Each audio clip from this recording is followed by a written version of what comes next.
Street all weekend. Family fun and artisan shopping in our Market Street and Indoor Eats Emporium. Chesterley Eats at Durham Cricket's Banks Homes Riverside on the 27th and 28th of September.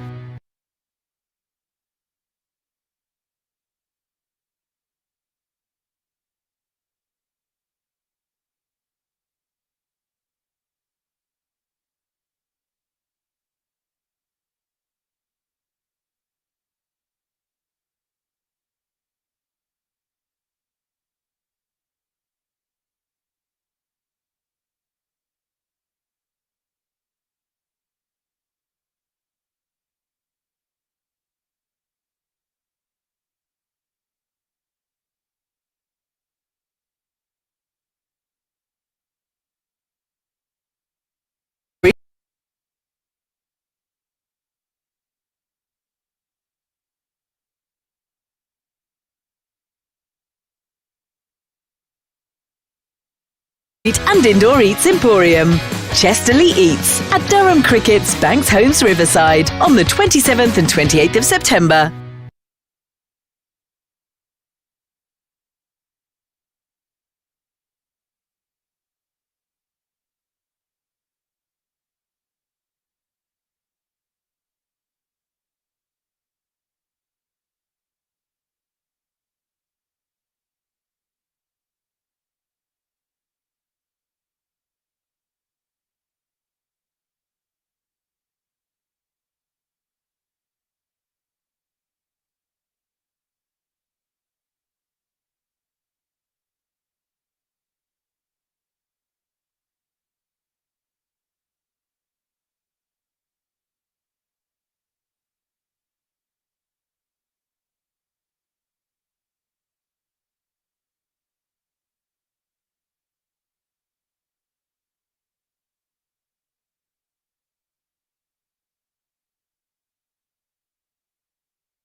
Looking for a tasty day out the whole family will love? Chesterley Eats is back.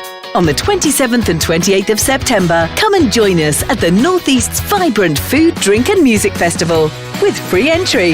That's over 40 street food vendors, live music all weekend, family fun and artisan shopping in our Market Street and Indoor Eats Emporium. Chesterley Eats at Durham Cricket's Banks Homes Riverside on the 27th and 28th of September.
This November, light up your night at the Festival of Fireworks. Join us at Banks Homes Riverside on Saturday the 1st of November for a spectacular evening packed with fun. Expect a dazzling fireworks and laser show, live music, funfair rides, face painting and loads of delicious street food. Hosted by Durham Cricket and Chesterley Street Cricket Club. Sponsored by Everyone Active. Festival of Fireworks on Saturday the 1st of November. Book your tickets now at durhamcricket.co.uk.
Looking for a tasty day out the whole family will love? Chesterley Eats is back. On the 27th and 28th of September, come and join us at the Northeast's vibrant food, drink and music festival with free entry. That's over 40 street food vendors, live music all weekend, family fun and artisan shopping in our Market Street and Indoor Eats Emporium. Chesterley Eats at Durham Cricket's Banks Homes Riverside on the 27th and 28th of September.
This November, light up your night at the Festival of Fireworks. Join us at Banks Homes Riverside on Saturday the 1st of November for a spectacular evening packed with fun. Expect a dazzling fireworks and laser show, live music, funfair rides, face painting and loads of delicious street food. Hosted by Durham Cricket and Chesterley Street Cricket Club. Sponsored by Everyone Active.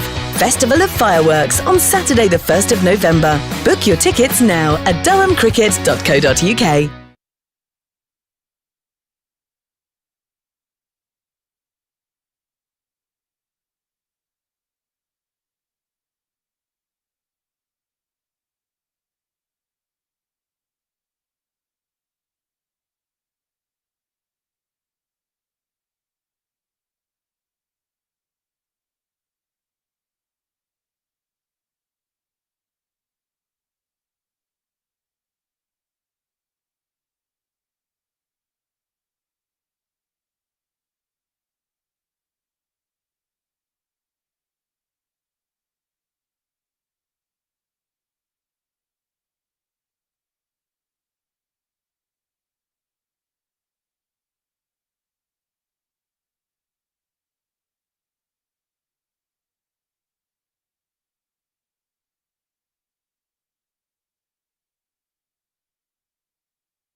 Looking for a tasty day out the whole family will love?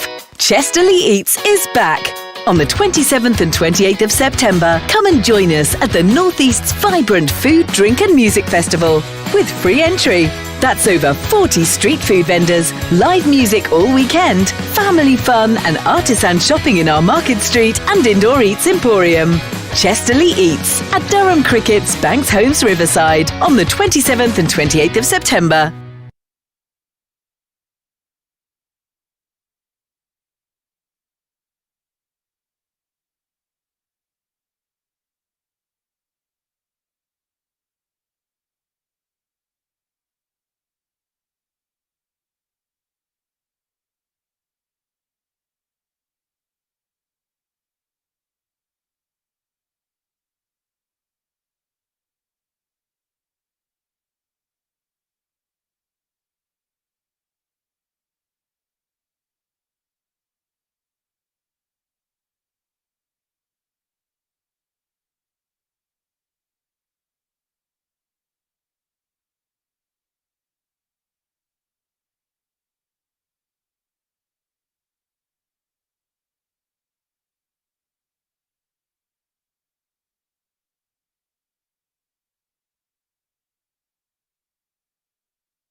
This November, light up your night at the Festival of Fireworks. Join us at Banks Homes Riverside on Saturday the 1st of November for a spectacular evening packed with fun. Expect a dazzling fireworks and laser show, live music, fun fair rides, face painting and loads of delicious street food. Hosted by Durham Cricket and Chesterley Street Cricket Club. Sponsored by Everyone Active. Festival of Fireworks on Saturday the 1st of November. Book your tickets now at durhamcricket.co.uk.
Looking for a tasty day out the whole family will love? Chesterley Eats is back.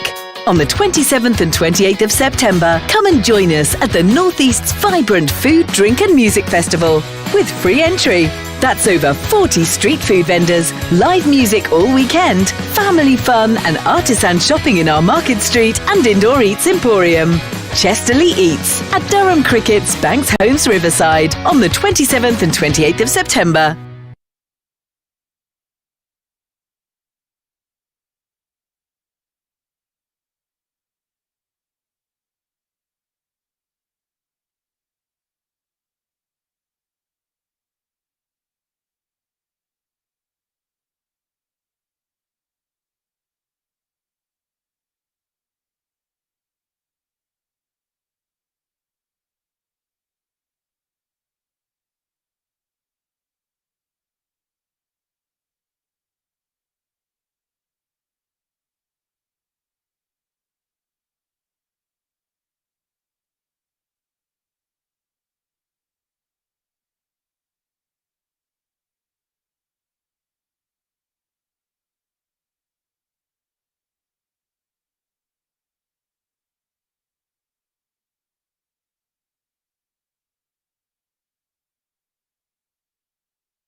This November, light up your night at the Festival of Fireworks. Join us at Banks Homes Riverside on Saturday the 1st of November for a spectacular evening packed with fun. Expect a dazzling fireworks and laser show, live music, funfair rides, face painting and loads of delicious street food. Hosted by Durham Cricket and Chester Street Cricket Club. Sponsored by Everyone Active. Festival of Fireworks on Saturday the 1st of November. Book your tickets now at durhamcricket.co.uk.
Good morning and welcome to the Banks Homes Riverside for day 2/day 1 of the Rothesay County Championship game between Durham and Worcestershire.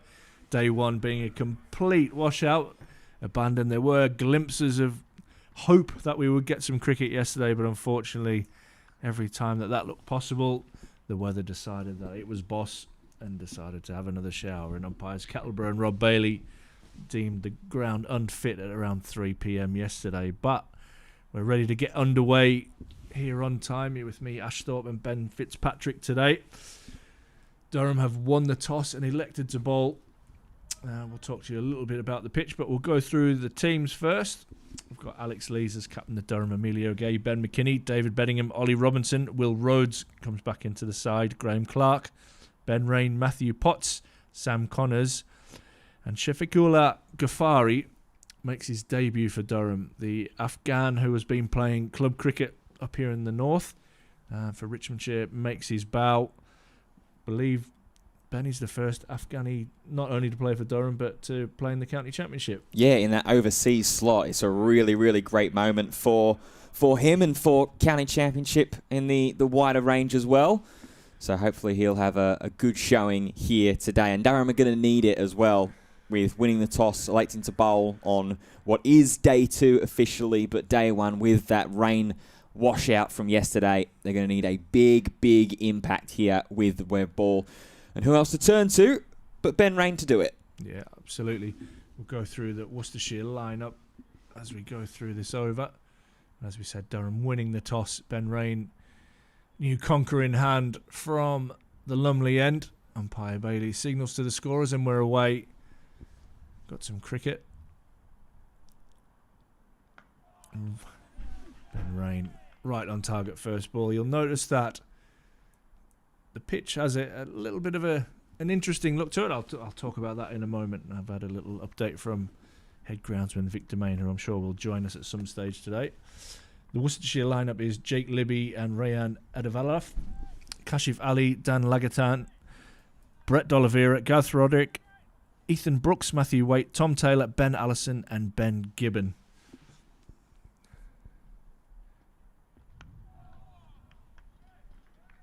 And off the mark, there is Adavalath opening the batting with Jake Libby today. Yeah, pitch update. Pitch number 10 is in use today. Really lush square at the moment. A lot of repairs have been done. If you have a look away to Jake Libby's leg side, all the pitches from that side of the square have been renovated and really ready to go for next year. But there is an interesting look to the pitch. Libby on the back foot punches nicely out to Clark for no run. Yeah, so the ends are 5mm that have been shaved, obviously trying to get spin into play. The middle of the pitch is at 10mm. That was a lot greener yesterday. That colour has definitely gone out of the pitch a little bit this morning, probably with another couple of heavy rolls. But yeah, intriguing. Well, hopefully we get 3 days of cricket in store here.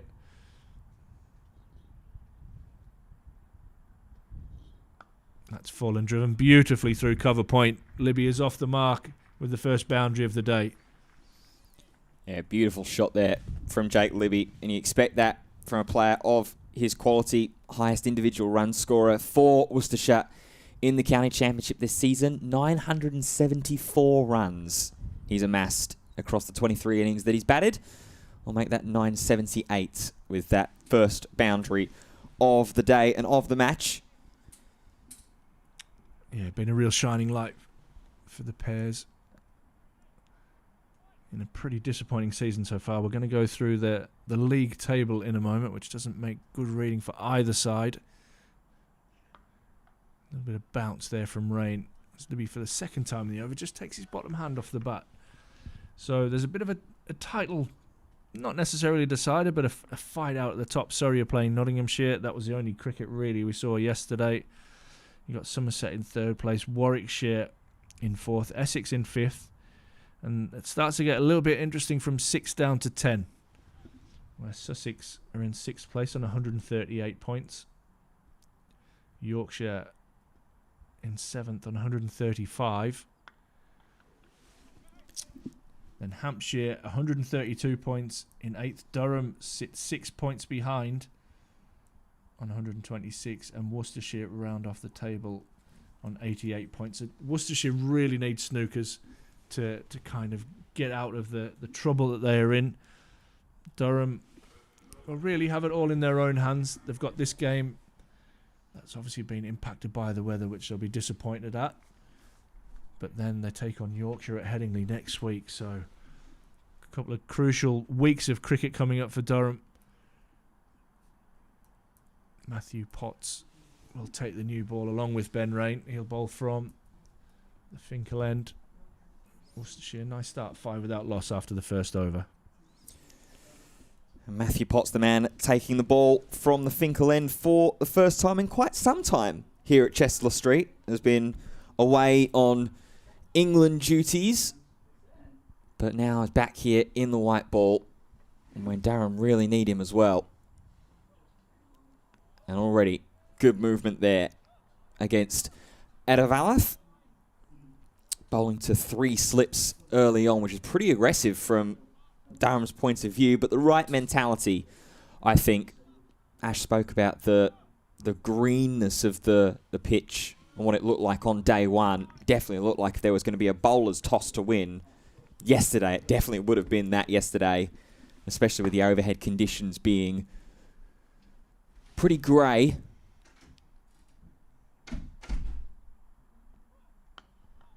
Nice full length, but well timed there from Edavalath. Hasn't quite got all of it. And we'll come back for a couple, though.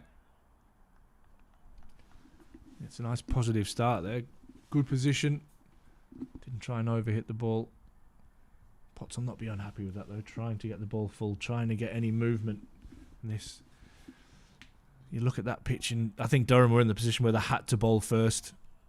But the overhead conditions at the moment are really, really good for batting. Yeah, it's definitely a good clash of what's going on with pitch and overhead in that fashion.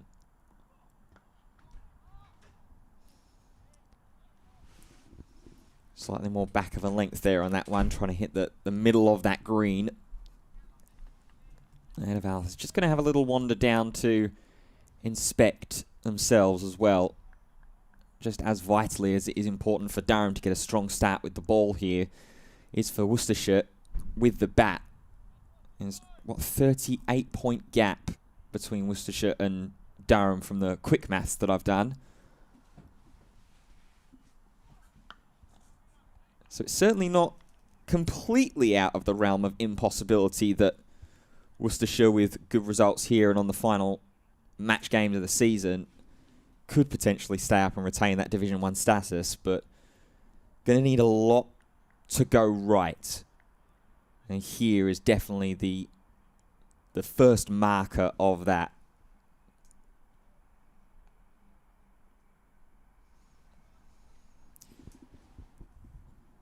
Two to come for Potts here. Again, hitting that slightly back of a length delivery, more that kind of good range on the pitch here. Getting a bit of dart in on Edavalath early.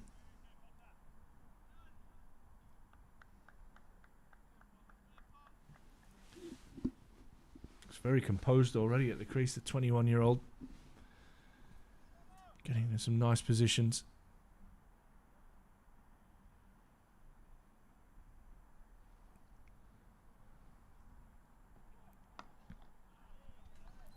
And there's that fuller delivery to end the over. Just the 2 runs from it, from the slightly under-timed drive from Ryan Edavalath. Worcestershire 7 for none. Yeah, nice start. Both batters finding the middle of the bat. So make them feel good and pretty composed. I'll look around. It's a good viewing day.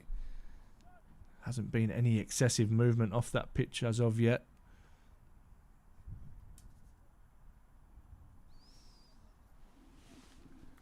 Yeah, it shouldn't be a case of, hopefully, touch wood, rain being an issue weather-wise here today. Rain just back of a length. Light breeze blowing across the ground from the west, so that'll be coming from right to left on your screen. Yeah, and by all accounts, that is going to be the thing that's going to come into play a little bit more from a weather perspective today, is that wind.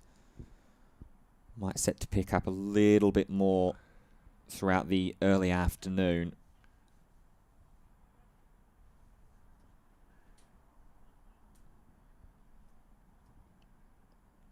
Bringing David Bellingham in a little bit closer, more into a fourth slip position. You can just see his shadow on the edge of the screen there. Emilio Gay just going and having a chat with David Bellingham. Ollie Robinson with the gloves. Ben McKinney at first slip. Emilio Gay at second. Bellingham in that floating, probably 3.5/4 slip. Got Graham Clark at a backward point. Got Will Rhodes patrolling in the covers.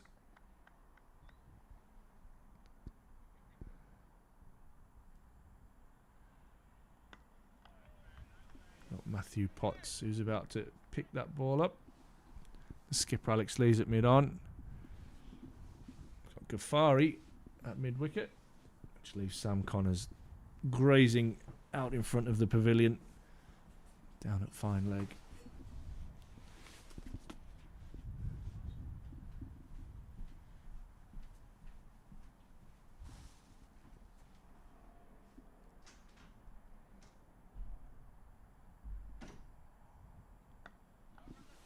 Fuller length from Rain. Nicely played by Libby. Very strong through the offside, especially through that cover point area. We've already seen him hit his first boundary through that region today.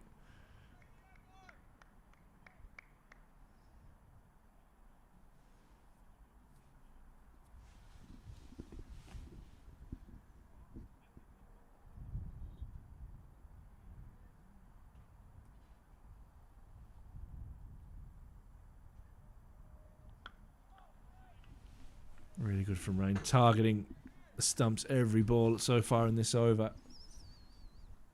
It's that middle and off that he's really trying to home in on here at the moment, Rain. Just try and get Libby to play a little bit more.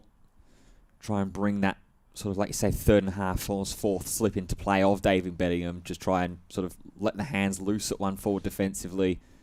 Clip the outside edge and guide to the South African.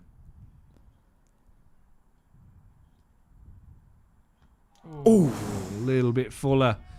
Libby trapped on the crease, thick inside edge, but survives. That's the first real little, I guess, scare or a little skipped heartbeat. If you're batting at number 3, you might have just had a little look up there, but that is a maiden over from Ben Rain. Worcestershire are still 7 without loss.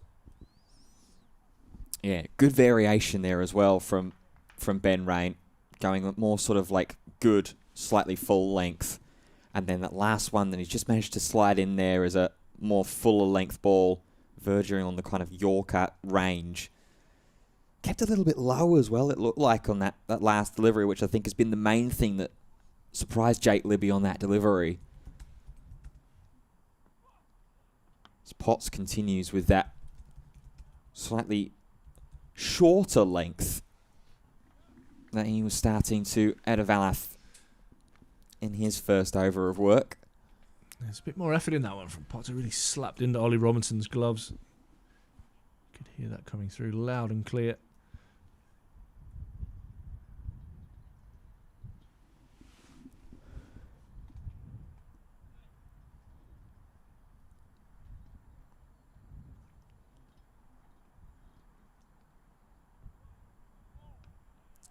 Then goes a little bit fuller of a delivery, but still letting them go through to Robinson quite well. Which is what you want, that little bit of variation from both ends. Rain with that more consistent pace that he delivers, and then varying the length that he's bowling into, and Potts just speeding up both batsmen. Try and disrupt that natural timing.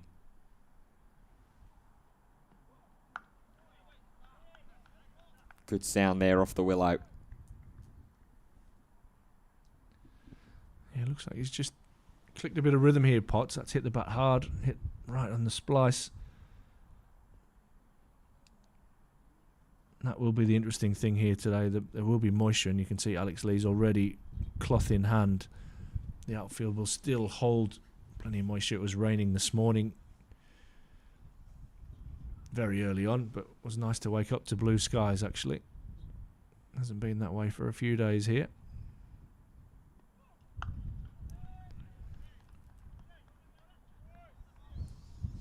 Yeah, and that is the thing. Once you've had a big rain day off from yesterday, umpires Rob Bailey and Richard Kettleborough were patrolling the outfield through the early parts of this morning as I was turning up to Chester Street. Just having a little bit of a look at some of the extra damage or aftermath that the rain had caused from yesterday. Not that it was a lot of hard rain, it was more consistent. As there is the short ball from Potts. One from the over, signalled by umpire Kettleborough.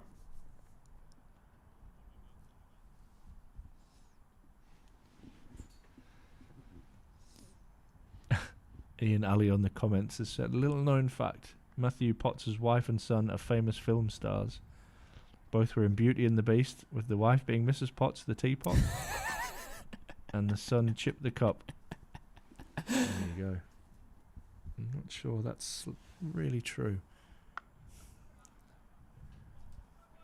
Well, what is true is that we've got back-to-back maidens in the early days of this match here. An important one for Division 1 retention for next season. Remains 7 for none.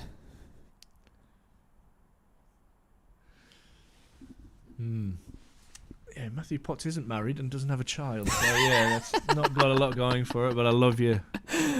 Keep them coming. Keep us entertained in the comments. Had me fooled.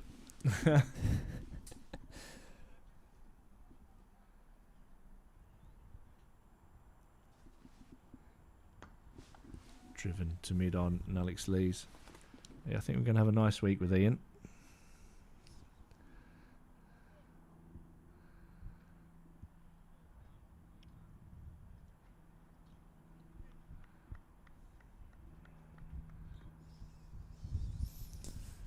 Rain Potts settling in well so far this morning. It's going to take a little more than just settling in from Darren's perspective. They ideally, I think, want to go into lunch with at least 2 back in the pavilion. At the very least, believe that with the time that was lost yesterday, or the day's play that was lost yesterday, we are going to have the extra half an hour in total added on to today's play. It'll be 10 minutes extra for each session, adding up to what we're expecting will be around about a 6 o'clock finish at UK time.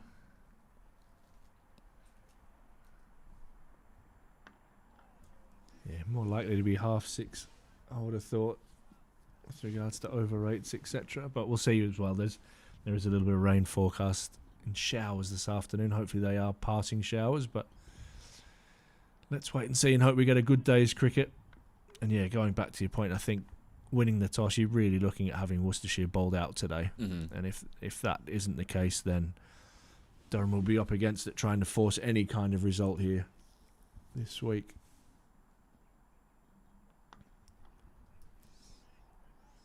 And I think there is so much more pressure on it as well because of the draw at Essex last week. Obviously, not one that could be supremely helped with the weather also playing a bit of a part, but you know, looking at, I think we're talking at the end of the white ball campaign about how important that these final 3 remaining red ball games are going to be. Only taken one essentially out of the equation already with the draw.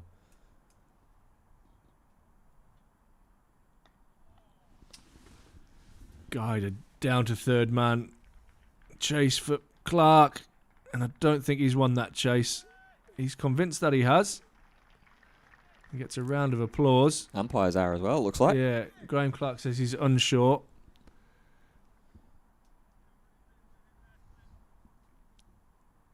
And if Worcester fans are thinking that was a 4, the only thing I can tell you about Graham Clark's character is he's known as the People's Champion in the North East. He's a terrific fella.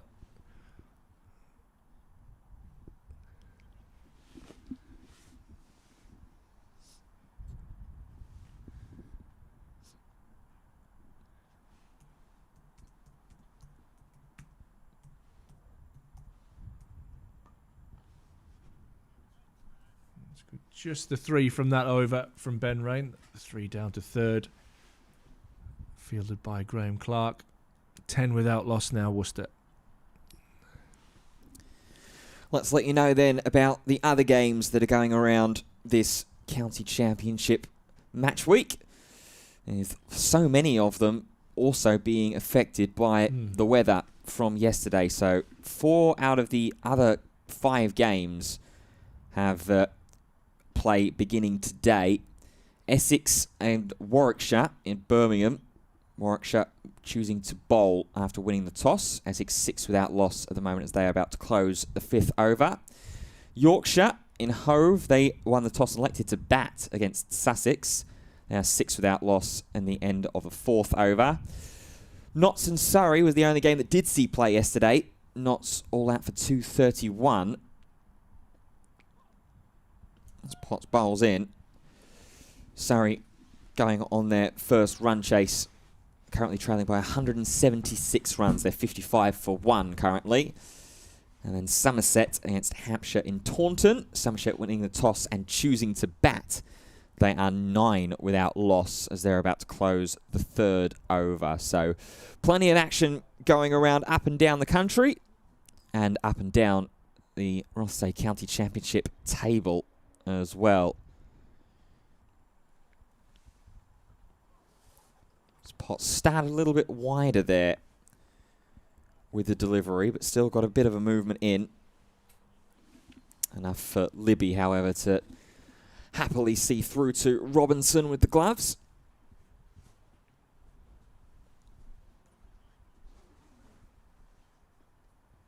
As we mentioned earlier in that championship table, 38 points will separate Worcestershire in 10th and last place and Durham in 9th, with Durham having that advantage.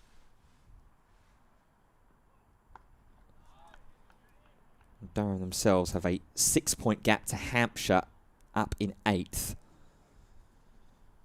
And looking even further, it's a 9-point gap between Durham and Yorkshire, who will be Durham's final opponents in the county championship this season. That'll be at Headingley. But they'll be wanting to go into that match with a full head of steam and a strong result here. And potentially even hoping that Sussex can do them a favour or two in Hove this midweek. Again, going shorted. Libby does manage to just sort of whip it away into his leg side. Just scurries away for the 1 and gets off strike.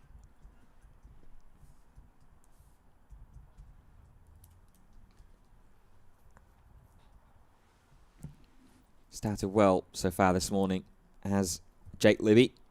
8 off 19 so far. Advertisements a little bit more patient this morning so far. 3 from 15 is what he has started with.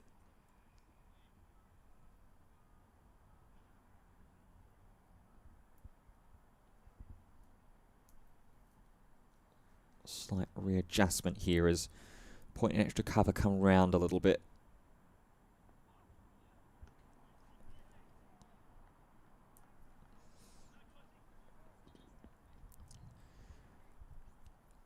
Continuously trying to hone in on that shorter length. It looks like early at the moment. Matty Potts. Ran out of Valath, as Ash mentioned. Only young, still just 21 years old. Part of the younger contingent that are in action today for Worcestershire.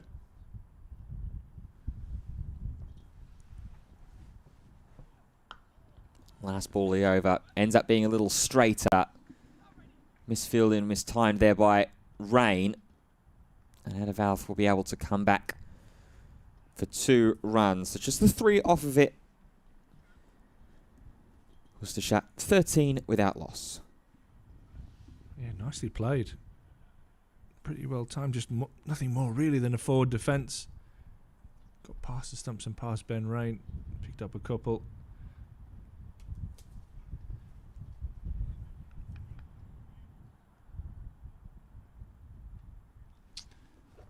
Got an email from our knowledge manager, Tim. Morning, Tim. I hope you're well, mate. He's saying that the team has been short of runs, short of wickets, and at times short of players. He says you can cover 1 or 2 players short of form, but it feels like most of the squad has been short of form for most of the summer. What improvements would you like to see for the 2026 season? Well, let's hope we see a little bit of improvement in these last 2 weeks, mate. You can see the wind. Love a flag shot, the boys. Blustery. Pretty clear skies around Chesley Street. Yeah, improvements. I think just consistency, building partnerships. I think we've seen some really good individual performances, and then we've seen some interesting times, shall we say, from a Durham point of view. If you look at last week as a little bit of a small sample size, you had an excellent partnership between Ben McKinney and Alex Lees, and then you're fighting kind of to save the game, and maybe thanks to a little bit to the weather that we actually got out of that game without defeat. Attempted drive by Libby. Thinking about a run. Yeah, a little bit of consistency. It would be nice to, I guess, for if I'm got my coach's hat on, is to be able to pick a consistent side. I think the amount of injuries that Durham have had haven't helped, especially when you look at the bowling side. They've pretty much had a different bowling attack for most games. Durham have gone in again with the same 3 seamers in this game as they did against Essex, but with obviously the exciting debut of غفاری in this game.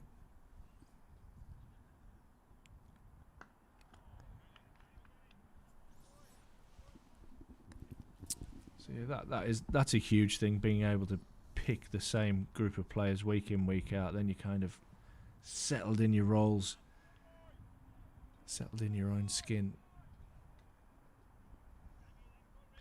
But I'm sure, Ben, you're the stats man. Have you got a list of runs that Durham batters have scored for this season? I will be able to pull it up in just 1 second. Let me go through this ball with Rain, and then I'll take you through them. Solid from Rain. They think about a single again. Libby goes. But if you look really at, I guess, even the bonus points, Durham have picked up 23 batting bonus points and picked up 31 bowling bonus points.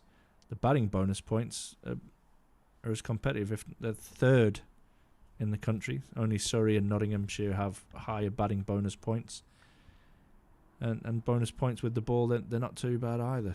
With 31, they're ranking probably in the middle of the table there. So from that perspective, they've been competitive. This one's thuds into the pads. He just falls across that one a little bit. But yeah, is it that consistency, or do we have had those match-winning performances? Is maybe the one where you identify the moment and 1 or 2 players stand up and grab that moment. Just the 2 wins so far this season. 5 losses and 5 draws. I found this on the web. Siri's trying to help me out as well. Well, I found a few things on the web as well, so I'll beat Siri to it. We'll close the over and. Another Ben Rain maiden. We've seen so many of them this season. That is another one. Worcestershire 13 without loss. Yeah, it's interesting, even if you do look at the individual run scoring figures. I mean, Alex Lees leads the line with 921 runs in the county championship campaign this season. And it's a little bit of a drop down to Emilio Gay, who's in 2nd with 780. Then Graham Clark with 712. Colin Ackerman with 607 is one that sort of stands out to me as maybe a little bit of a shock this season. The same with Ollie Robinson with just 580. We know his talent and his calibre with the bat. So I think it has just been that consistency mark that Durham have just been missing as Potts is continuing for his 4th over. And how many times have we seen through the county championship this season Durham being in a decent position, a comfortable position, and then just not necessarily being able to link it together with the bat and with the ball as well. Just mistimed wickets being lost at inopportune moments and chances that either haven't been able to be manufactured, or when they have, they haven't quite been taken or fallen the way for Durham.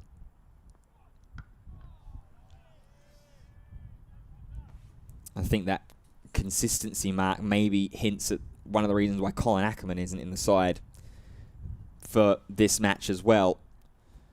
Hasn't maybe necessarily quite had the performances as of recently with the bat to be able to sort of back up his place in the side.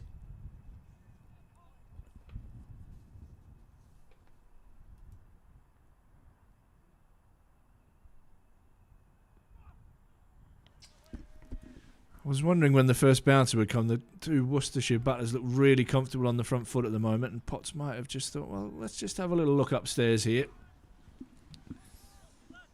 Yeah. Nicely played. Yeah, he tried one, I think, the last over, but it wasn't quite a true bouncer. It was more just sort of a typical short ball. But this time, a little bit more pace behind it. Really thudding quite nicely into the ground.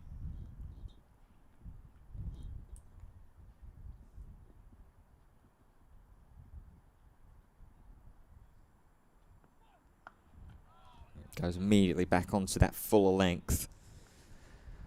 I think one other big aspect as well that's kind of contributed to Durham this season is the absence of David Beddingham for quite a lot of the championship campaign. Now, of course, quite a bit of that is due to international duty and the like, and who are we to ever stop a player or discourage a player from going and representing their country very, very proudly? He's a fantastic cricketer. But when you look at last season and how important that he was with the bat for Durham last season, I mean, I'll pull up the stats from the 2024 campaign.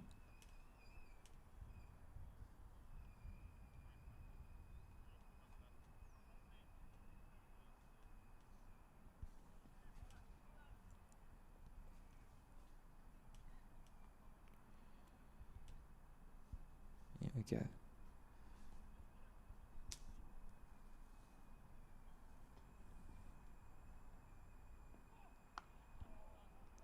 As Advertisements tries to get on the front foot and defends. It's another maiden over for Matthew Potts.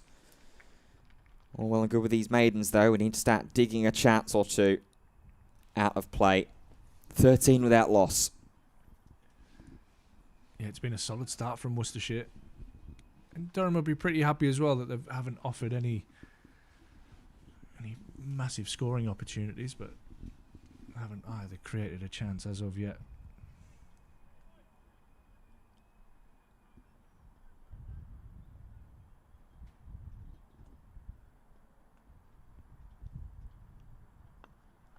Libby tucks this away off his pads and will get a couple out into the deep. It's Will Rhodes. As we play Sam Connors down there doing the grazing.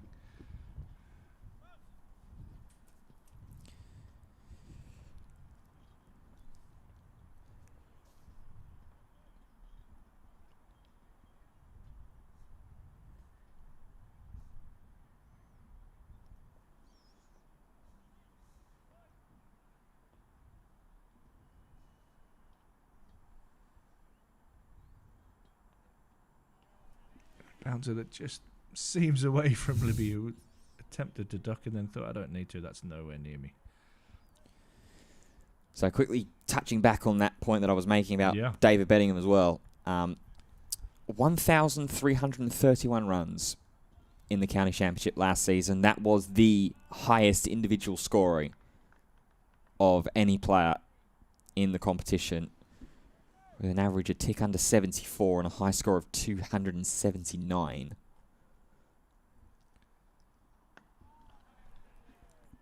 Yeah, he was certainly outstanding last year.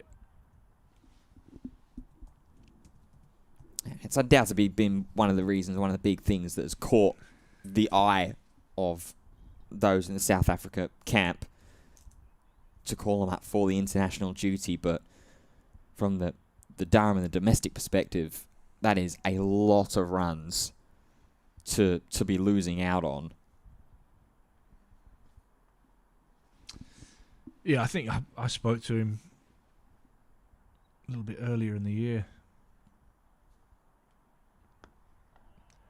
And he's actually felt that he's been out of form for a long time, and that might have been coming in and out of various test scenarios and then back into first-class cricket with Durham. But yeah, the last time I spoke, I can't repeat the exact words that he said, but yeah, he said he just wasn't feeling that he was in form, and then he scored some runs and he felt good. So yeah, definitely need him on fire for the last couple of weeks of this season. Oh, that strikes him close. Ooh. Hands on heads from Durham. Absolutely stunned that hasn't been given. The only thing I can suggest is that must have been some bad involved. Yeah, because that looked pretty close. That looked pretty good indeed. It's just tailed in a little bit there, actually, when I've just rewound the stream a little bit, and it might have been missing leg, but that's a really good shout. Really good shout. But that's encouragement for Durham. That's exactly what they'll be happy to see. I mean, we've just ticked past half an hour of play. Worcestershire 15 without loss, but the first real sight of a true chance. Looked like it swung back in really late. Just going to try and catch another look. I know if I was bowling, I'd have been very disappointed. I would have been as Did well. dart back in late, and maybe just a little bit too much. It was, yeah. It was close. But Libby survives. Worcestershire survived 15 without loss. Remember, you can get in touch with us streaming at durhamcricket.co.uk via email. Or you can drop us a comment. As a few of you have already done. Good morning to those that have done.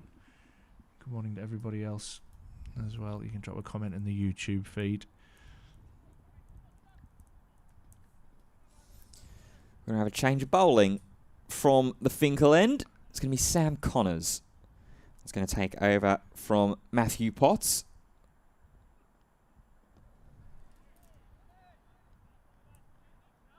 Still bowling to the 3-slip configuration, though, with David Benningham still on that wide kind of 4th slip mark, as he has been for rain.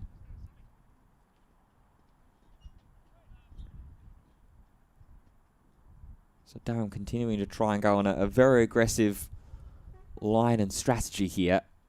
Only one fielder outside the circle as well.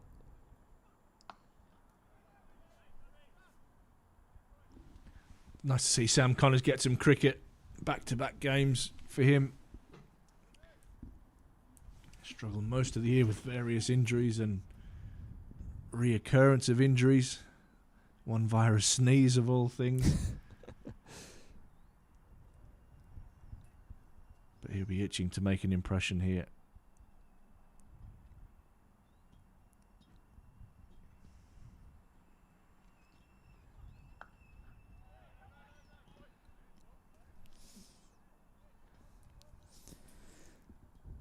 This is good, though, from Durham early on. Just chaining those dot balls together.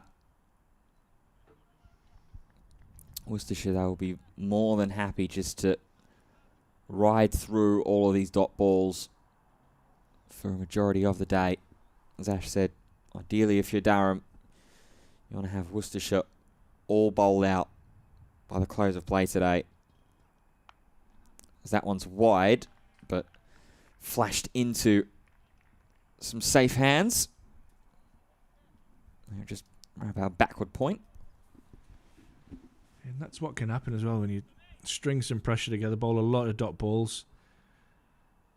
So 5 from 27 and 10 from 31. Sometimes when you get those scoring opportunities, you just miss out. And that again can just continue to build pressure.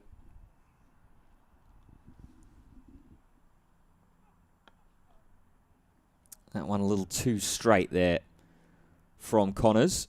They'll try and come back for 2. Ended up being close. Maybe not quite on his toes there was Advertisements. But manages to make his way through.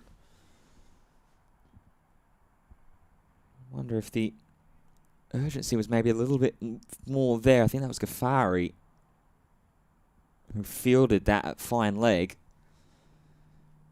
That was thrown in a little bit quicker. And maybe could have been a chance there. Last ball for Connors.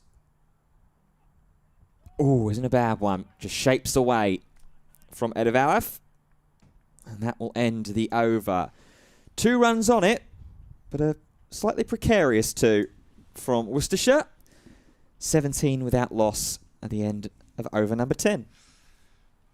Yeah, it was a risky second run. Got home in the end. Looks a pretty relaxed customer. Does Advertisements.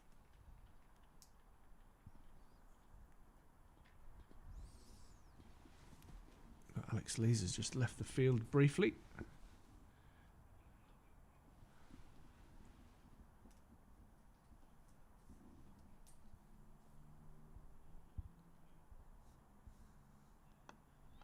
Libby tucks this one away and will get off strike. Ben Rain again looking to try and repeat that LBW shout from the over before.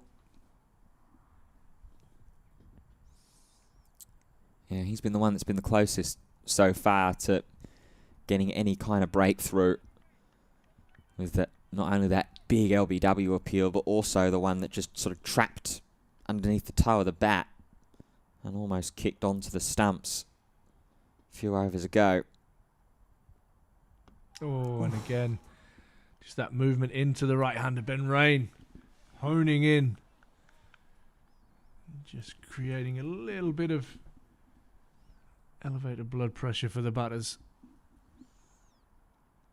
Yeah, it's that kind of in-swinging Yorker style delivery. I'm a massive, massive fan of it in the form of the game. You get the movement, but not only that, but you get that real short timing window for a batsman to react and judge it.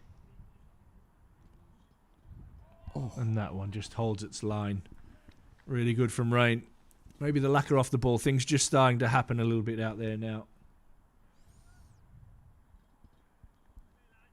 Yeah, Rain's locked in here at this point in time.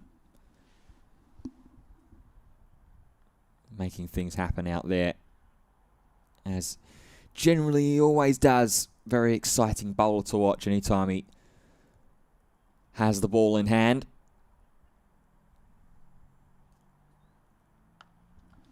That is a very elegant back foot punch from Advertisements, and that will run away for 4. Glorious timing. And a really nice flow of the bat. Going back, I guess, a generation of players, Hashim Amla-like. That real flourish of the bat. Beautiful shot. Yeah, and there as well as an example of another aspect that I think has kind of played into the reason that Durham are where they are in this county championship fight is situations like that. So much good pressure has been built up with the ball, chaining dot balls together. You have one half shout, a little half chance there with a potential run-out opportunity. And then all that pressure alleviates with a boundary. Oh, Ben Rain. Right on the money. And then as a bowling side, you're having to do so much work to get right back into that same sort of position in terms of being on top of the pressure generated. Ben Rain, obviously a veteran of the game, not one that's going to be dissuaded by a well-timed back foot punch. But it has been certainly a symptom to the overall diagnosis and issue that Durham have this season right now. That's a really good over from Ben Rain, punctuated with that lovely back foot drive from Edavalath. Couple of plays and misses in the over. 22 without loss, Worcestershire. Both batsmen on 11. See there, Bryden Cast. We'd have loved to have seen him out in his whites on the balcony with Will Gidman. Alan Walker taking some notes. Cole Pearce, the other member of the coaching staff there, eagerly looking on.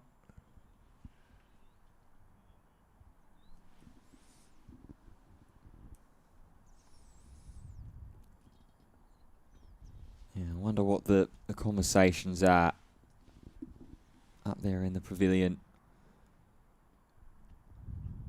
As Connors fires one in towards middle and leg. Alex Lee's back on the field, as you can see him just come into your picture, bottom of screen. He's got that little delay, Connors, hasn't he? That rock back and that real effort at the crease. Almost catapulting the ball down. Lots of effort.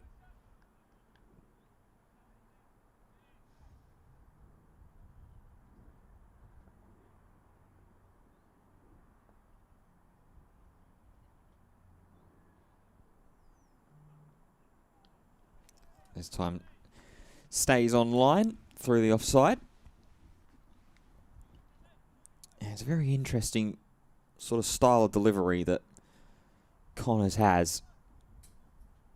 It does maybe help him just generate that extra click or two of pace as well, with how he, like you say, has that little delay as he's loading up, and then all of a sudden, just all in one really swift, sharp motion, just flings the ball through.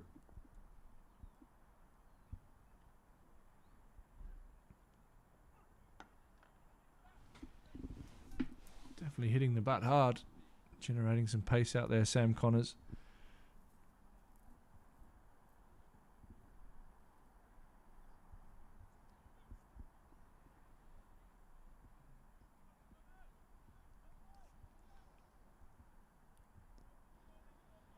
Both batsmen on 11 currently. Seen roughly the same number of balls as well. Libby on strike seen 35. The 36th tries to rock onto the back foot. Doesn't quite time it. Probably wanted to drive and dispatch that one through the covers, but just off the lower end of the bat. Squirreled to Lees at mid-off for no run.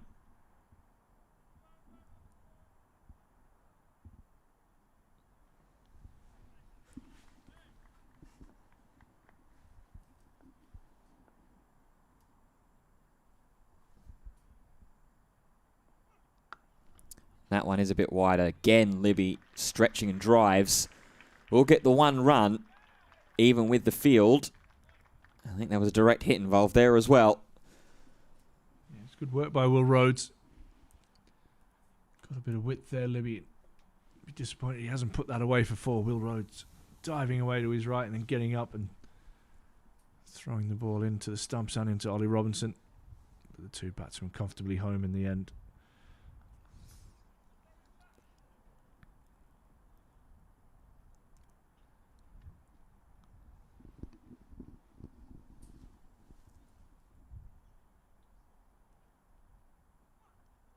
Ooh, that one really moved in quite sharply. Had enough carry to take it over the off stump. And maybe quite to the relief of Ryan Edavalath as well. 12 overs gone, 23 without loss. Yeah, they're the ones as a batter when you decide to leave it and you just... yeah, you just lose all breath and that little feeling in the pit of your stomach as that one... You don't hear the death rattling as it goes through to the keeper. You just exhale. Good judgment in the end. Two types of leaves, they say. One's a good one, one's a bad one. Ben Rain to continue into his 7th over. Oh, wow. And again, beating the bat. Started to make this ball talk a little bit, Ben Rain. He's so good at generating that little bit of movement as well, especially in situations like that. It look like it's just going to start to nip in back towards the batter, but just hold their line, just stay true. With the 3 slips that Durham still are deploying at the moment, McKinney at first, Gay at second, and Bettingham at that sort of 4th slip that's just out of picture.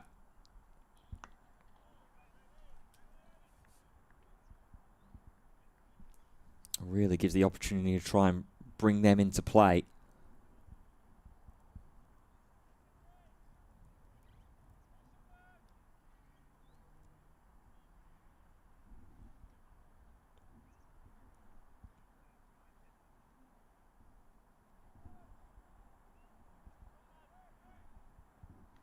Just see the moisture being brought up in the... You can almost see Ben Rain's footmarks there all the way in through his run-up.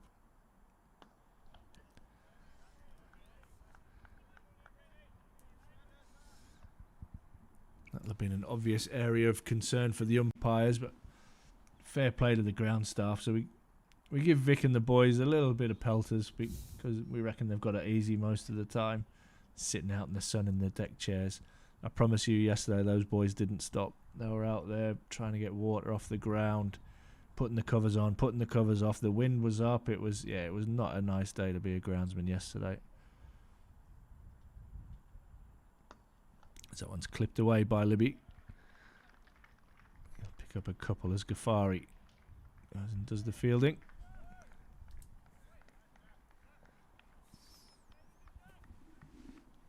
Nice little shot, that one. Just a simple, easy, measured little whip off of the pads.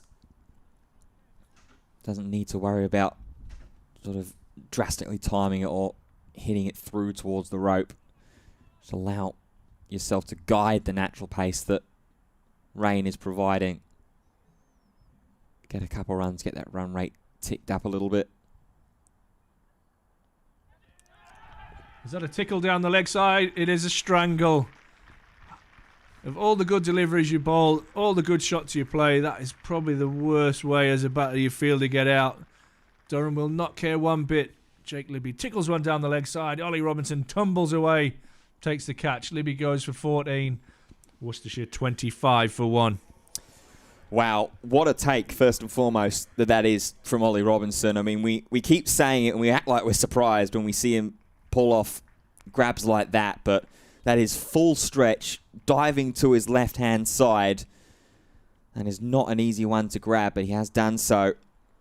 And finally, it's been at least an early situation where Durham have been putting the pressure on with the ball. I've had a couple of questions asked, especially with that LBW from Ben Rain a few overs ago. That would have only fired him up. And as you say, maybe one of the lesser quality deliveries that Ben Rain has fired in this morning has been able to generate the breakthrough of the very dangerous Jake Libby.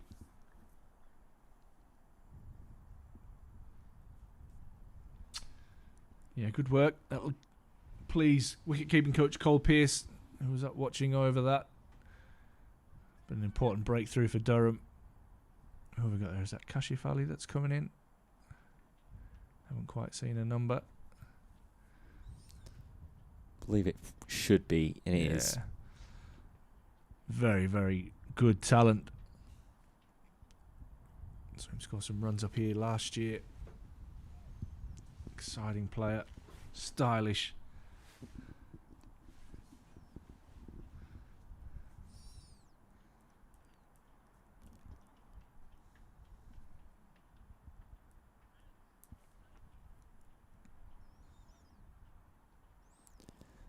One ball to face then from Ben Rain.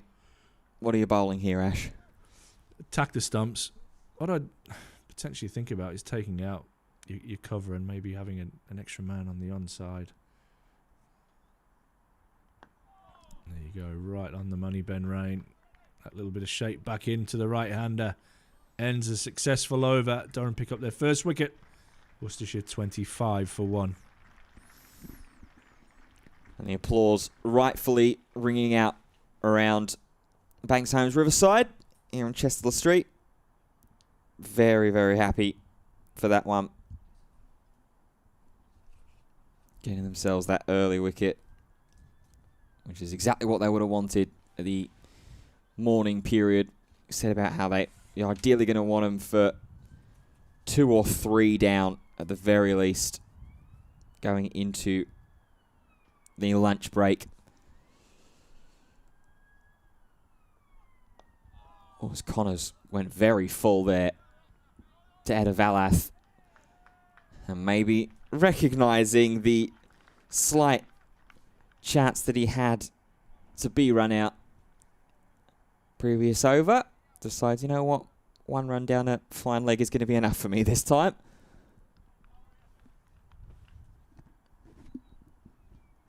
Yeah, it was good that from Connors. Just offered a little bit there, nice and full. Thick inside edge. And some good fielding there. From غفاری down at fine leg.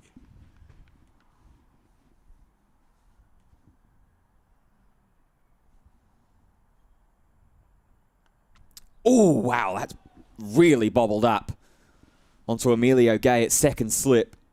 It's going to race all the way for 4. But that really got onto Emilio Gay with quite some pace there. It's a chance.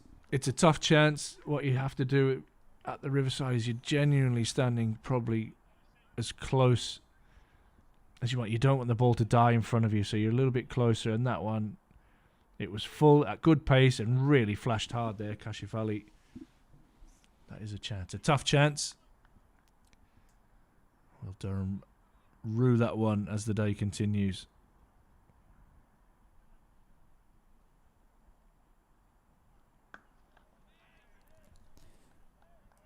Connors left pretty unfazed though. I was, funnily enough, about to mention the fact that Ben Rayner's struck through with that first wicket from the Lumley end, and that he's going to need someone from this Finkel end to be able to help step up and generate that strong bowling and wicket-taking partnership. And what would Sam Connors' response be to that? And very well was almost getting another wicket themselves. As that one, well, he stepped across there, has Kashif. Big shout once again. I think the fact that Ali has stepped across a little bit there has just put the shout out of the mind of umpire Kettleborough standing there. Yeah, ambitious, that one. Probably high and missing leg. But let's Kashif know he's in his contest here. Been dropped and an appeal. This has been good from Sam Connors.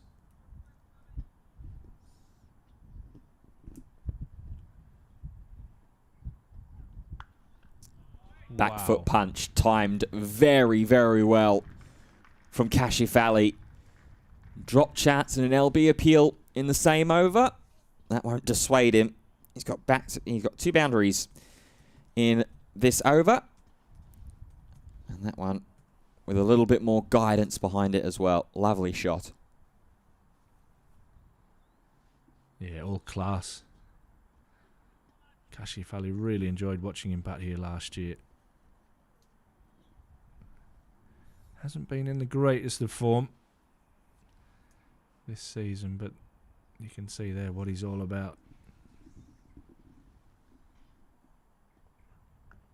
Oof.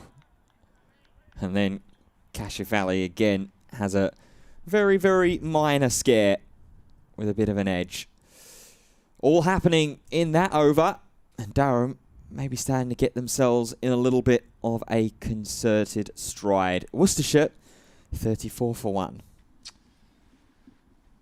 Yeah, last 4 or 5 overs has been a little bit happening out there with the ball. Maybe that, like I said, that lacquer has just gone off the new ball. Durham being able to get a bit of natural shine into it. Bat's been beaten on a few occasions, a couple of big shouts. I've seen a Well, a strangle down the leg side and a drop catch at slip.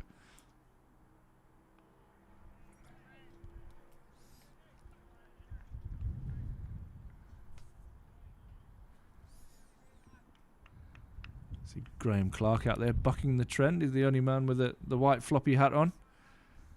He's normally got allies in Ben McKinney and Alex Lees in that department, but both men in their navy blue caps.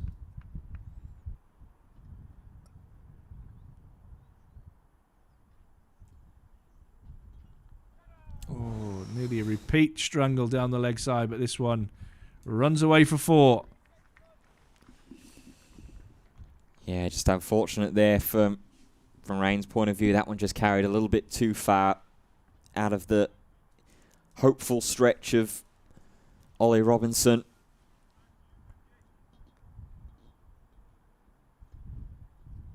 Fred Avalath has certainly been very patient so far this morning. Just able to do enough to get that down fine leg. There's going to be a little bit of a readjustment of the slips cordon here. I like it. Leg slip in place.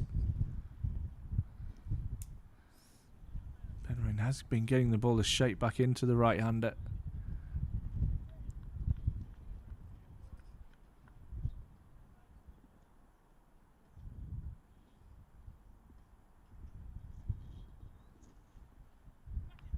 Oh, there you go. Hasn't deterred the young man, trying to flick that one down the leg side and then just practicing a couple of leaves.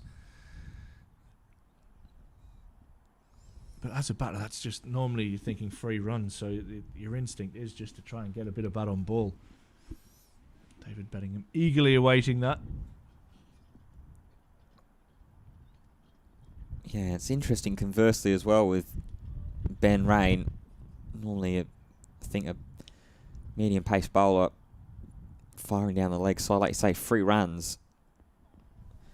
But here, almost being used as a little bit of an invitation almost to the batsman early. So, okay, if you want to try and follow me down the leg side, I know that you're going to be stretching across your body quite considerably as a right-handed batsman. So, how control of those guided left leg side shots are you from back behind the wicket? Nicely played, guided down through the vacant third man area, and will run away for 4. Lovely late hands from Edavalath. Picks up another boundary. Yeah, very well watched there from Edavalath. Looked like Rangers took something a little off that one as well, and gave Ryan Edavalath that little extra fraction of a second to just judge the line, judge the length, and just happily dab it down through that vacant third region. Starting to pick up a scoring rate now. Is Edavalath 20 off 41. And a bouncer from Rain to finish the over. A couple of boundaries off the over, 8 from it, 42 for 1. Worcestershire, after the first hour's play here at the Banks Homes Riverside, Ryder Durham winning the toss, putting Worcestershire in. Really needing a win here, Durham. Worcestershire also needing a win, but probably requiring snookers to get out of their predicament. Durham have bowled well, and Worcestershire negotiated it pretty nicely up until Jake Libby was caught behind down the leg side off the bowling of Ben Rain. Connors continuing from the Finkel end, immediately trying to zero in on those stumps of Kashif Ali, who's gotten off the mark with one fortuitous boundary off the dropped chance from Emilio Gay, who still remains at second slip for this over. And then the more controlled drive through the covers.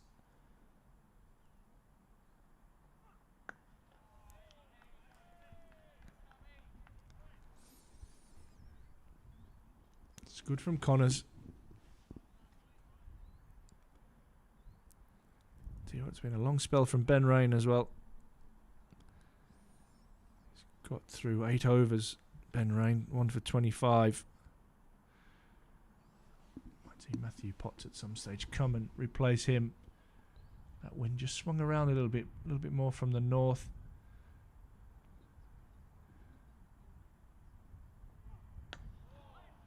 Some of our flags are going a little bit from the west and some are coming from the north, so it's a bit blustery and a bit change there. I'm just having a look over the pavilion. There's some grey clouds starting to develop. Got blue skies overhead at the moment. Really nice conditions for batting. Yeah, you might have been following my eye line there as well, Ash. I was just looking over the pavilion myself and thinking those clouds. Yeah, the top left of screen. Yeah. Starting to build up, unfortunately. Oh, hard in towards the pads. Oh, yeah, I reckon that missed the thigh pad. They hurt.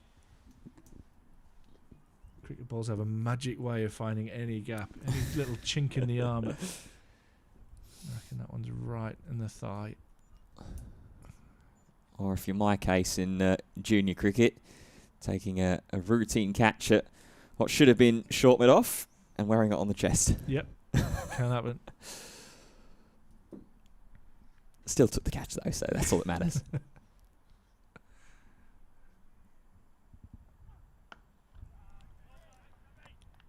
Connors again with a good line, good length, and this is exactly the kind of over that Durham needed here after back-to-back overs of 9 and 8 respectively. One to just sort of help settle the scoring down a bit. Run rate's ticked up to 2.7 and over, and it was around about 2 at the time of the Libby dismissal. Man's gone back here from mid-on. Oh, outside edge. It goes past that 3rd to 4th slip of Beddingham, and it's going to go past everybody. Advertisements hits his 4th boundary of the day off an outside edge that guides down to the vacant 4th. End of the over, 47 for 1. Yeah, a few boundaries just starting to flow here. Whether by design or by luck, that run rate, as mentioned, Ben, is just starting to increase a little bit. Just having a look at a radar there. There doesn't seem to be any rain, fortunately, in those clouds, but let's wait and see.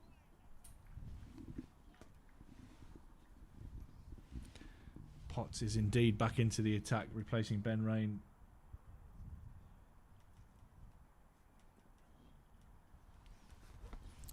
Yeah, I can't say I'm too surprised to see Ben Rain being taken off from his first spell. 8 overs, and that last one being expensive while also still being economical here. But I think Lee's nicely driven but well fielded by Will Rhodes. I think Lee's just thinking, you know what, he is one of my premium bowlers in this side, and we don't want to give Worcestershire any extra excuse to allow any more runs to flow freely. So relying on Potts here. Still have a couple of other options as well to go towards in the mid to late stages of the day. Will Rhodes, obviously غفاری as well, could potentially see the ball taken into hand and get some leg spin going into the attack. I like this. غفاری's just being pushed back out to deep square leg. Just to let Ali know that there might be one coming upstairs.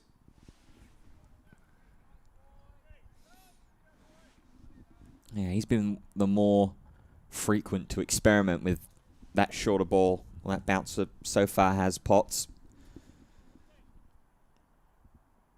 When he gets them right, he does execute them quite well.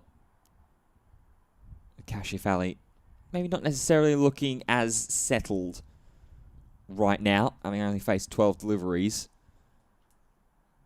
Certainly might be tempted to try and see the short ball and go Here we go. Trying to try and go the Ricky Ponting and pull shot it.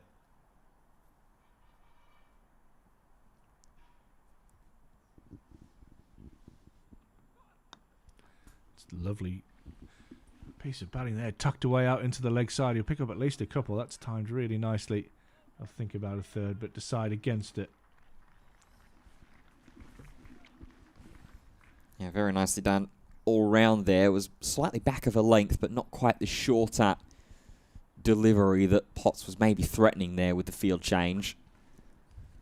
So Ali there has enough time, enough height on himself as well to just get over the top of it, guide it in towards the leg side.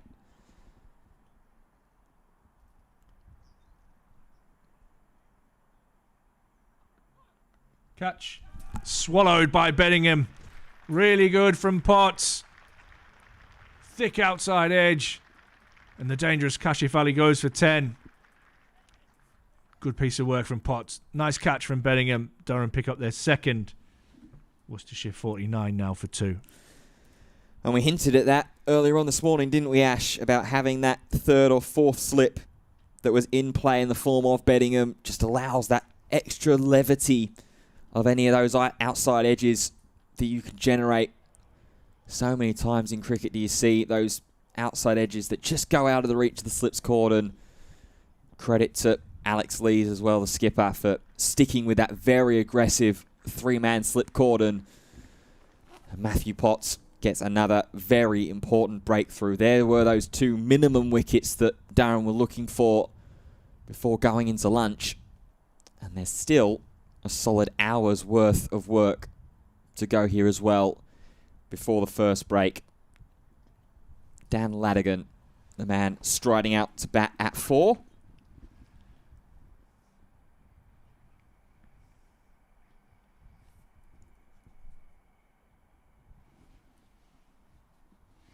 Yeah, important breakthrough. And from a Durham's point of view, they'll be absolutely thrilled that that was Kashif Ali, as he was the one who had that chance that was put down earlier by Emilio Gate. We're going to see our first left-hander of the day in Ladigan.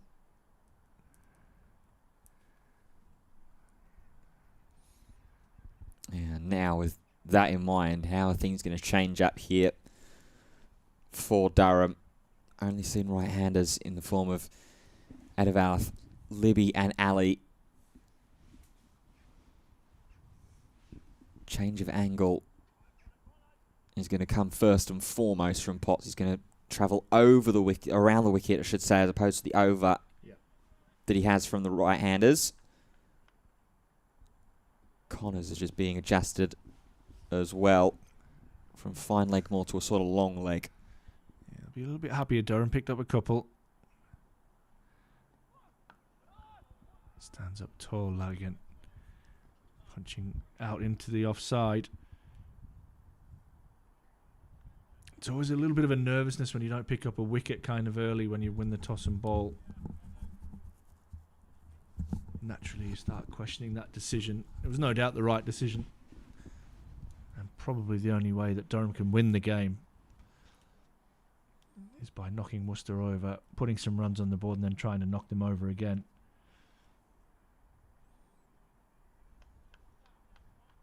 They've made the first few dents into that challenge.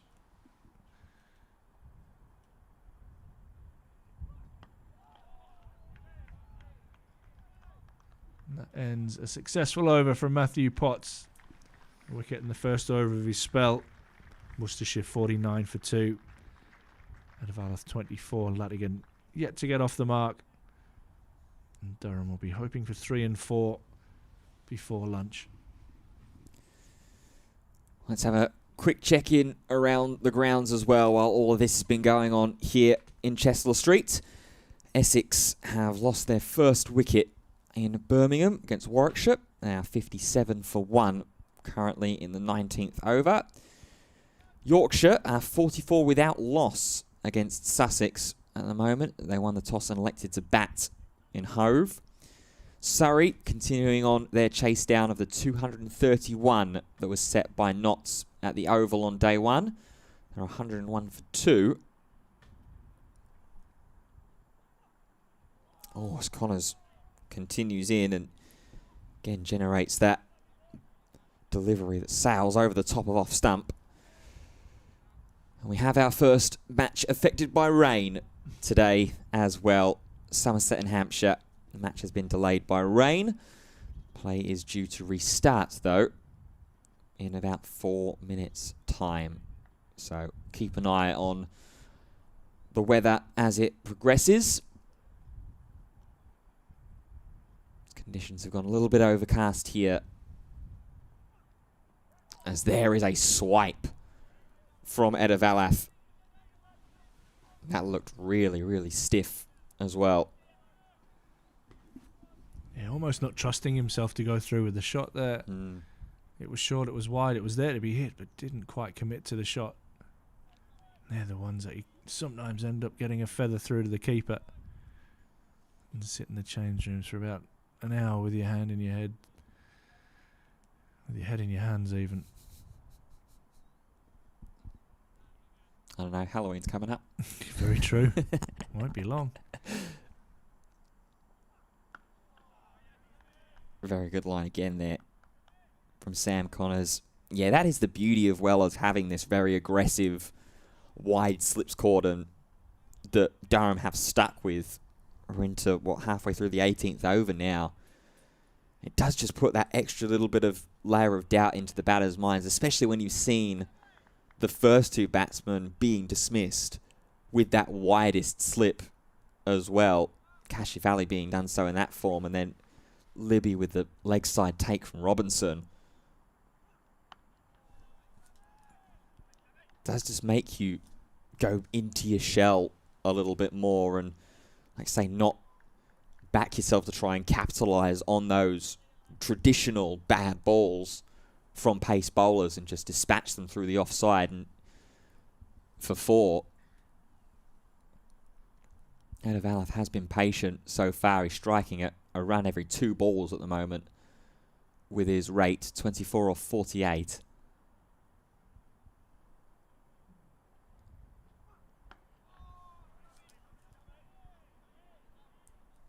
There is patience and there is sort of a, dare I say, plodding almost. And it could be at that sort of point in time where you can maybe back yourself into a bit of a problem.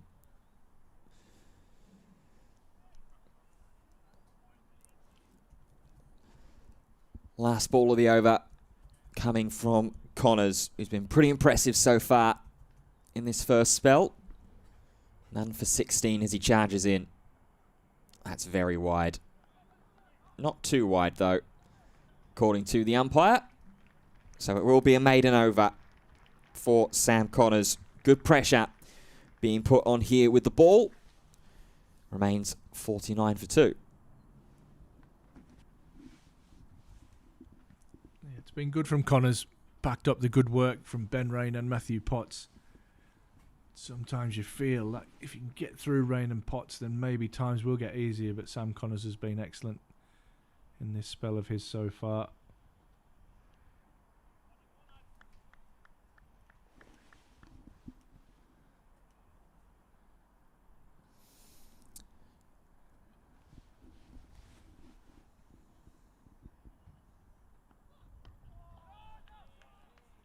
Ladigan, a product of the academy system at Worcestershire, via South Africa born over in Cape Town, but has been with Worcestershire since under 15 level.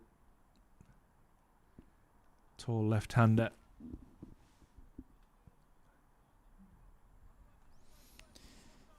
Yeah, good to see the academy lads getting themselves an opportunity and getting themselves a chance here. Ladigan, this is game number 3 of the county season that he is featured in.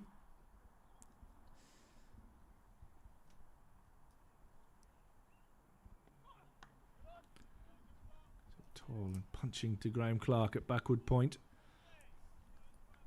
Hasn't quite maybe had the start or the impact that I imagine that he will have certainly been hoping for. Just 12 runs to Ladigan's name at the moment. But still a couple of games to go in the season. Still quite a bit to play for, although Worcestershire certainly the one they're going to have to do the most to try and keep themselves up in Division 1 for the 2026 campaign. It's good energy on the ball, that from Potts. A nice leave from the young man. And it's hitting that same kind of area in terms of height as it's going and carrying through to Ollie Robinson, just being able to sail over the off stump. Just wonder whether at some point in time whether you try and get one to get a little bit lower, push a little fuller delivery in there and see if it will clatter through off stump like that.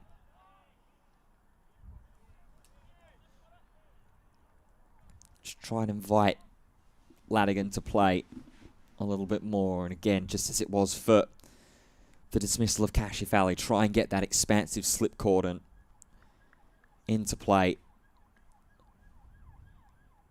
Already been quite a considerable bit of action there. One chance taken from Betting and one missed from Gay. They didn't live to regret.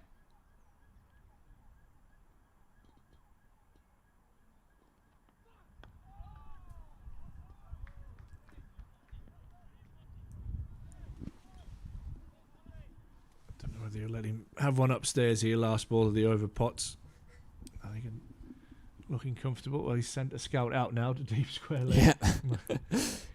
I have known him since he was about 10, so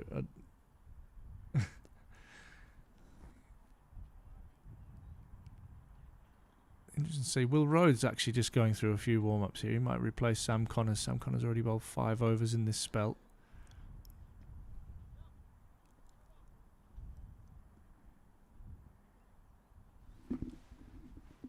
Will it be the double bluff? It is the double bluff, but it's driven beautifully through cover point. Tall and elegant. And put away. Off the mark, Ladigan with 4. And the 50 up for Worcestershire with that divine stroke as well. They've had to work for it. Have Worcestershire. And Dan Ladigan there, showing that experience is merely a concept.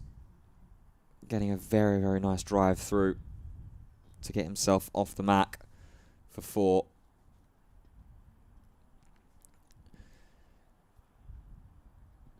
New over set to begin here. And it is going to be Will Rhodes that is going to take over proceedings from the Finkel end over Sam Connors. Just see from the pictures there. Great shots from Stevie up on the roof that we are getting plenty of cloud cover in now. So the overheads have changed. It was beautiful blue sky to start today. Those clouds are coming in. A few of them look a little bit menacing away to the west.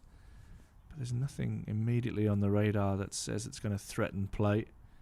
Maybe more a little bit this afternoon, but fingers crossed we get a full day's cricket in here.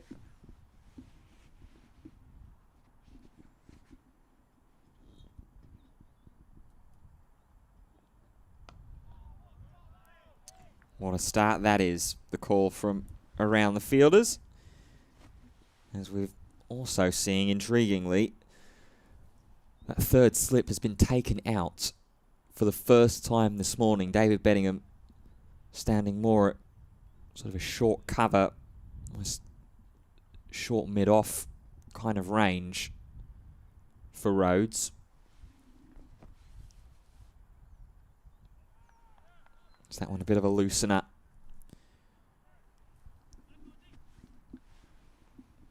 Saw a lot of Will Rhodes with the ball in the Metro Bank One Day Cup, and he was excellent for Durham. Often the go-to man to stifle the runs or to pick up wickets. Saw Ollie Robinson standing up to the stumps a little bit to him as well.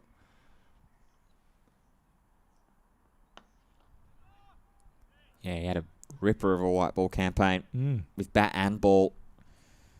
Remember very vividly the opening game of that competition over at South Northumberland.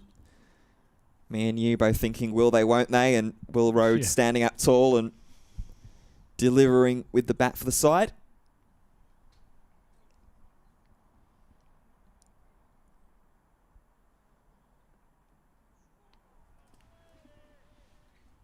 Getting a little bit of movement all around at the moment in this first over. Maybe admittedly a little bit surprised to see him brought on at this over. I would have been maybe tempted to give Sam Connors maybe one more after his maiden. Yeah, I think they're just conscious of not trying to break Sam Connors, using him in short bursts with pace.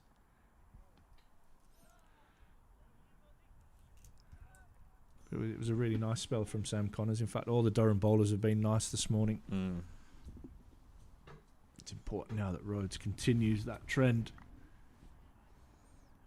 As Durham go in search of more wickets before the lunch break, which will be at 12:40, I believe, this morning or today.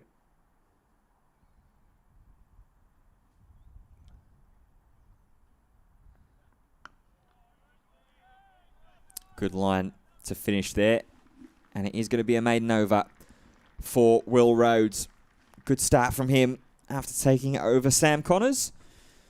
Remains 53 for 2. And that is good work. That'll please his captain. It'll please everybody affiliated with Durham that the pressure hasn't relented every time a new bowler's come into the attack.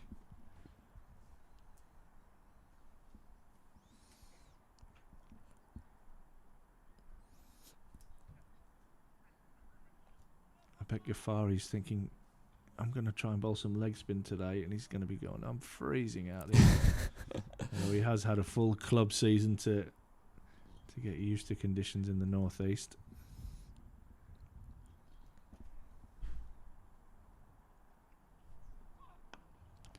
Driven beautifully this time through mid-off. No point in running after that one. Back-to-back boundaries for Lanigan.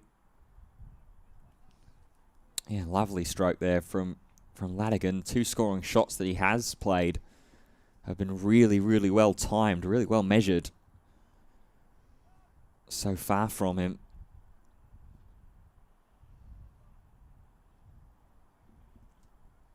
Maybe this is just going to be the breakout performance that he needs as he makes his early strides into first-class cricket. And repeats the dose. Wow. See what Potts is thinking here. He's trying to go full. At the moment, the young man has all the answers. Yeah, Lanigan's third boundary not in a row. Quite as in control there. I think they're from Lanigan. More kind of a guide across as opposed to a full flourish and sort of that number 9 strike that you want to look for when you're trying to play that cover drive. I'd be pretty happy with that, Ben. Yeah. Not going to lie, that's not the worst shot I've ever seen.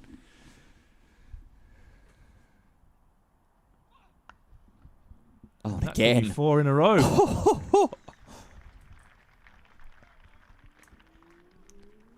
Well, Worcestershire, I think you've got a player on your hands here.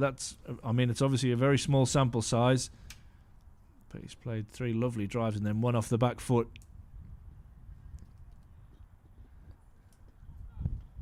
Yeah, that is a wonderful strike. I think that's the pick of the bunch. Yeah, that's not a bad ball either. That's just hit on top of the bounce. Potts now having a pretty hearty conference with skipper Alex Lees here.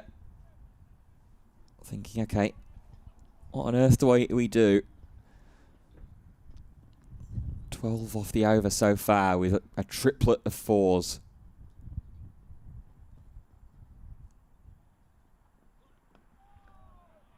Good response from Matthew Potts.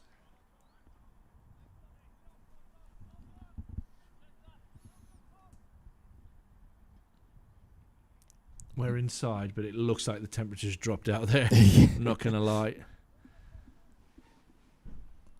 That wind's been pretty much a constant now. coming in from the west. Yeah, only a handful of players out there at braving the short sleeves from the off. Yeah, they'll be bowlers. Ollie Robinson scrambles across and does well. Doesn't take it cleanly, but no runs. Oh, we see a couple of overs from the leg spinner before lunch. Yeah, might not be the worst idea, especially the conditions overhead. Getting this bit more overcast. There are strides and patches of blue sky that are starting to try and make their way from what is right to left in your picture, tuning in from wherever you may be.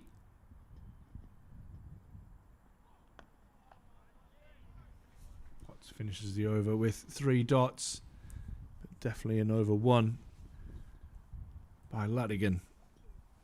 He's off to a flyer. He's 16 from 14. Worcestershire 65 for 2.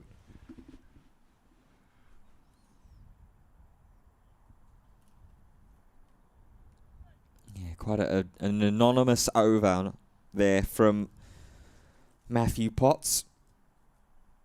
When you're looking at not only his figures for the day so far, but also generally for the Durham bowlers. It's the first over to go for over 10 of this morning session.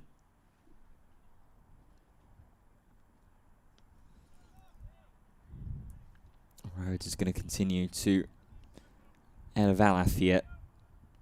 Still bowling to just those 2 slips, with Beddingham playing very short and close towards the pitch.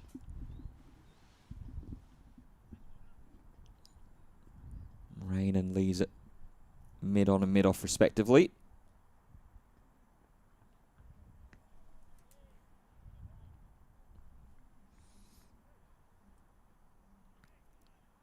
I think Rhodes here just still trying to figure out that line to get the movement quite nicely shaping in towards the stumps. We're certainly using last over to try and hone in on the radar. Looked like he started to get there towards the back end of the first over.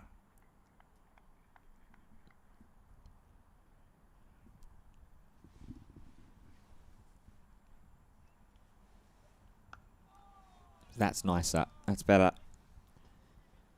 There from Rhodes, just trying to force Advertisements into playing.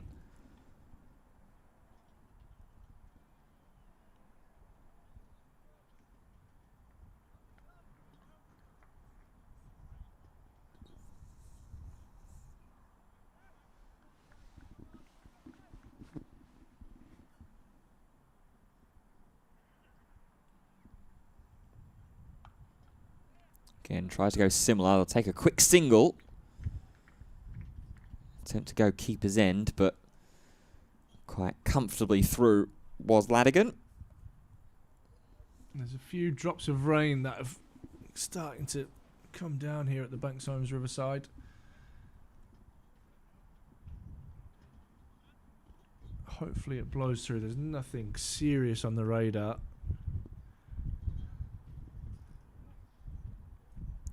Yeah, it depends how much of a leash that umpire Kettleborough is going to afford for this rain.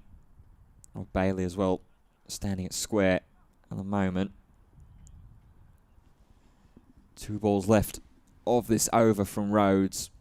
Ideally want to get through that before any kind of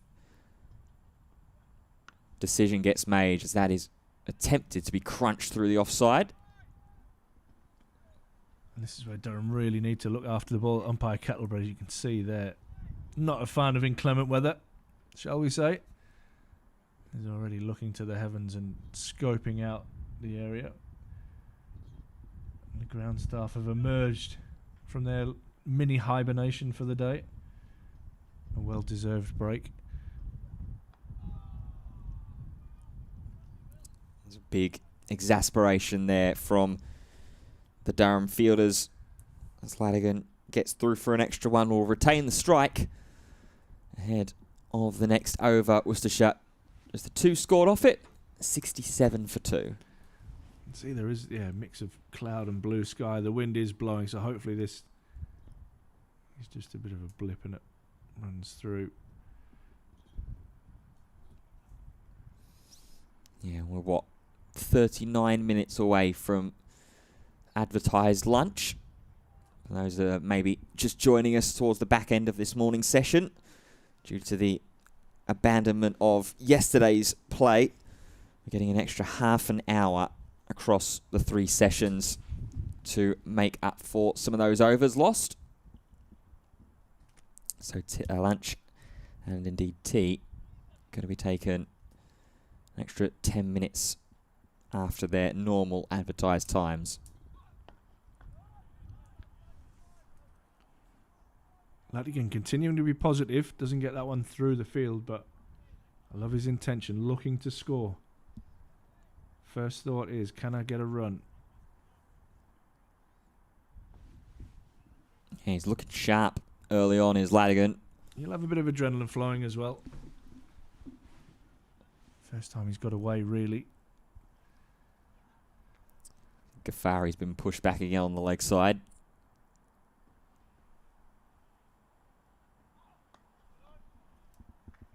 This time he drives a little bit weight back. But plays the ball late enough to get that away through backward point for 4. Got a bit of momentum here, the young man. Moves to 21. That better than a runner ball. Yeah, looks a little bit more uppish for Latigan on that one than his previous drives, but still gets the rope. And he looks like he's in very, very good touch early on. Before, maybe thinking about trying to dislodge Edavalath as one of the opening pair. Seeing the young man of Latigan coming to the crease, thinking, okay, still early days in his first-class cricket career. Hopefully there will be some of those nerves that we can pry on here. He's actually looking like the one that Durham are going to want to remove first. Yeah, Potts is going to try back over the wicket. I think we might see here if Lanigan can play the short ball. I've got a feeling he might. Potts has had enough of being hit for 4s. Yeah, Betting has been being taken out of the slips cordon as well. It's being pushed even further back than what was originally looking like it was just going to be the extra offside play. It's going out as a sweeper at deep backward point. Indeed. Oh, wow. And that one will swing away for 4 byes. Ollie Robinson will know and not like what's coming. Had no chance with that one. Yeah. One slightly perturbed Matthew Potts is certainly not a man that I'd be volunteering to be keeping to. Yeah, he's a grumpy man now. He's got a good teacher in being grumpy and Graham Onions.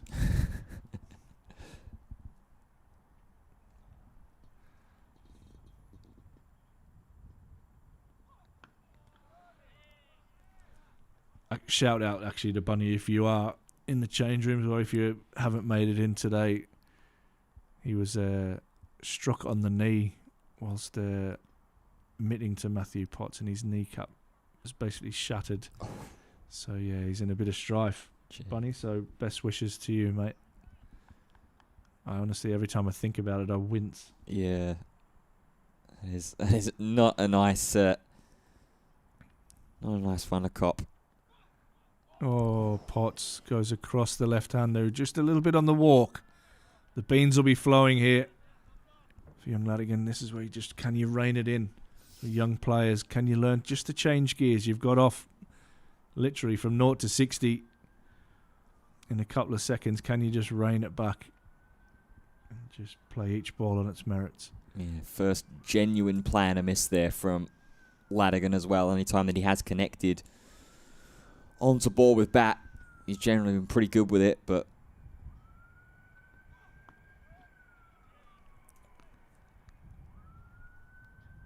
it's good from this young pair of pairs. 75 for 2.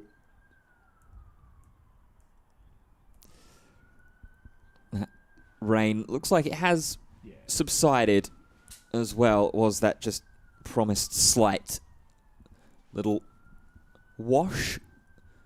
Although the cloud cover is continuing to come across and is quite grey and dark. You can see in your picture there. Got just under 35 minutes until lunch. So hopefully get through to that unscathed with weather. Yeah, Worcestershire will be hoping unscathed is the word. Durham will be definitely searching for 3 and 4 here. As that one darts in towards the pads, but Advertisements whips away. غفاری comes around, slip, but gathers nicely to keep that to 2. Yeah, recovered well there.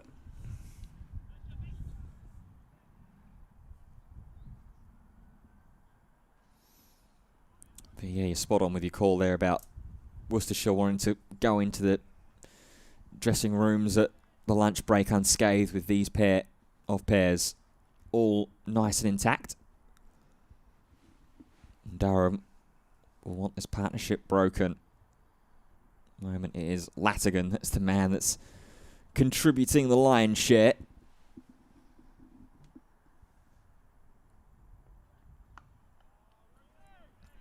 As that one's just back nicely on the line and length and defended.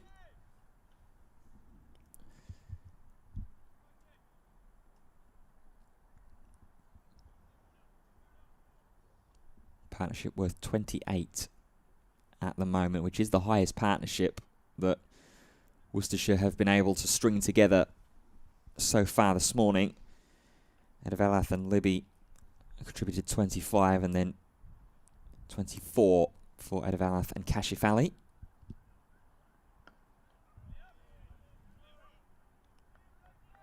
love how still he is. Advertisements, he's looked really good this morning.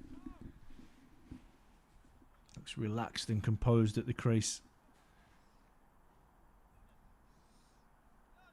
Yeah, Point of contact right under the eyes. Just nice and patient, isn't he? We've said about it multiple times so far throughout this morning session.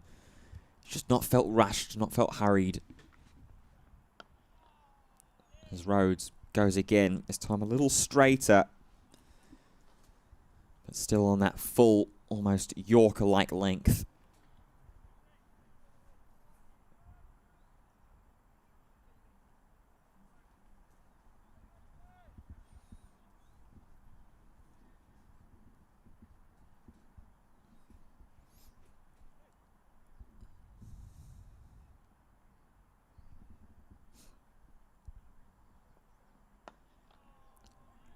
Tries the drive. Big long stride forwards as well as he tried to go into that shot, but almost maybe just stretching a little bit with that big long stride that he's taken.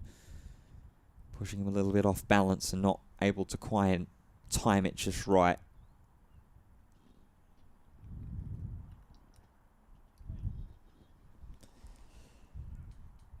Potts going to be pushed back on towards the boundary rope for this final delivery.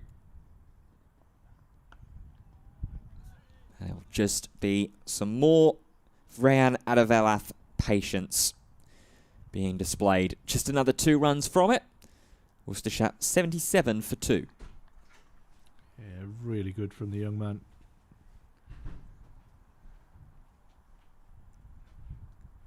Traditional opening batter.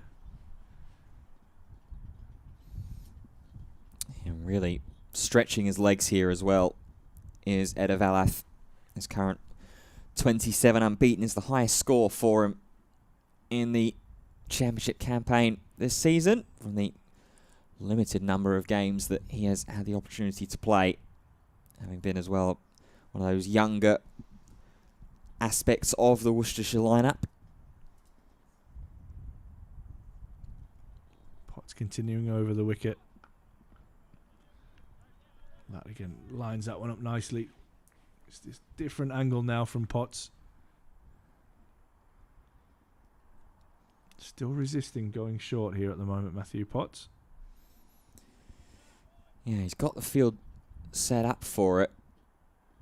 At the very least, over on the offside, has got the sweeper there. No one back on the leg side on the boundary just as yet, though. Oh, French cut. Thick inside edge. The boundaries continue to flow for Ladigan. Gets a bit of luck, deserves a bit of luck the way he's played so far in this short innings. Moves on to 25, Worcestershire 81 now for 2. Well, the thought brushed across my mind that Potts needs a big over here. And I weren't talking about the total that he was going to be conceding, because he's already conceded what is now, with that boundary, 24 runs off of the last 3 overs, including this one currently underway. That one's flashed away, and that will be 4 wow. more. Ladigan gets width. Ladigan puts it away.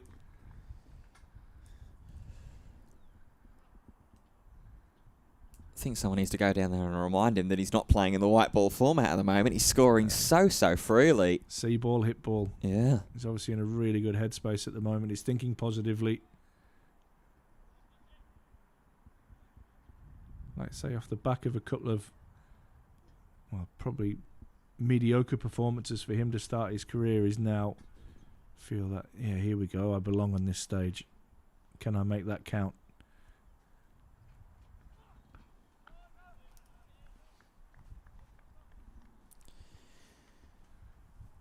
Just want to keep an eye as well in the midst of all of that and Potts returning to his mark. Graham Clark was just having a little bit of inspection on his right foot. Well, it may have just been a footwear issue, but hopefully nothing further than that. It's a little slower to get up after trying to dive and stop that boundary from hitting the rope.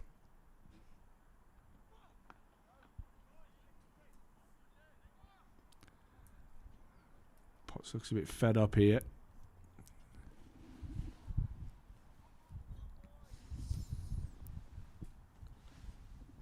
Yeah, it's understandably so as well. 28 runs and he's conceded in this nearly 3 overs here.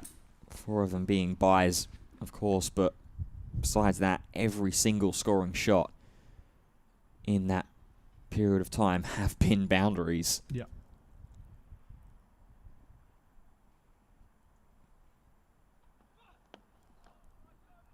Drives nicely but won't beat mid off. That ends another Potts over, and I think that'll be the last of that spell for Matthew Potts. I think Durham need a little change from the Lumley end. Will he go to Ben Rain to come back? Picked up the wicket of Kashifali though in that spell, Matthew Potts.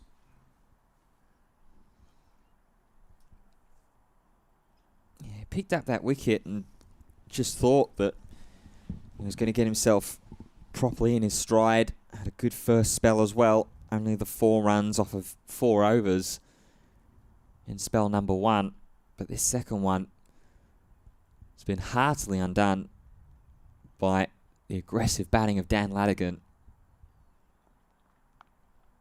As Rhodes continues here from the Finkel end, still trying to zero in to that top of off stump.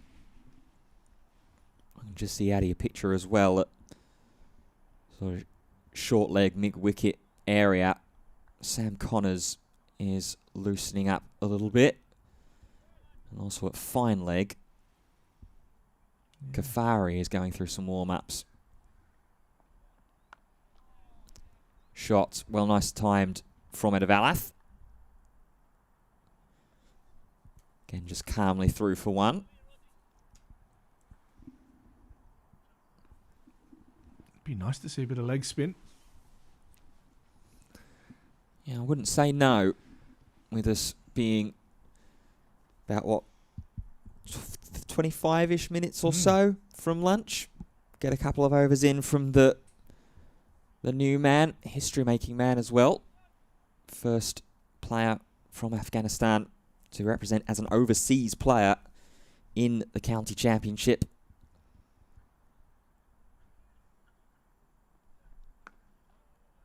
Rhodes comes round the wicket to Latigan.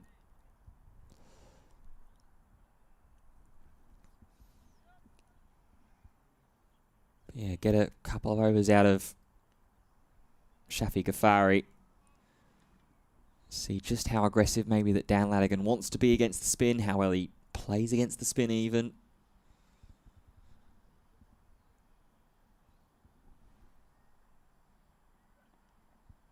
Good leave.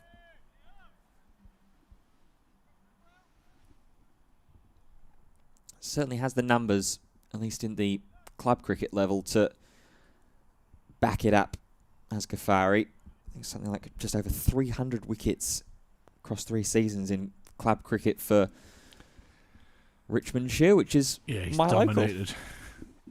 Indeed.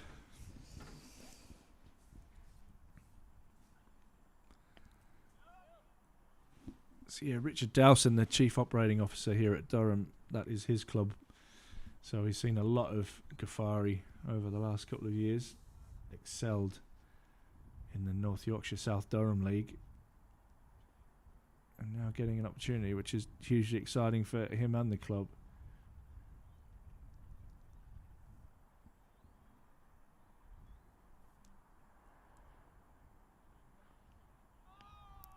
Stays wider there from Rhodes to end the over. Another pretty tidy one from him. Just the 1 run from it. 86 for 2. Yeah, he's been very economical, Will Rhodes. You'd expect that. That's his role. Come and tie an end up. But he might have done his work so far.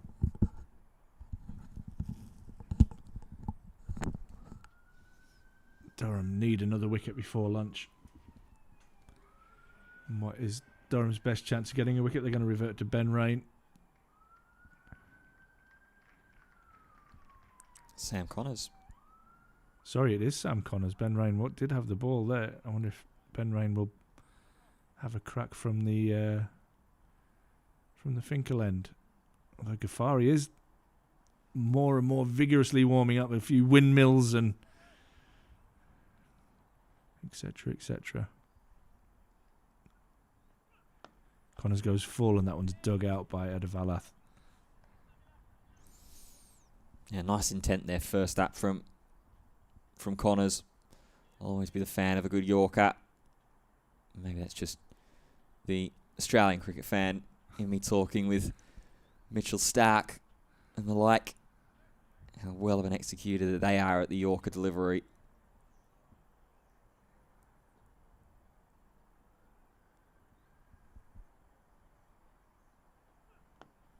Another attempt. Wins slightly at his back, although it is blustery, blowing really across the ground from kind of a cow corner down to third, really. Yeah, it's a bit odd with conditions out there. The flag on top of the pavilion doing all sorts. Yeah. And again, Adavalas solidly in behind that. It's been an impressive couple of hours' work for the young man so far.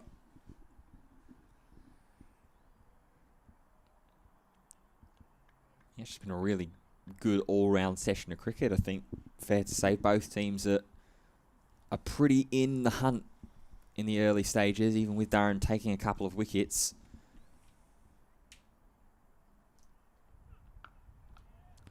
Dropped and run. That's excellent cricket from the two youngsters. Both have a look at each other. Both give them a thumbs up. Really nice work. Good batting. That's what they want to do. Rotate the strike. Left and right hand. Yeah, very, very nicely done. Very watchful move there from Adavalath. Especially with Latigan now. I don't think he's seen Sam Connors yet. So give him a couple of opportunities here as we get closer and closer to the lunch break to get a feel for his line, his length, the rhythm.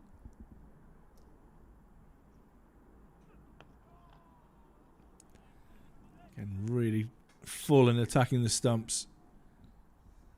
It's a good start to his spell again from Sam Connors.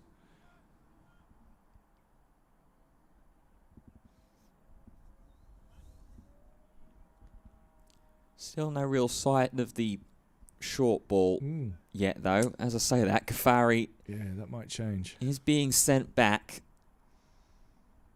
to go and ride the rope. Bettingham as well has been switched over here from behind on the offside to very short on the leg side.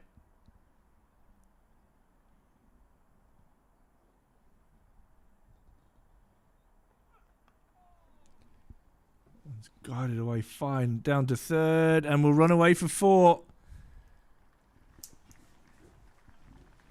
That unfortunately is the problem when you put all your fielders on the leg side. That gap really opened up behind point. And Ladigan picks up another boundary.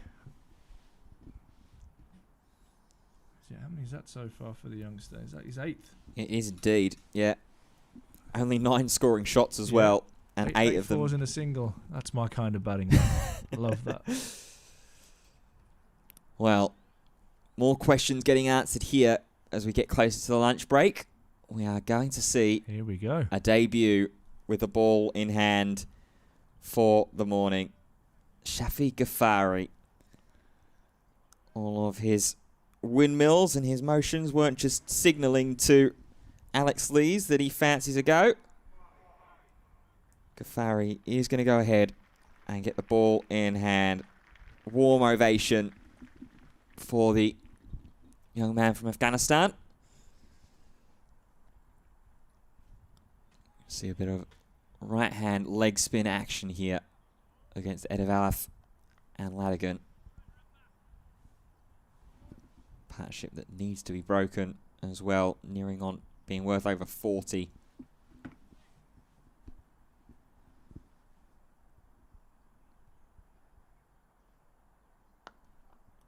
Oh, crunched hard into Graham Clark, who was there sort of silly mid-on, but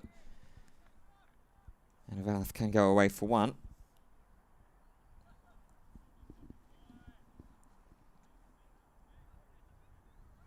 Yeah, there'll be a little bit of nerves for him. Not ideal conditions for spinners out there, but I'm really excited to see what he can offer.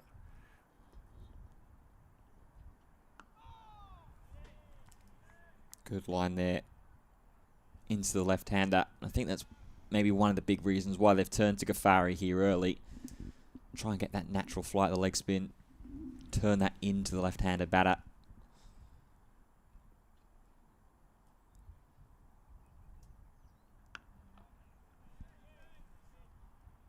We've seen Nathan Souter have some real success with the white ball for Durham.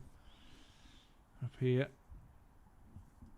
It's our first look at leg spin really in red ball cricket for quite a while.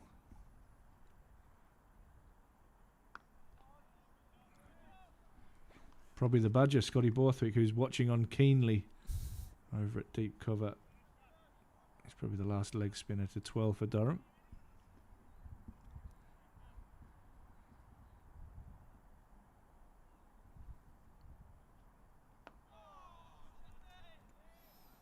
In behind it well at the moment is Ladigan, but plenty of encouragement from the players out there in Durham navy blue caps. He certainly looks like he's hitting the right areas in this first over. Last ball. Just gets Ladigan to dab and defend down. Just the 1 run from it. And the crowd in at the Banks Home Riverside. Very appreciative for it as well. 92 for 2. Yeah, lovely round of applause. Young Afghan.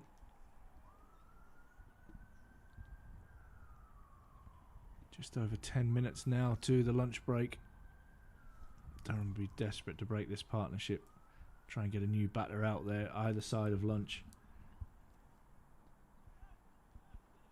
Sam Connors on a mission. Ball in hand now. Partnership so far of 43 between the two young pairs. Said Latigan, 33, 8 fours, and 1 single to his name. I love that thinking. Adavalath going in the opposite way, 30 from 73. Long discussion there between Connors, Lees and Rain. It's resulted in Beddingham being pulled out of third slip again.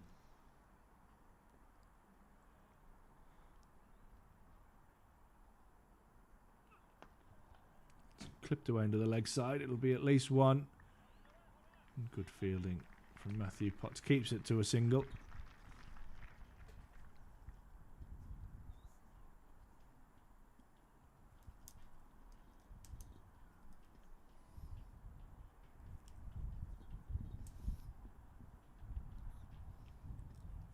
Everyone's going to change around here again. غفاری being pushed back onto the leg side boundary. Tempted the shorter ball. Yeah, let's see a little bit of chin music. See if he takes it on. He's in good run scoring form.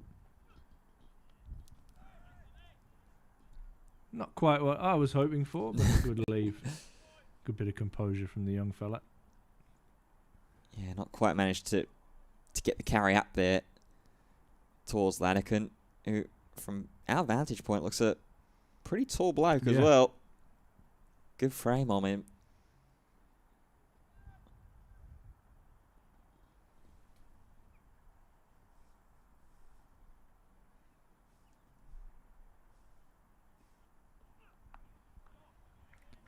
Guides that away comfortably down to third.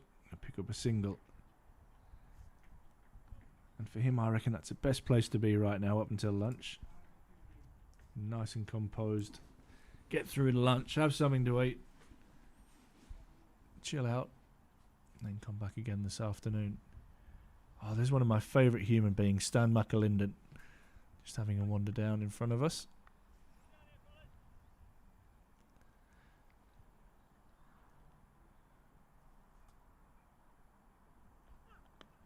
Oh, it's good from Connors.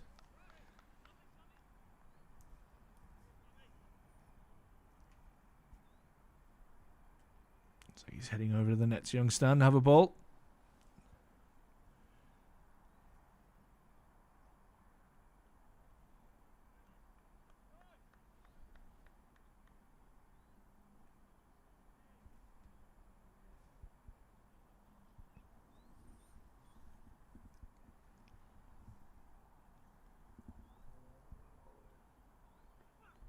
Oh, guided again down to third.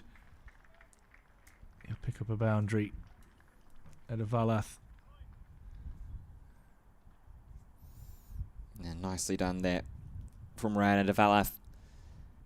Sums up these innings so far. Just calm, measured, composed, picking the spots the best that he can. 35 now of 76 deliveries. Looks a fine player. Both of these youngsters, so exciting times for Worcestershire. Not all doom and gloom. You look at that table, you're thinking things are not going well, but there's a bright future with these two. You throw in the likes of Libby and Kashif Ali. Yeah, absolutely. And even like being in this position that Worcestershire are at the moment, as Connors will ride in, does sometimes just breed that opportunity for some of the younger starlets to have a little bit of a go. That sort of we've got nothing to lose anymore mentality almost. When they do end up impressing, and ultimately if Worcestershire do end up going down and relegated to Division 2 at the end of the season, those two players are going to be ones to really, really watch out for if they start to get more regular cricket in that second division. Could be names that we could be talking about back in Division 1 as soon as 2027. You never know. Yeah.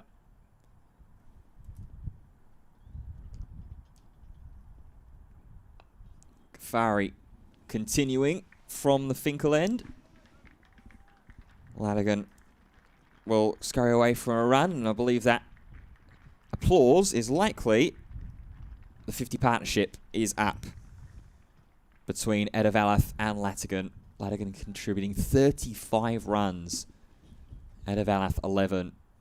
It's taking them just under an hour to pile that on, virtually double the total for Worcestershire. That's a lovely up drive from Edavalath to take Worcestershire to another milestone. It's the 100 for Worcestershire. Had to battle hard for it after losing Libby and Ali, but these pair have steadied the ship very, very nicely indeed. 29.2 overs, 123 minutes. It has taken them.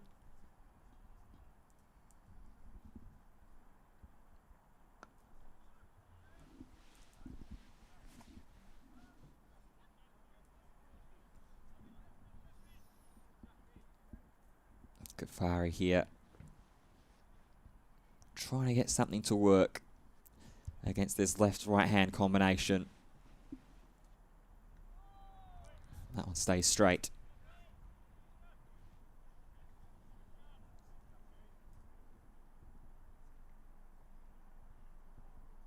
I'll tell you what, he gets through his overs quickly.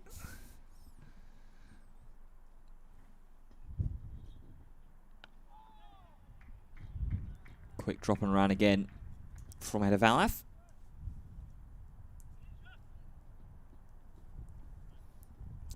Moves on to 40 off 81.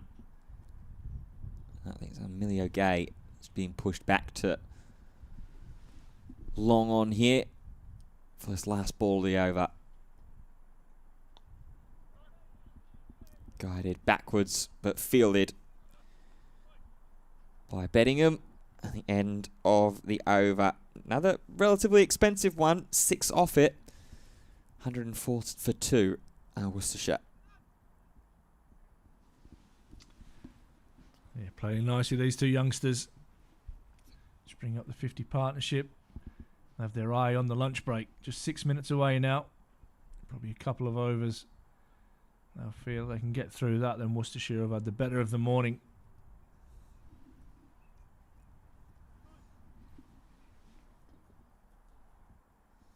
Durham desperate to pick up wickets number 3 and 4.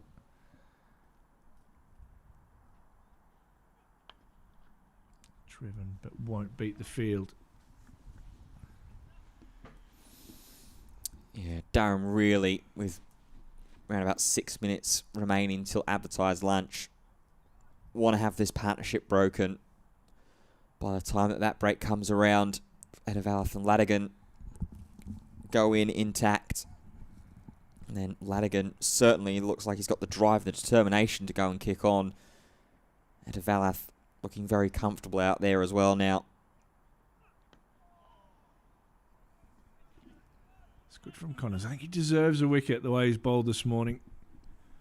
Been really impressive. The only surprise really that I would say of this morning's play is that Ben Rain hasn't come back to bowl another spell. He did bowl 8 overs, I believe, in that first spell. Picked up the wicket of Jake Libby.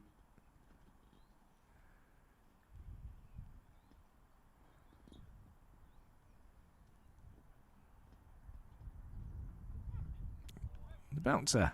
A rare bouncer today. I think we might see a few more of those after lunch. Yeah, first real executed bouncer and short ball there. We've seen a couple attempted from the likes of Potts and Connors himself as well, but that one's the first one that he feels like he's really gotten right. Getting Edavalath to move around the crease a little bit more. Field is certainly set for it with a man back on the square leg. Second bouncer and comfortably negotiated that time.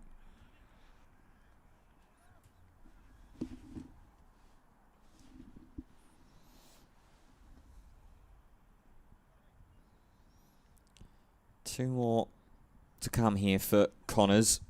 Is he going to just continue this onslaught with the bouncers, or maybe try and sneak in one that's slightly fuller length delivery? Try and get those catching covers into play. There is the fuller one. Yeah, tucked away comfortably out into the leg side.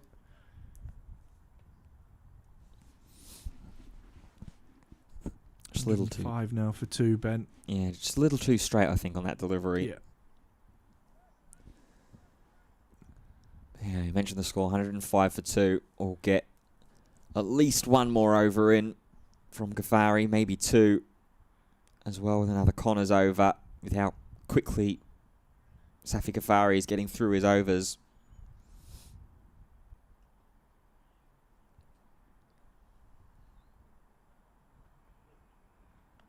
And another bouncer to finish the over. 105 for 2. 41 for Edavalath. 35 for Latigan. Excellent partnership between the two youngsters. Lost 2 wickets relatively quickly. It's important from a Worcestershire point of view that they didn't go 3 or 4 down quickly, because then Durham have all the momentum. And when you're down at the foot of the table, you've no doubt experienced a few collapses over the season, and those little jitters creep into the change room. So excellent work from this pair. Striding forward is Edavalath. As غفاری begins his 3rd over. Definitely shown just a little teaser of what he can do, what he's been brought in for. That one very floated. This will be potential trouble. Edavalath gets through.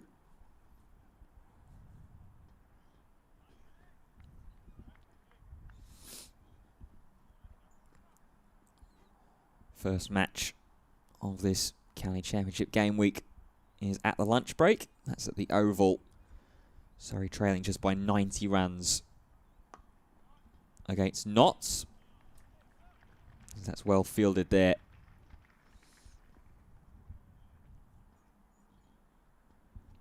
Yeah, good work, skipper. Alex Lee's diving away.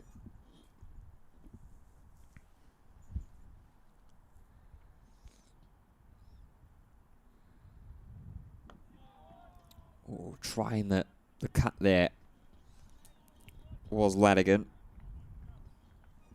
Right idea behind it. Seeing a little bit of rare width from غفاری, trying to push one across instead of getting that natural turn in.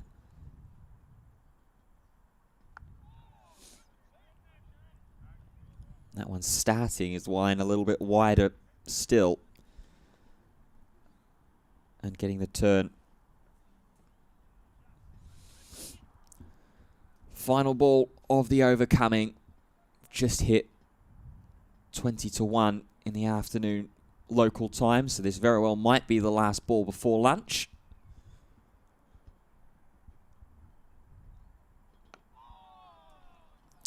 And it's a dot ball as well. And that is indeed going to be lunch. A very, very competitive first morning of cricket here at the Banks Homes Riverside. Durham striking quickly with a 1-2 combination in the space of 20 minutes, dismissing Jake Libby and Kashif Ali. But the story of this session has to be Dan Latigan, 36 of 47 with 8 fours to his name as well. Really helped steady the Worcestershire ship with Rayan Edavalath as well, who goes in to the break 42 off 89. Worcestershire 107 for 2 as we hit lunch.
Looking for a tasty day out the whole family will love?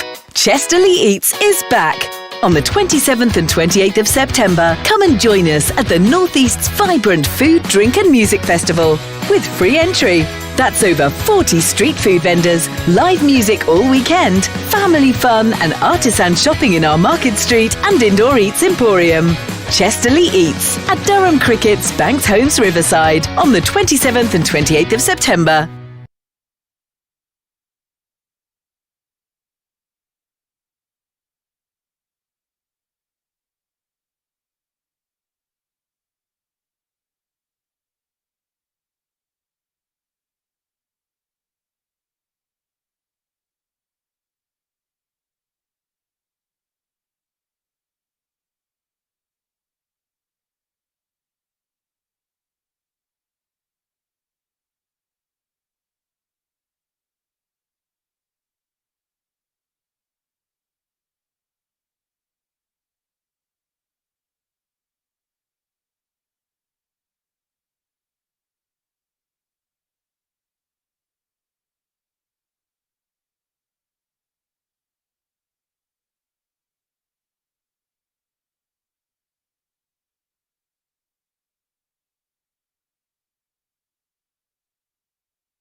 This November, light up your night at the Festival of Fireworks. Join us at Banks Homes Riverside on Saturday the 1st of November for a spectacular evening packed with fun. Expect a dazzling fireworks and laser show, live music, funfair rides, face painting and loads of delicious street food. Hosted by Durham Cricket and Chesterley Street Cricket Club. Sponsored by Everyone Active. Festival of Fireworks on Saturday the 1st of November. Book your tickets now at durhamcricket.co.uk.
Looking for a tasty day out the whole family will love? Chesterley Eats is back.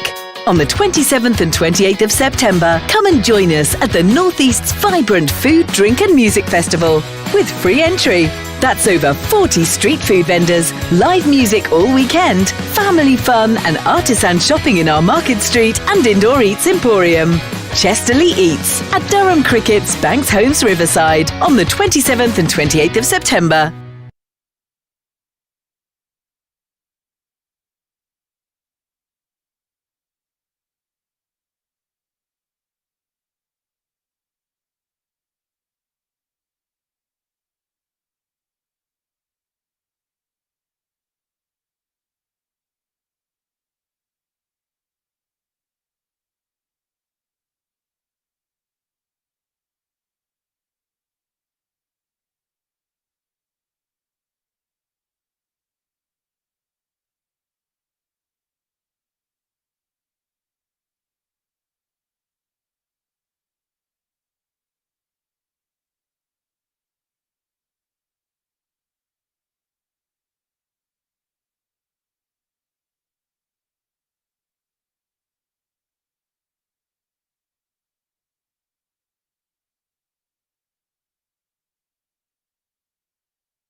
This November, light up your night at the Festival of Fireworks. Join us at Banks Homes Riverside on Saturday the 1st of November for a spectacular evening packed with fun. Expect a dazzling fireworks and laser show, live music, funfair rides, face painting and loads of delicious street food. Hosted by Durham Cricket and Chester Street Cricket Club. Sponsored by Everyone Active. Festival of Fireworks on Saturday the 1st of November. Book your tickets now at durhamcricket.co.uk.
Looking for a tasty day out the whole family will love?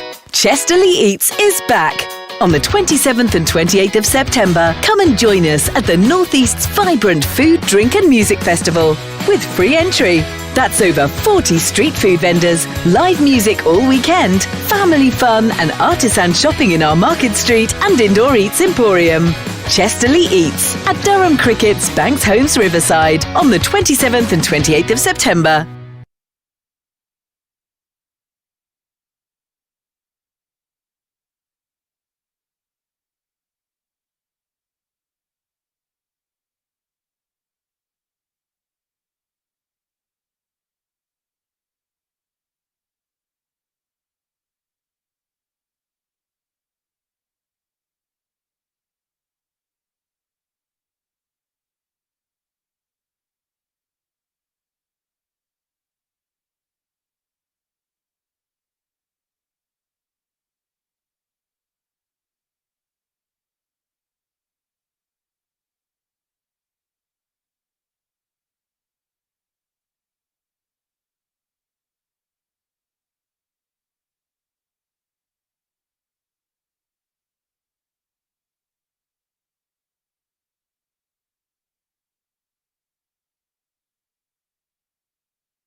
This November, light up your night at the Festival of Fireworks. Join us at Banks Homes Riverside on Saturday the 1st of November for a spectacular evening packed with fun. Expect a dazzling fireworks and laser show, live music, fun fair rides, face painting and loads of delicious street food. Hosted by Durham Cricket and Chesterley Street Cricket Club. Sponsored by Everyone Active.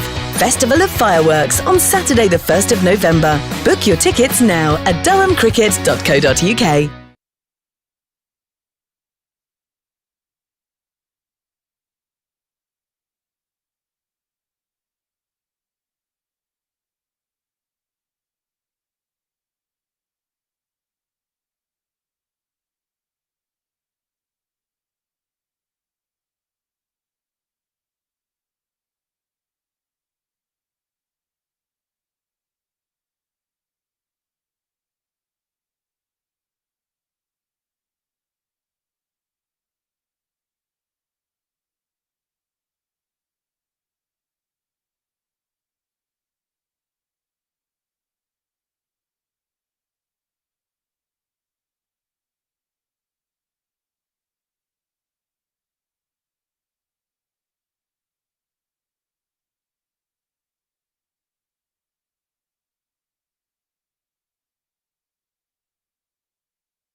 Looking for a tasty day out the whole family will love? Chesterley Eats is back.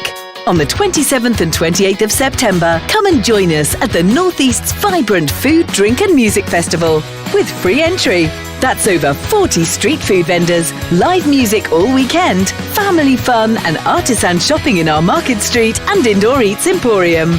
Chesterley Eats at Durham Cricket's Banks Homes Riverside on the 27th and 28th of September.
This November, light up your night at the Festival of Fireworks. Join us at Banks Homes Riverside on Saturday the 1st of November for a spectacular evening packed with fun. Expect a dazzling fireworks and laser show, live music, fun fair rides, face painting and loads of delicious street food. Hosted by Durham Cricket and Chesterley Street Cricket Club. Sponsored by Everyone Active.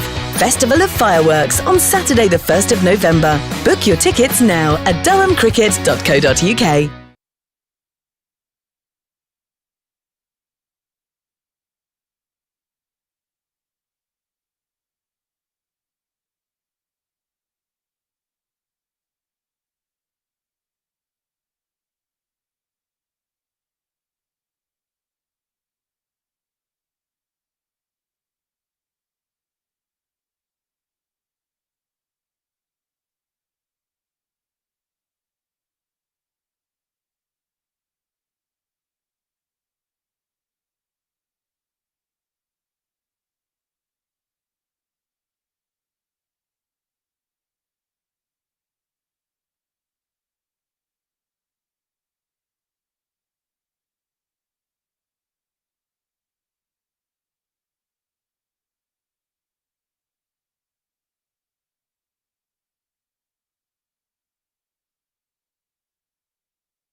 Welcome back to the Banks Homes Riverside for the afternoon session.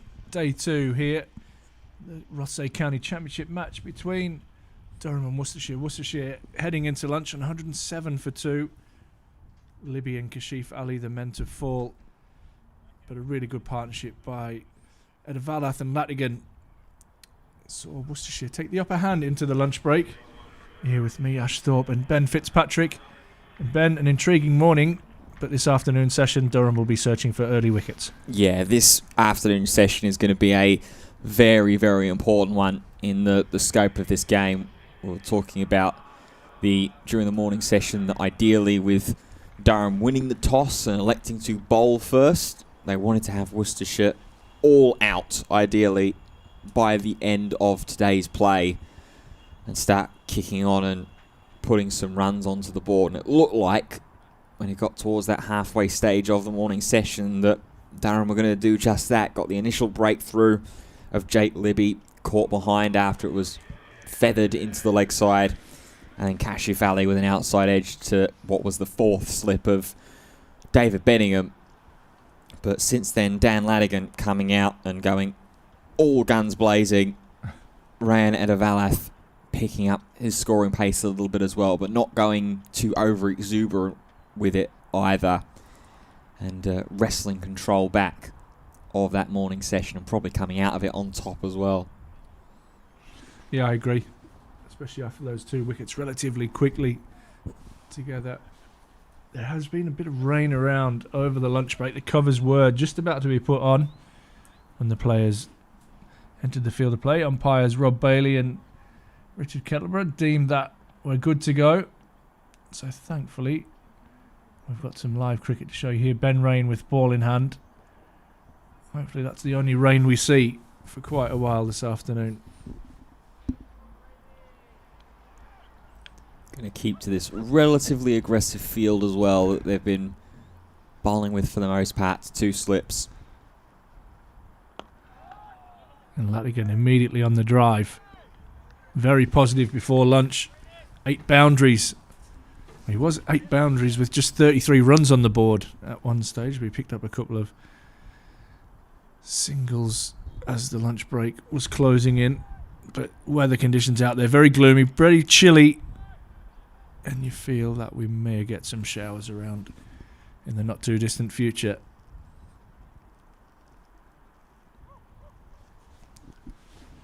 There's definitely some rain around to the north and to the west of the ground. Rain starts off with a couple of dots. Yeah, that temperature certainly has dipped out around there. It even feels like it's dipped a bit inside. I've got my overcoat on after between the lunch and the afternoon session. Definitely a more traditional autumnal atmosphere around with the gloomy clouds.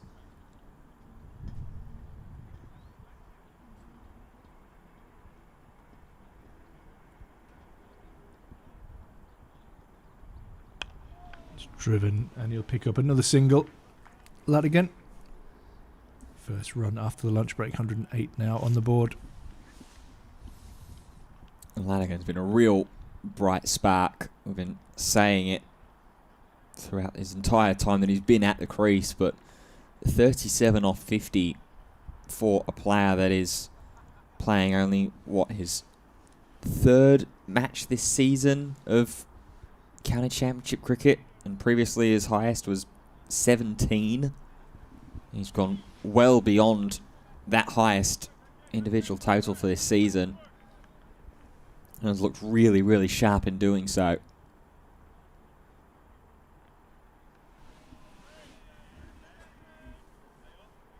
Welcome to everybody watching at home. You've probably got the best seat in the house. You'll be warm. You'll have access to tea and coffee, a toilet and food. Those are available here, but you're going to have to move away from the cricket. You can carry the cricket around with you. I tell you what, it's a bit nippy out there. The wind just has dropped a little bit as well, which is my main concern. Durham's main concern is picking up wickets. Worcester's is scoring runs, and Worcestershire pick up another single there, down to fine leg. Advertisements gets his innings underway again after the lunch break. Unfussed, calm, a couple of words that you could use to describe his innings so far. Look very organised. Latigan's more on the counter-attack, looking to score at every opportunity.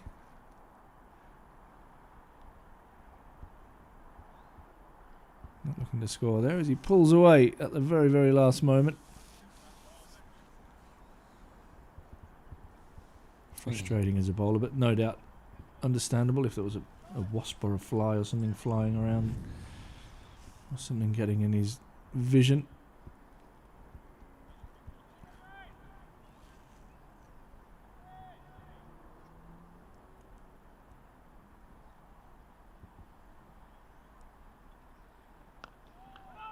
Pushes out to point, thinks of a single, and Graham Clark does well to get around and prevent that single from happening. That ends the first over after lunch, just the 2 from it. Worcestershire 109 for 2.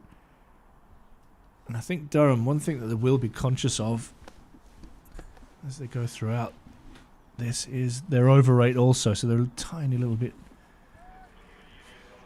behind where you would want to be, so that might see plenty of work for the young Afghan leg spinner غفاری, who is going to come into the attack from the Finkel end. Got a couple to turn before lunch. It's pretty conservative really, bowling nice and tight.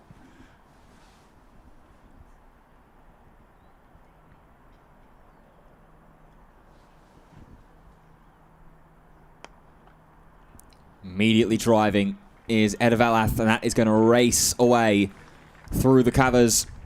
First ball back from the lunch break for غفاری.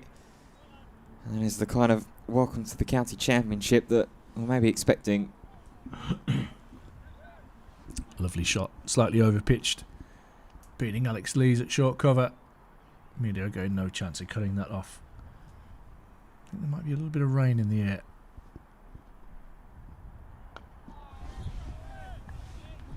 Might get our man on the roof to confirm. Yeah, looks like it might just be sort of dotting around. He says no, Ross, but I mean Ross is very close to the ground. Late cut there from Advertisements, executed beautifully. And it'll pick up a 50 for itself as well. Ran Advertisements, batted very, very patiently to earn it, but sometimes that's what you need. What a match calls for.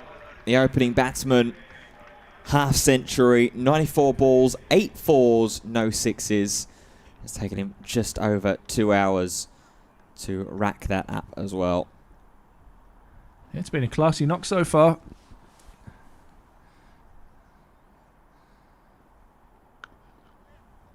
Again, just waits on that one to reach him back behind him.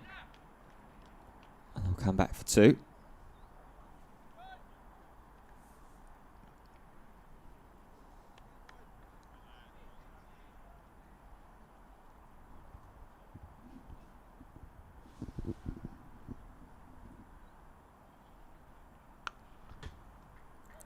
A little shorter that time from غفاری, just drag that one down. I'll take one more run for it, leaving Dan Latigan 1 ball in this over to try and have a crack at the leg spinner.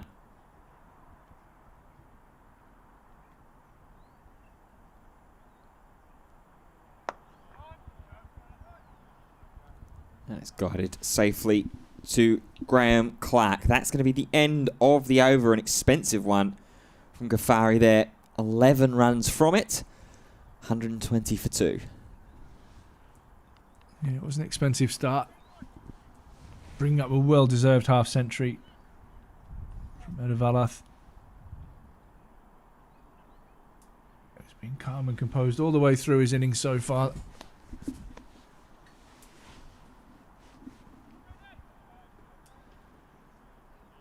Again, looking for the breakthrough.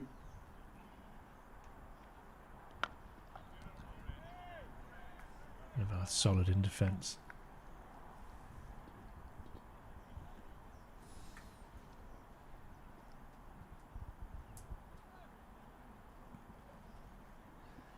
Yeah, Ben Rain being tested here after he's been brought back into the attack.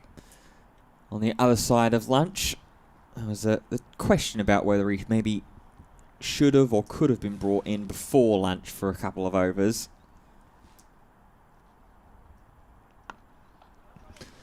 Yeah, I think with that 8-over burst up front,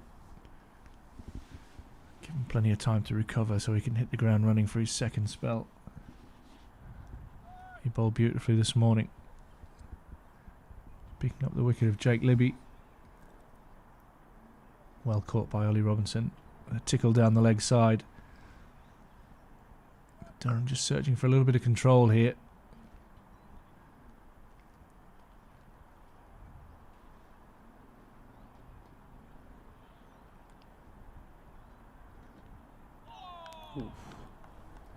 A good leave from the youngster.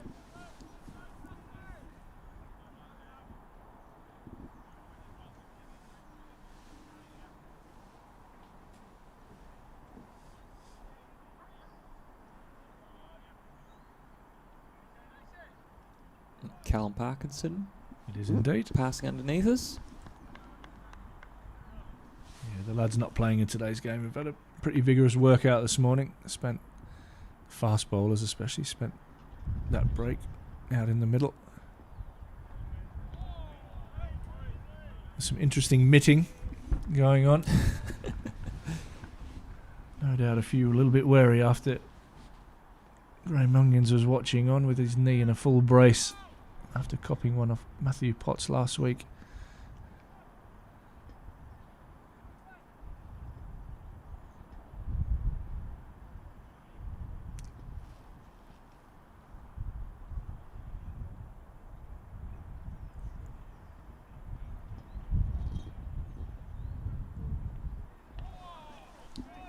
Patience from Medavalath. Bowling a good line though is Rain. Just again sort of flirting with that opportunity of whether the ball's going to jag back in towards middle and off or just swing back a little bit. Just hold on its line. Ball's held its line for the most part in this over and have been left by Edavalath well.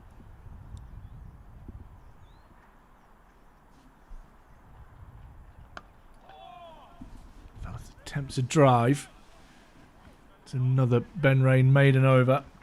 Good news from a weather point of view is it looks a little bit clearer over to the west. So hopefully that's good signs that we get plenty of cricket in today. Ben Rain with his third maiden of the day. 1 for 27. Worcestershire on 120 for 2.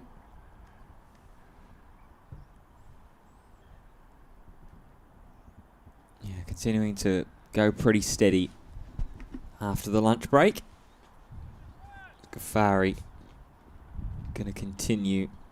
This is technically his 5th over on the bounce between before and after lunch. Ladigan will call Edavalath through. Just a little tuck off the hips for 1 run.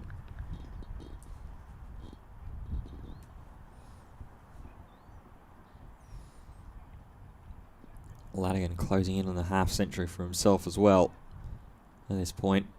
38 off 53, so he slowed the scoring down a little bit from where he started.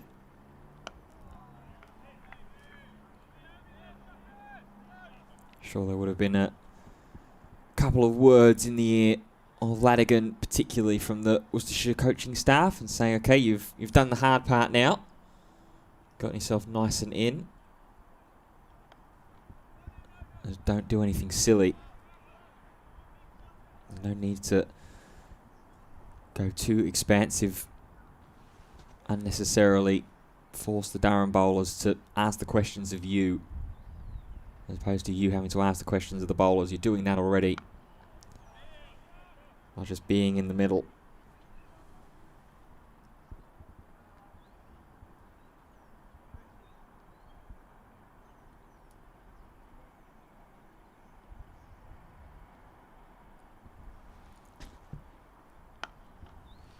Slapped by Edavalath. Just going to be the one.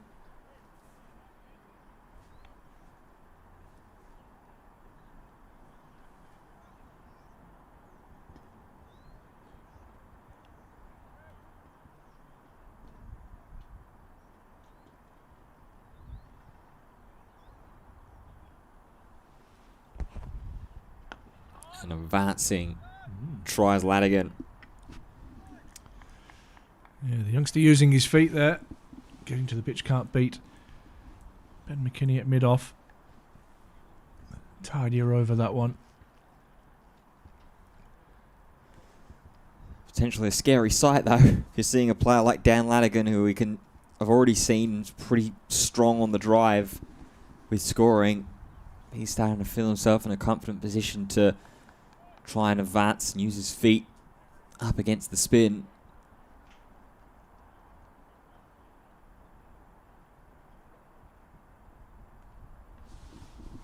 Ben Rain searching for wicket. Number 3 for Durham. 122 for 2 on the board. And you know you're in a contest when you're with Ben Rain, because he makes you play at nearly every delivery.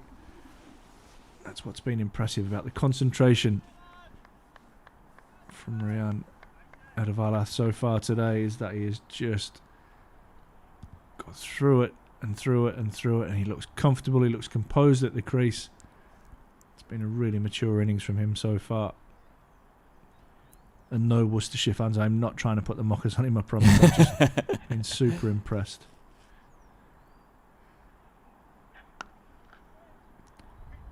Oh, wow.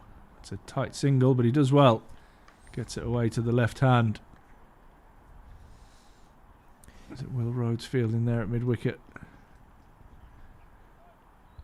Yeah, he's done that well as well today, knowing at what points are going to be safe to go ahead and go with a drop and run. Seen a few from him so far in his innings where he's trusted his non-striker, backed himself as well to set off out of the traps quickly.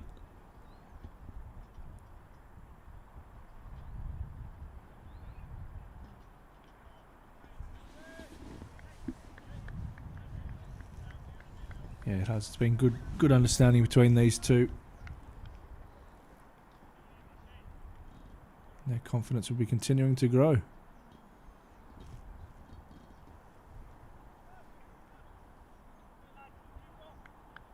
About 74, I think, the partnership. Yeah, it is with indeed. my maths, is that right? Yeah, should be. That's without any aids, I promise you, people. Yeah, 49. Yeah, we're good. We're good.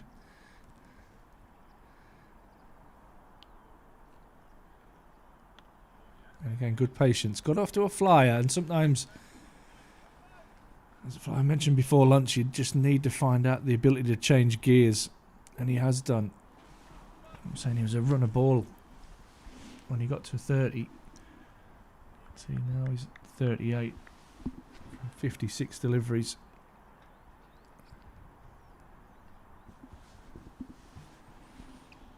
He slowed right down from where he was. Strike rate was up around the 120s, 130s when he came to the crease.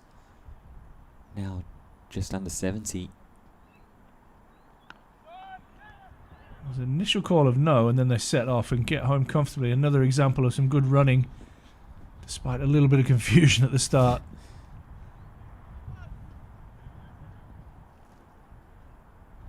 Yeah, a bit of a misfield as well there. I think that's Graham Clark with the wide rim floppy hat on. Just giving the extra time there for Ladigan and Edavalath to get through safely. Clark for his trouble is going to get pushed back right onto the boundary. About fine leg.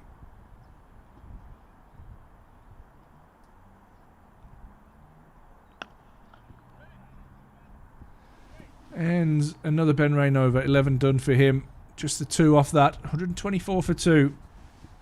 This partnership continuing to grow. Adavalath 56, Latigan 39. Something needs to change here from a Durham point of view.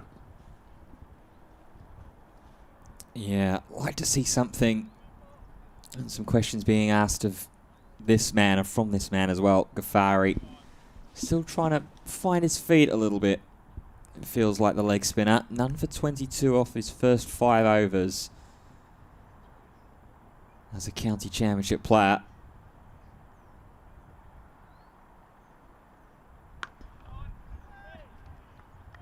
Pushes Ladigan back with that first delivery. Now I'm going to try going around the wicket.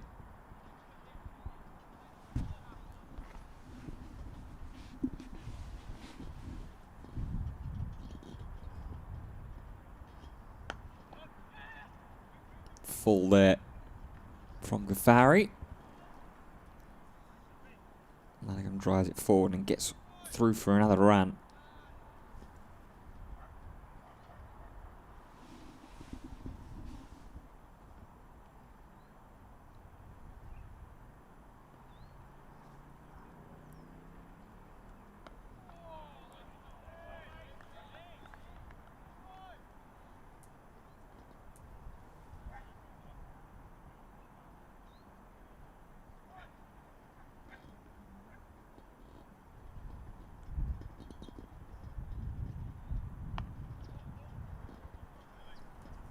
Just trying to mix up his lengths here at the moment is غفاری as well. That one a little quicker and dragged down.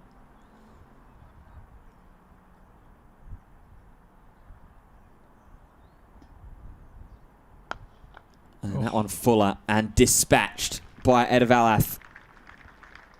Again, just trying to experiment and figure out those different lengths that are going to work. That one well watched from Ryan Edavalath. Moves on to 60. Yeah, he's punished the spinner. Anything short or anything full, he's cashed in. Moves to 60.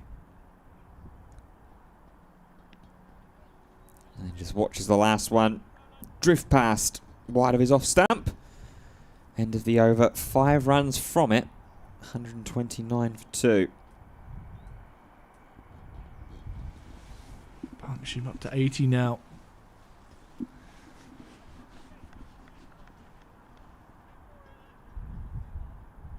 Durham searching for the answers, trying to get a breakthrough.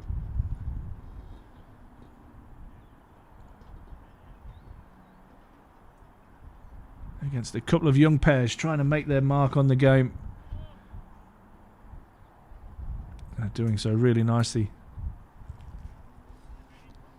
Ben Rain's going to try around the wicket to Ladigan. Tall left-hander who lays back and cuts that one away down to third for 4 more. I've loved his intent. When he's got a ball he thinks he can score from, he's really committed to the shot. Another boundary to the young left-hander. Yeah, causes some serious headaches here of Durham. It's the first real test that they've had as a bowling unit in this match so far as well. Navigated through the opening 2 partnerships pretty concisely. But Edavalath and Ladigan have been a real handful. Alex Lee is just trying everything they possibly can at this point now. Oh, that could be out right in the shin, and the finger goes up. And that is a big moment in this game for Durham. They pick up a wicket, they pick up a bonus point. Ladigan trapped on the crease, has to go for 44. It was a really promising innings, promised a lot more than 44. He's been busy. But Ben Rain also has been right on the money more than not. And gets a key wicket. Yeah, well bowled there from Ben Rain, but importantly as well, well batted there from Dan Ladigan. He's only 19 years old, and to come out here with the intention that he had, with the state that Worcestershire are in terms of their overall campaign and their survival hopes for Division 1 as well, to come in and have no qualms, no issues about trying to put the side on the front foot. Very well hit 44, and has asked for the very, very best of Durham's bowling to trap him on the pad and send him back into the change rooms. Brett D'Oliveira, the new batter to the crease. Plenty of experience for him. 133 for 3 now the score as he strides to the wicket.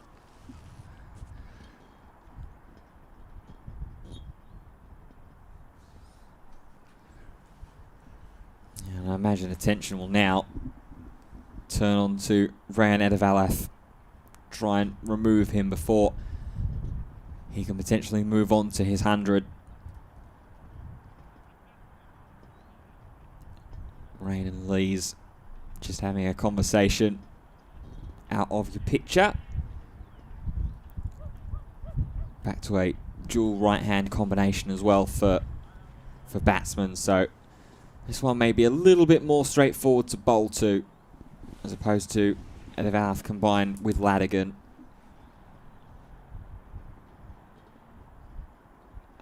Oh, attacks the stumps. D'Oliveira gets this away down to fine leg and off the mark. He'll have been nervous there for a moment. Yeah, I like the idea there though.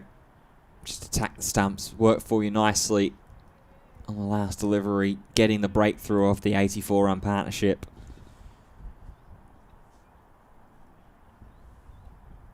So try and go ahead, do the same, see just how concentrated that the new man is. But this one will be the key. Edavalath, remove him.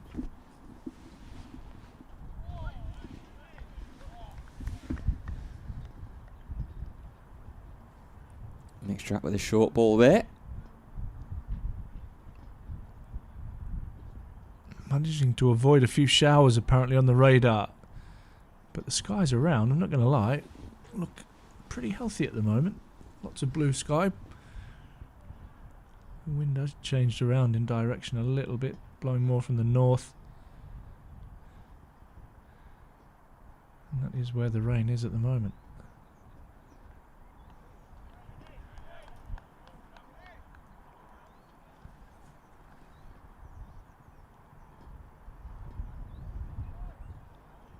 $134 for 3.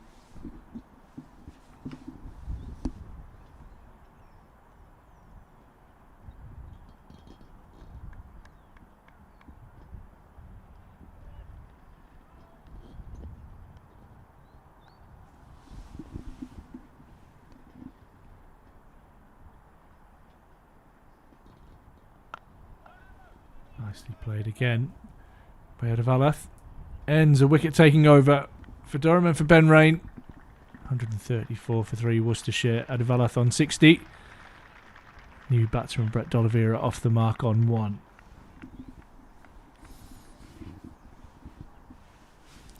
Yeah, big wicket in the game. Dealing with that partnership, the highest scoring at that point. And now see if Durham can kick on a little bit more. They had a quick two-punch combination when the first 2 wickets fell with Jake Libby and Kashif Ali. Need to do it the same and then go one further. غفاری will continue.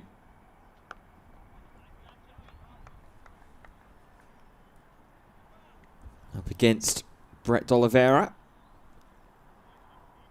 He's had a mixed season with the bat in the campaign. 439 runs for him. Make that 441 now with a 1 scored previously, and that quite nice drive of غفاری.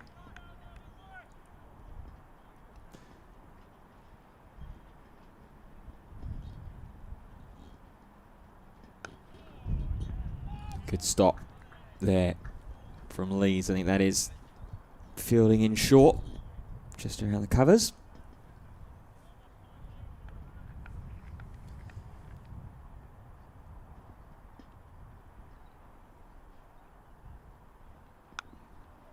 There's that backwards cut again tried from Edavalath, but another good stop in the field there. That's David Beddingham at sort of a backward point.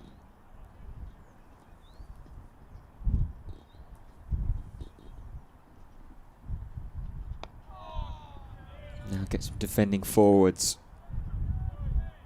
here. Better over so far from Shaffiq Ghafari.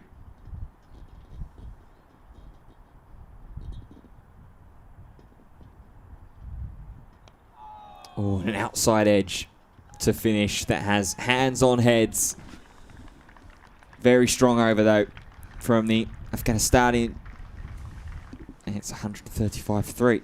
Yeah, good over. Just starting to find the right pace and length to bowl on this pitch. Might be a little bit happier in the sunshine as well here in Chesterley Street.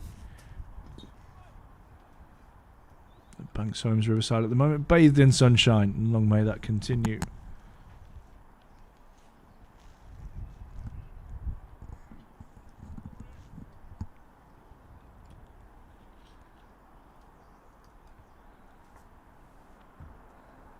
Rain beats the bat with a beauty.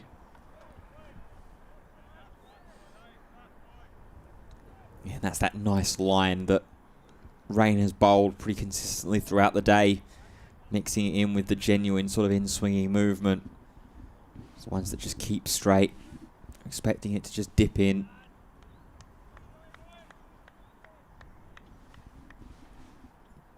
It's the kind of variation that can draw a wicket or two.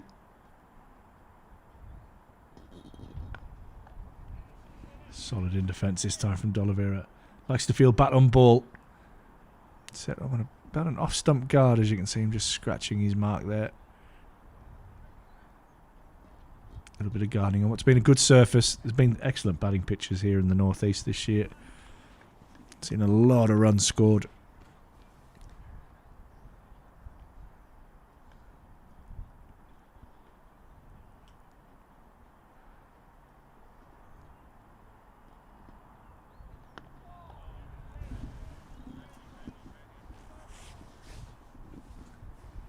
Yeah, it's been good conditions for both sides here, I think. Yeah. In terms of the pitch.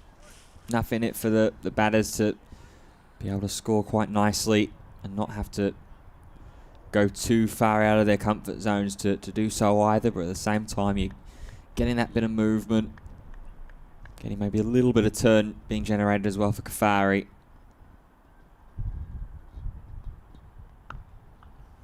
This time on the back foot and solid in defence.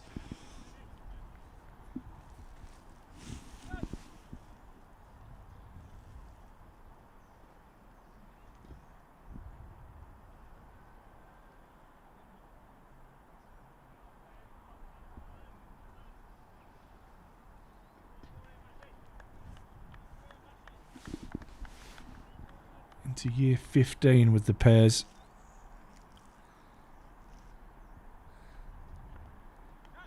Another one goes down the leg side. Ben Rain throws his head back, disappointed that he's got that one wrong. That was the one he was trying to get back into the pads.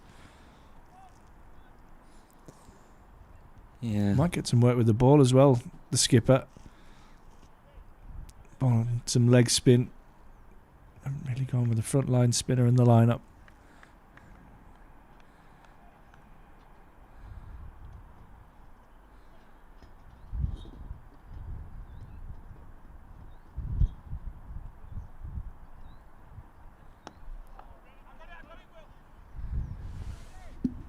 Another dot to end the over. 135 for 3. Another Ben Rain maiden over. His fourth. He has 2 for 34 from 13. Yeah, good strong figures as ever from Ben Rain. Interesting going back to that second to last delivery on that over as well. Eerily similar of a delivery that was the one that dismissed Jake Libby. That he just ended up reaching for. Almost ended up a very similar fate there for D'Oliveira. As Edavalath just immediately rises up high and guides that through the covers to get himself off strike. Love to see this man try and get a breakthrough of some kind.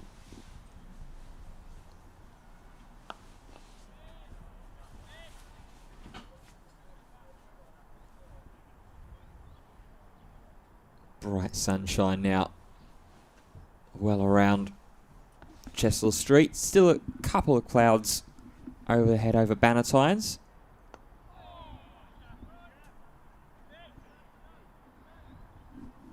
Good genetics, Brett D'Oliveira. His grandfather Basil, trailblazer in the game, and his father Damien also.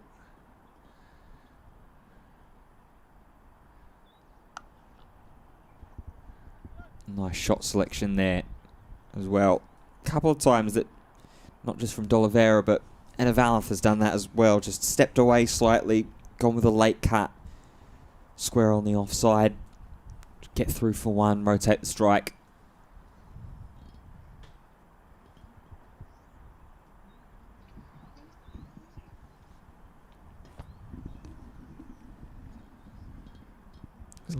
Little chat there just off screen between bowler and skipper.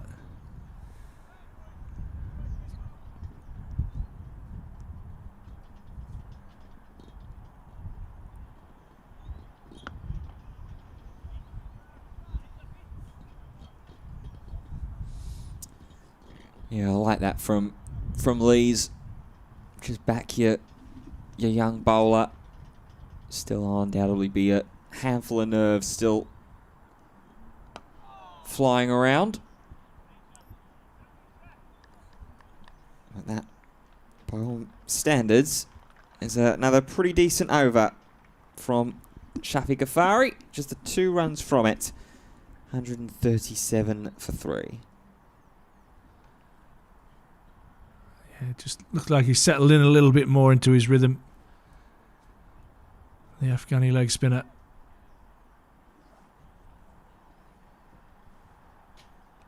One man who has definitely settled in is Ben Rain. Mr. Reliable for Durham. I'll tell you whose spell next could be a nice one. It was Matthew Potts. He didn't bowl a great second spell. Picked up a wicket. And then went for a few runs at the back end of that. And he looked grumpy at the end of that spell. I reckon he'd be keen to put that right. Cut away and Graham Clark gets a hand to it. Be 2. They're going to think about a third, but Clark does well and gets rid of it. Yeah, just dab down there from D'Oliveira.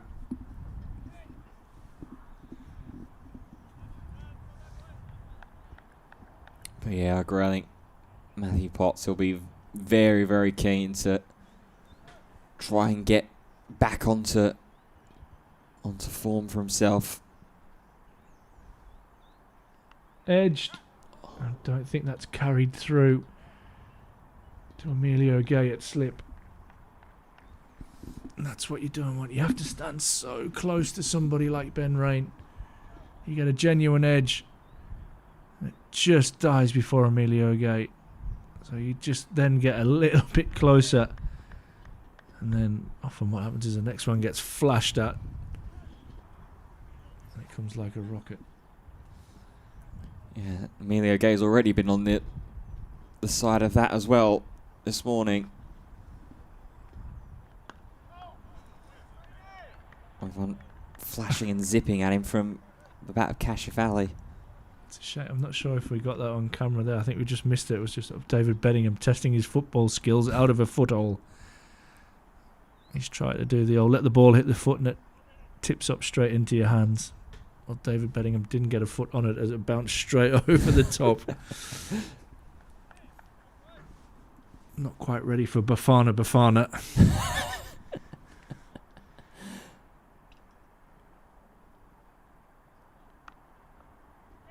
Down late. Oh, there's a mix-up. This could be a run-out. Should be a run-out. Will be a run-out. And that is a cruel way for young Rayan Advertisements to go. You've got to feel for him. That really was his call. D'Oliveira sending him back. There was confusion, not once but twice. And what an unfortunate way for the young man to go. He's batted superbly out there today. He's run out by Graham Clark for 61. And Durham get back-to-back wickets. And the captain will not feel good about running his youngster out. Yeah, well, we said about wanting to try and get punches and bunches and string some wickets together. That's probably one of the last thoughts you have in mind in trying to get a second wicket to go with some very, very good bowling from Ben Raine. But, yeah, have to feel for Rayan Endavalath there, and rightfully so. He's going to get a welcome applause as he heads back up into the pavilion. 61 runs. Nary put a foot wrong, as the game can be. Has to walk back to the pavilion. Yeah, you've got a feel for the youngster. I'll tell you, a bit of understated work there from Alex Lees. Got to the stumps, kept his composure, and completed the run out. So a good bit of feeling from Durham. That's just what you want as well after you had one just die in front of Emilio Gay in the over. Then you pick up a wicket for a run out. But yeah, you've got to feel for the youngster. That's been a beautiful innings so far today. He'll have felt in total control at total ease out there.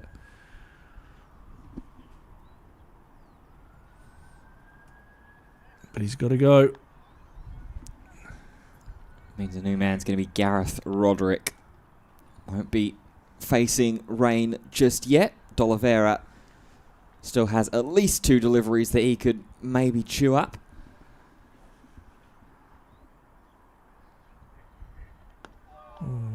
Raine zeroing in on the shin of D'Oliveira. It's nicely played. Any error in judgment there. And Ben Raine's going to try and capitalise on that. Gareth Roderick, the new batter, to the crease.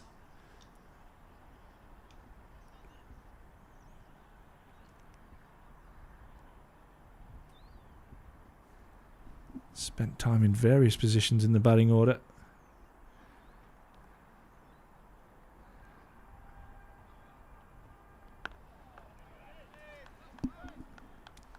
Two from it and the run out. Importantly, from a Durham point of view, 139 for 4, Worcestershire. And again, importantly, from a Durham point of view, there's 2 new batters at the crease. Roderick yet to face a ball. D'Oliveira's on 5. Can Durham seize this opportunity to really drive an advantage home? It's going to fall on the shoulders to start with, at the very least, on غفاری again. He's going to keep going. Bowled either side of the lunch break from this Finkel end. It's going to be the 9th over that he will have bowled on the bounce. And Roderick going to go ahead and take his guard. 4th highest individual scorer for the pairs this season in the County Championship. 522 runs across the 13 matches. Quite shockingly with those numbers, hasn't had a century in the competition this season. 450s, the highest of 80. Hasn't been able to convert, has gotten off the mark here though. Quite a nice forward drive towards mid-off.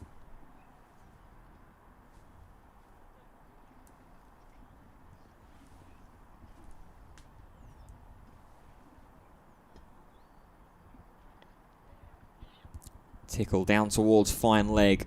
Big chase on here for Raine. We'll get there. D'Oliveira will comfortably come back for 2 though. Not what you want as a bowler, trying to get your breath back after an over. You don't get long as it is with a spinner being on, and غفاری's absolutely rapid through his overs.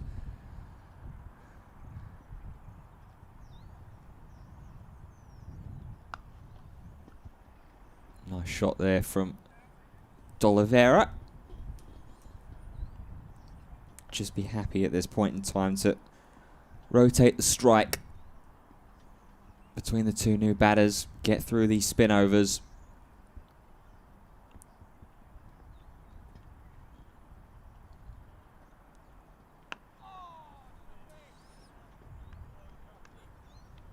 Can't imagine غفاری will be maybe given too much longer on this first spell. Let's say about how keen that Matthew Potts is going to be likely to do. Sam Connors as well. Big flash. Gets through the first man, but Gay comes up as the backstop at mid-off. End of another غفاری over. 4 runs from it. 143 for 4. It's a good stop that from Lees. Just helps keep a bit of pressure on the new batter. Doesn't let him get that early boundary. That's what all batters want, really. Feel like your innings is away after a good cover drive from Roderick. But can't beat the skipper. Ben Rain going off the field here. Hopefully just to change his shirt or something. That as Matthew Potts is going to come into the attack. Like I said, Potts will have a bit of... Well, he's always got a bit of anger inside him, Matthew Potts, but he'll definitely have some in him. He won't like the fact that young Dan Ladigan got hold of him in his last spell. Did pick up a wicket, has one for 35 to his name, but he'll be keen to pick up another wicket or two here and try and drive Durham into a good position.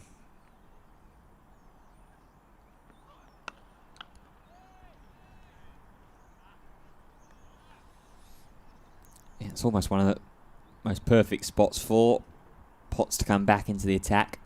Two still relatively fresh batsmen at the crease. D'Oliveira, 21 balls he's faced now. Roderick just the 4. Off the back of a couple of quick wickets. One hard worked for and toiled away for, and the other a little bit more fortuitous.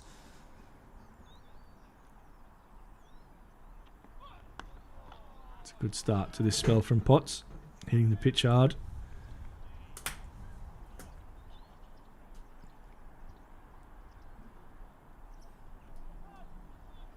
Colin Ackerman, the man at mid-off, on for 12th duty.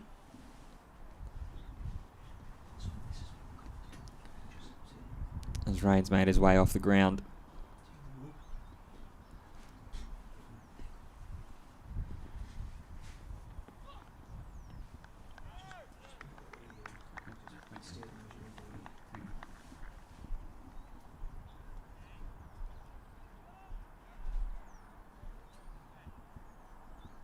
Back-to-back wickets for Durham.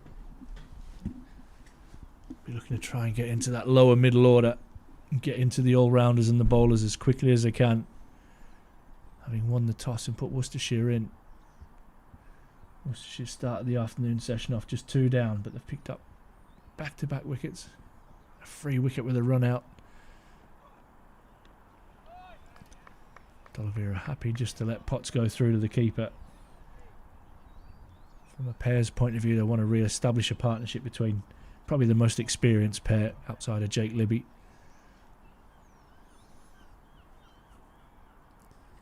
Yeah, still got Ethan Brooks to see. Got some handy players who've got weight to come as well. Yeah, Tom Taylor, not a slouch with a bat by any stretch of the imagination. 254 runs for him with a bat this season. Nice shape from D'Oliveira, but can't beat cover.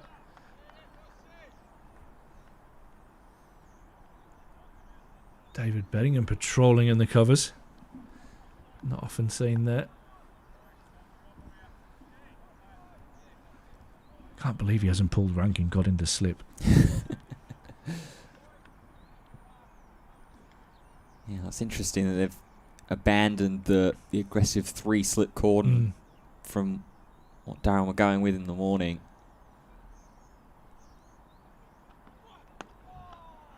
It's a good comeback over from Matthew Potts. It'll be a maiden. His third. Worcestershire 143 for 4. Yeah, he fields. I'm sure he fields at first slip for South Africa. Young Ben McKinney's kicked him out of there. I mean, Ben's got great hands. Emilio Gay's slid into second slip, I'd definitely be pulling rank. Yeah, especially with some of the half chances that Gay has had as well. One earlier this morning that flashed up and went over the top of him from Kashif.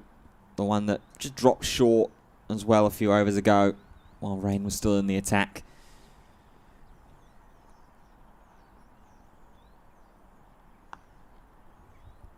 As غفاری is still going to continue here into his 10th over of the spell. I suppose that is the thing when you've only got the one out-and-out spinner in the attack.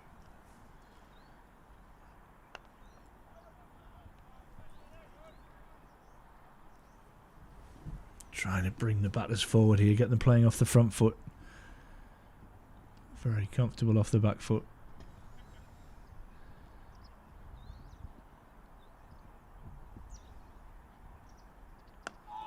Oh, that's very nice. Yeah, it's a much better length. That's a length that he should have gone forward to. I mean, D'Oliveira is not a very tall man.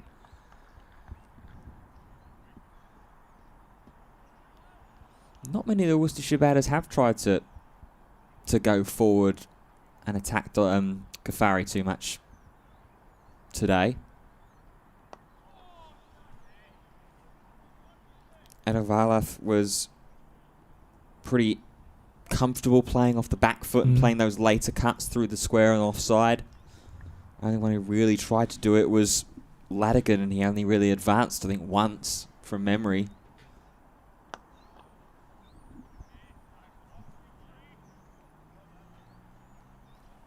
Everyone else has been pretty staunch, or maybe just stepping off the back foot in their crease so far. And there is that back foot with a little later cut, and depending on the position, almost could have gotten all the way there, but cutting off was Rhodes, and that will close the over. Just 3 runs from it. 146 for 4. Yeah, not be happy with just scoring easily off the back foot. Much rather make them drive against the spin or any turn that's on this pitch.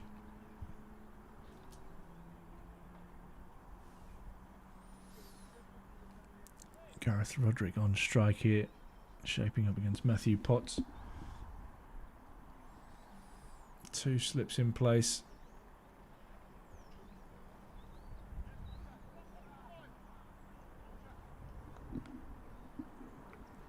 Graham Clark just down to our right at third as well, just protecting that third boundary.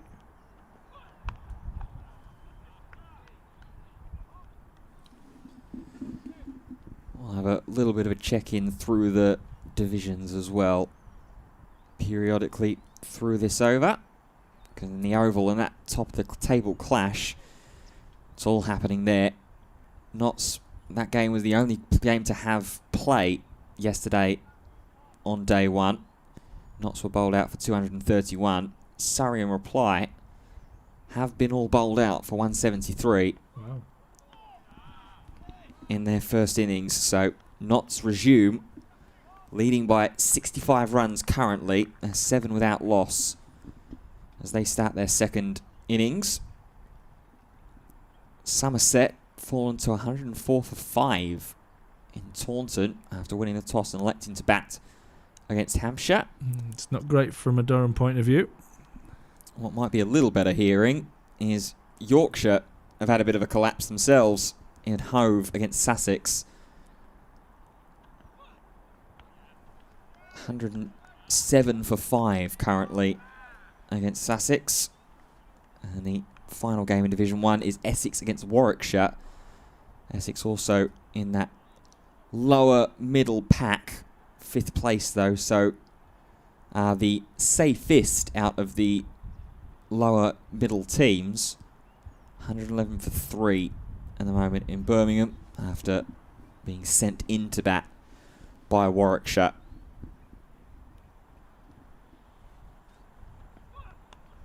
This one's guided away down to third for a single.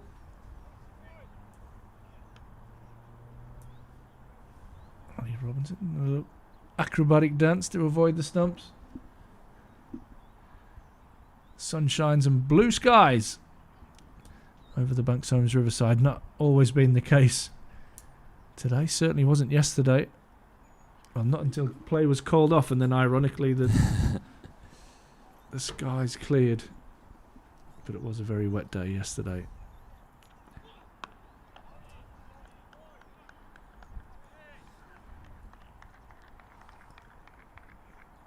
Graham Clark down there just below us having a chat with some of the ground staff. I think Vic among them. Yeah, Vic, Barry and John.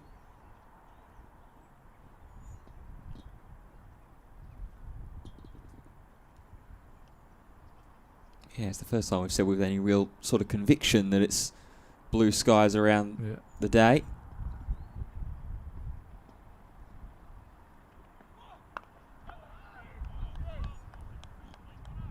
Hitting a hard line and hard length and just going for the one off the over. So just drying the runs up a little bit as they're the men who dry up the ground. Vic on your left, John in the middle, and big bad Barry with the beard.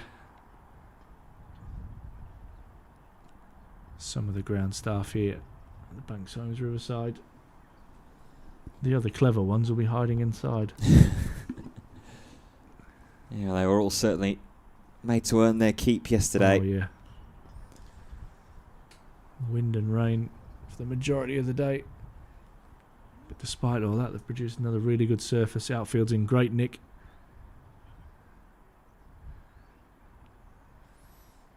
Now, looks like a bit of change of tactic here from غفاری. Robinson's got the helmet on. And he's standing very close up to the stumps here.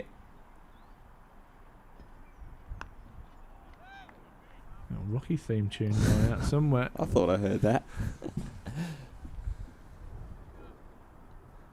I normally know who that belongs to as well, actually.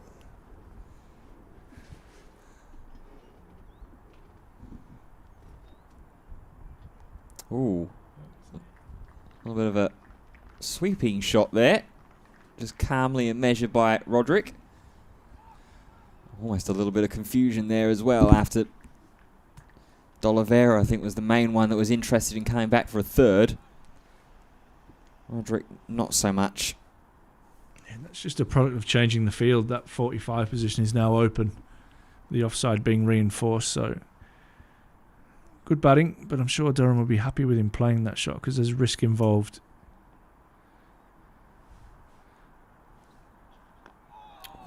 Very nice line there. See the visceral reaction from Shafii غفاری. Knows he's very close to asking a couple of good questions of these batsmen.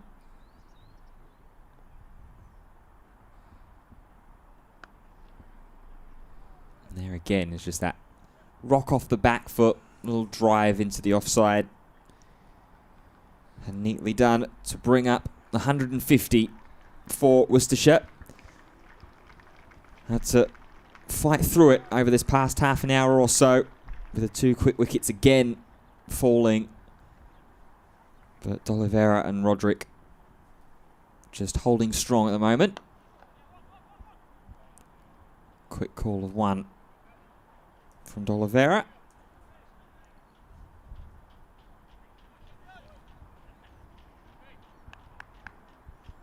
Will Rose and just spot who's right in the offside boundary as a sweeper. Getting limber again. And there is that paddling style sweep shot from Roderick. Just to get the one run and retain the strike. End of the over. 5 runs from it. Worcestershire 152 for 4. Just wondering if they could do with a little change here. From the Finkel end. غفاری hasn't looked particularly threatening.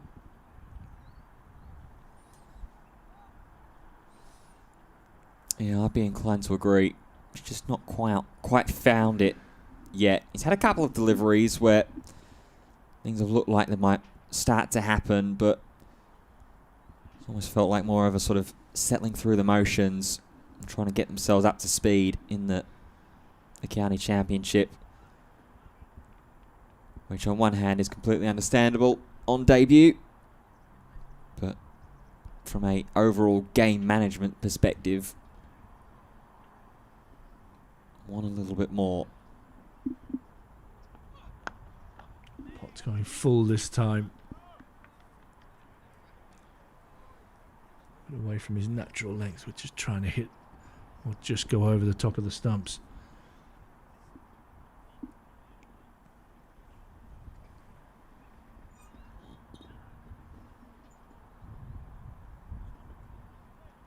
Yeah, been a mixed bag of a day for Potts really so far. Started off very, very strongly, then had that middle spell which was capped off by the wicket, or started by the wicket, and you thought, okay, here we go.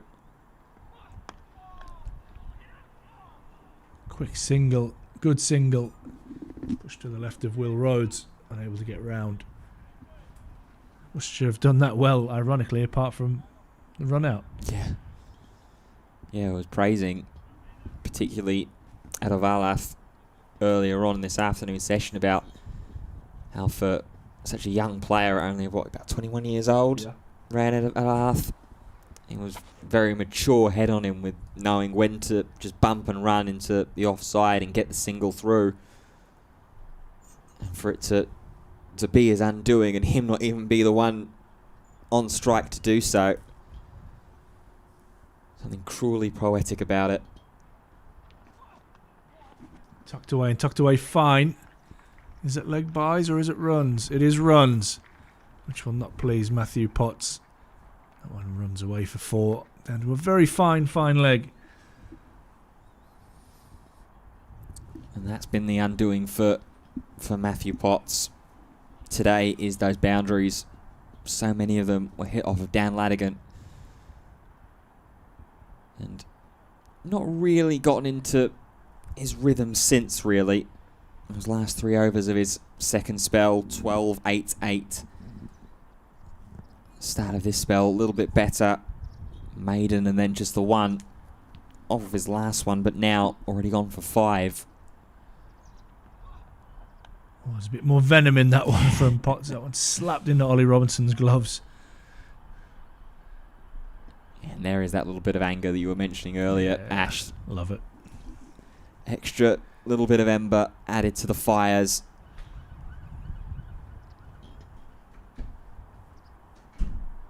Do have a feeling that we're going to get a change from the Finkel end as well come the next over. Will Rhodes is going through some pretty vigorous limbering up. Yeah, it feels the right time to change it. That one whistles through again to Ollie Robinson. Potts building up a head of steam here.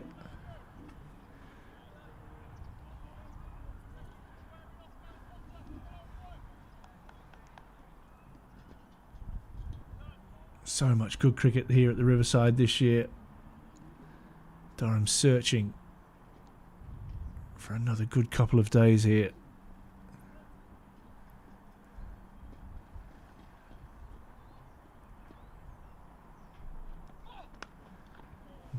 D'Oliveira searching for a glorious square drive.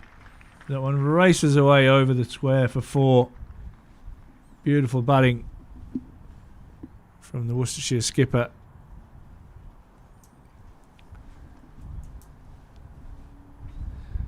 As you can see there that memberships are available. You can get the early bird special available now from Durham Cricket box office and online. Get in there to get your membership a little bit cheaper for 2026. Some really exciting cricket again to come here at the Banks Homes Riverside. Absolutely right, Ben. Good spot. Will Rhodes was warming up. Will Rhodes into the attack. So I didn't see that actually before. I'm just going to state that I didn't see it. I just felt it was time for a change, but you saw the warm up. So 1-0 to you. Yeah, I agree with it in its entirety. Yeah.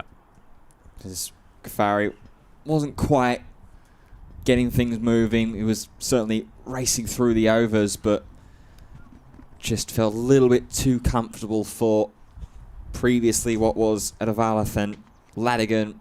Now has become D'Oliveira and Roderick. So let's get pace back into the attack. Rhodes, none for 5 off his short 4-over first spell. And immediately searching to find bat onto ball.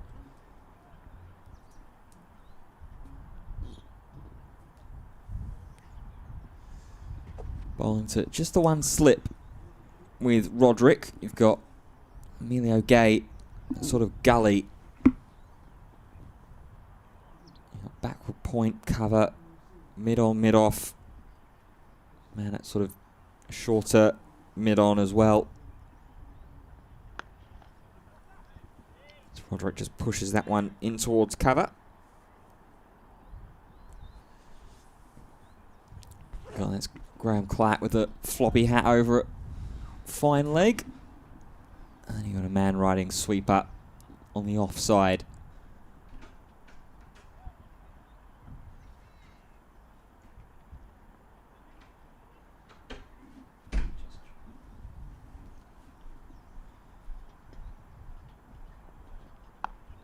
Wide, but reached for by Roderick, and he's managed to get bat on ball.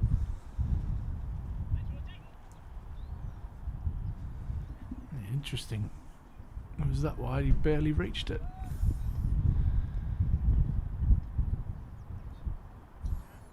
And they can sometimes lead to horrible dismissals. That wind's really changed around now, coming from the north. It's blowing right into Will Rhodes' face.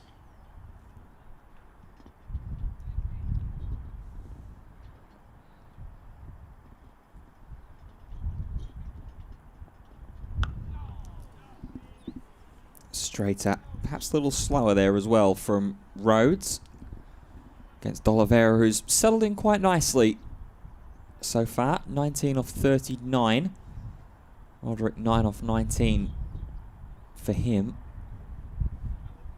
So another partnership slowly but surely starting to build.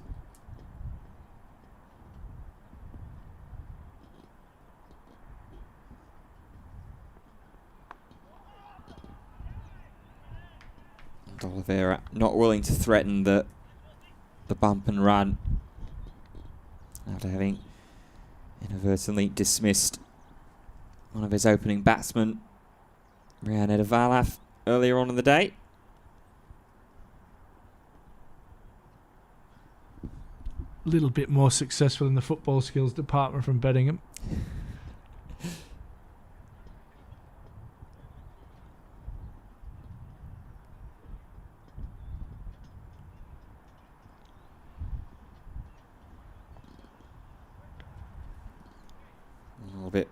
Better watch there from D'Oliveira on a wider delivery. End of the over, just the one run from it.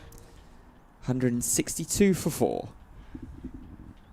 Just a reminder, you can get in touch via email, streaming at durhamcricket.co.uk, or you can leave your comments on the YouTube stream. Give us a like and a subscribe while you're on. I'm on commission.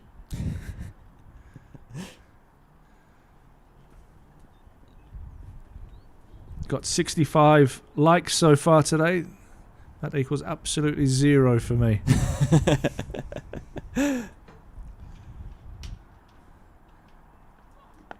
Potts to continue searching. Maybe trying a little bit too hard at the moment. Yeah, that's a valid point there, actually, you make there, Ash, about how much effort that Matty Potts is trying to put into every delivery. Just felt pretty aggrieved through the middle part and that middle spell that he's bowled. Just got to watch that the emotion maybe just doesn't let himself get the better of him.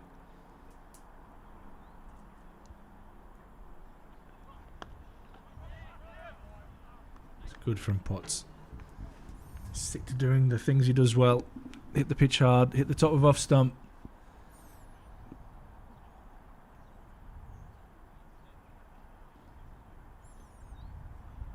Such a good operator and has been for Durham. for a number of years. Unlucky still not to be getting more England call-ups. But England seem to have their stereotype of what they want. We've seen various victims of that over the years. And Bryden Cast is definitely one that's benefiting from that. That's good from Potts. Bryden here earlier today. Not sure if he's still around. Saw Ben Stokes in yesterday doing a bit of fitness work.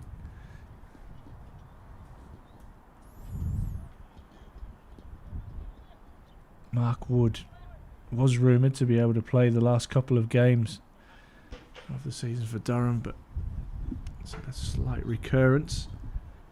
An injury, I'm not sure it's too serious, but serious enough for the ECB to wrap him in more cotton wool.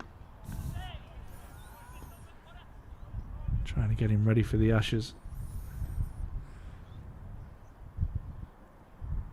Yeah, going to be an important component, I feel, for that campaign. But equally, would have potentially been as important in this campaign as well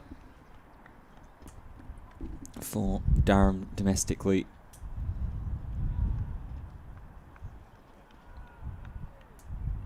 Either the wind's picking up or somebody's got a really big bag of chips or crisps down below us. If they have, they could share. I was about to say, what flavour and where are they? Well, something that'll be close to. I had my last bag of Smith's salt and vinegar last night. My wife and I shared them. They managed to last 2 weeks. I can't remember the last time I had a bag of Smith's chips. I should have bought you some, mate.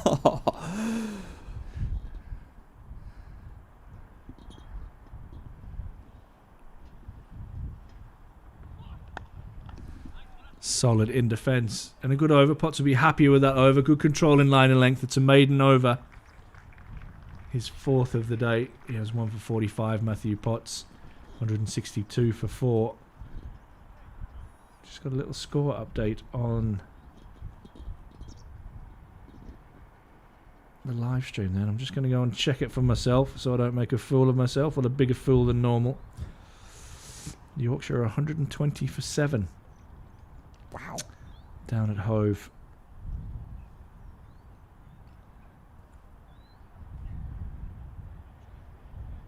Yeah, that's some...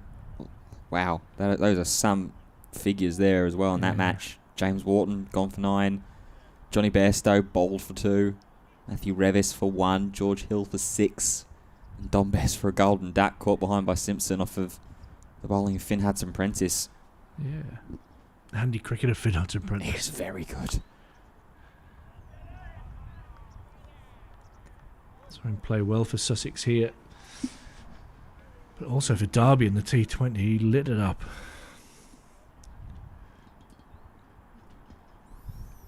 Yeah, very, very bright player. There's Finn Hudson-Prentice. Durham in need of a bright spark here yet again. And sometime since that run out of Ryan Edavalath. Oh! Couple of appeals. I don't know if that's hit the stump. Around the slip cordon. The bails haven't been dislodged. Look like it almost, from the way that it's carried through, almost like it's almost phased through the stumps. Oh, wow. Ollie Robinson had hands on head. McKinney and Gay in the slips thought it had hit something. I think that's hit the stump. Well, whatever it has connected with, it was a peach of a delivery from Will Rhodes. Somehow now got to pick it up and go again.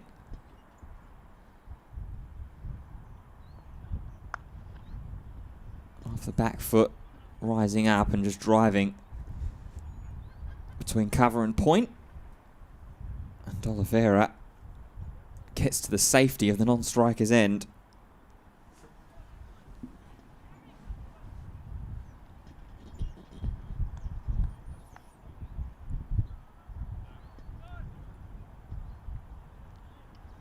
Lees with a little smile on his face, maybe seeing the funnier side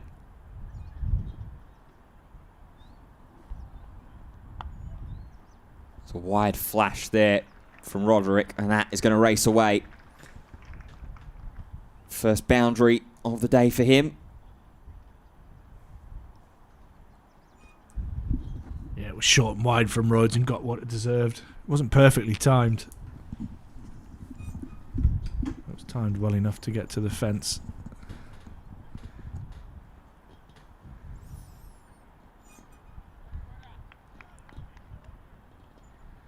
We're back in a very similar situation here as well for Durham, where they managed to pick up a couple of wickets. But now the Worcestershire batters have just been able to settle themselves back in. Is it time for a Sam Connors blast? It's not a bad idea. Thanks, mate. I'll have a word with the skip. Get the old smoke signals out. Yeah. Yeah, Potts has been... He's been okay if you're looking sort of general numbers wise, but it's just been those couple of overs where the boundaries have flowed a little bit too freely, obviously because of how much effort that he is putting into the deliveries.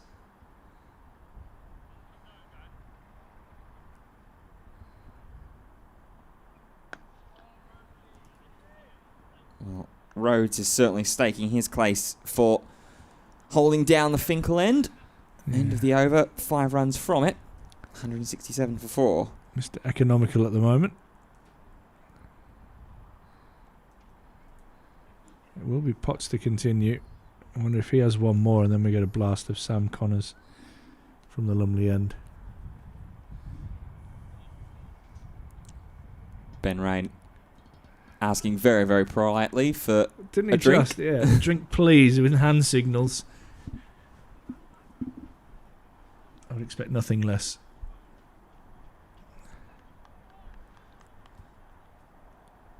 Potts, though, right now might be a little less polite. Oh. It's a good area from Potts. Gets a thick outside edge. D'Oliveira down to third. Where the man with the lovely manners, Ben Rain, does the fielding.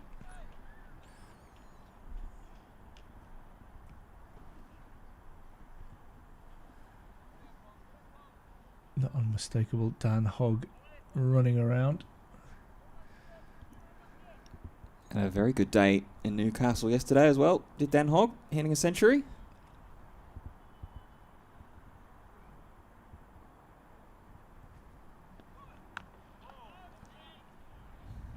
Yeah, very capable batter.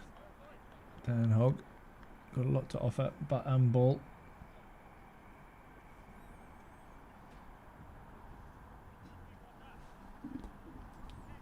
Just needs a consistent run of games.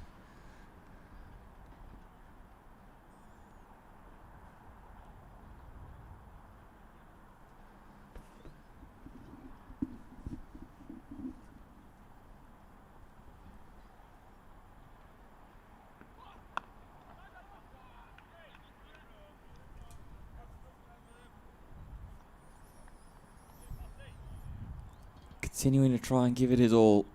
Here is Matthew Potts. Even though he's got the 1 wicket to his name, that of Kashif Ali, hasn't really quite been able to conjure up anything since then. No real half chances for him either to sort of fall back on, rely on.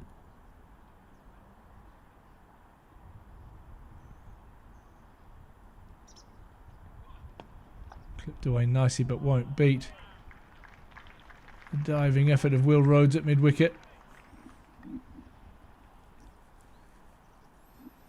That is something that has been good today as well from a Durham perspective, is the fielding.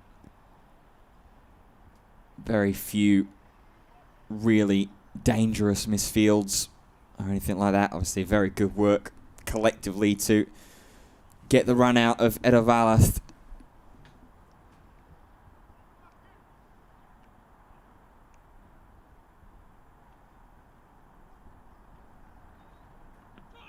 Oh, is there a bit of bat involved there? I think it's a huge shout from Potts. My initial thoughts were there was a scratch on that one. Yeah, I think there was as well. Just a bit of inside edge onto the pads, I think, from Potts. But there is that little bit of a half chance that we were just saying that Potts hasn't really been able to have or find so far across the spell since taking that wicket. Might just give him a little bit more confidence here.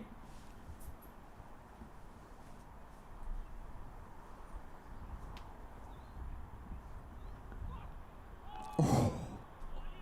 Wow. That's a good leave. It's a very good leave.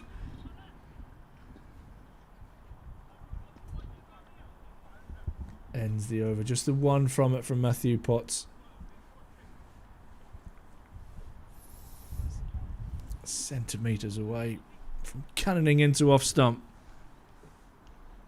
Yeah. Negotiated. We're past the halfway mark of the day. 53 overs done. 104 to be bowled in the day's play.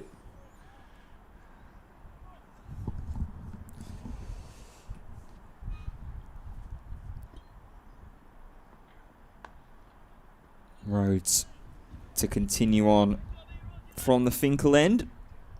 It's the third over of his spell so far.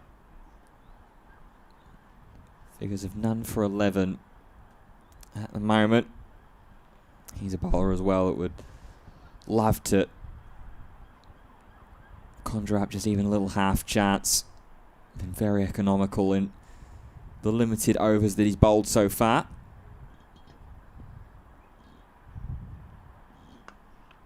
Wide and fielded very, very well. That's the newbie as well, the debutant. All right, it's Bettingham. Betters, yeah. Oh, Quizmaster Ian on the stream comments if you want to get involved on that and have a look. I'm not going to read it out, but get amongst it and have a look on there. Strictly no Googling time, he says. Oh dear.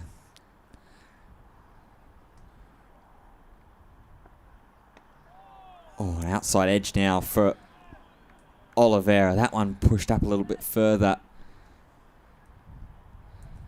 from Rhodes. It looks like he's starting to attack a little bit more as opposed to just being more measured. Huge prize up for grabs as well in the quiz. It's not that bag of chips. Oliveira trying to drive on the front foot, but doesn't get it past cover.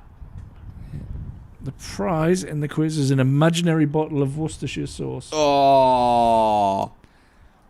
Doesn't get any bigger, doesn't get any better. Now you're teasing me.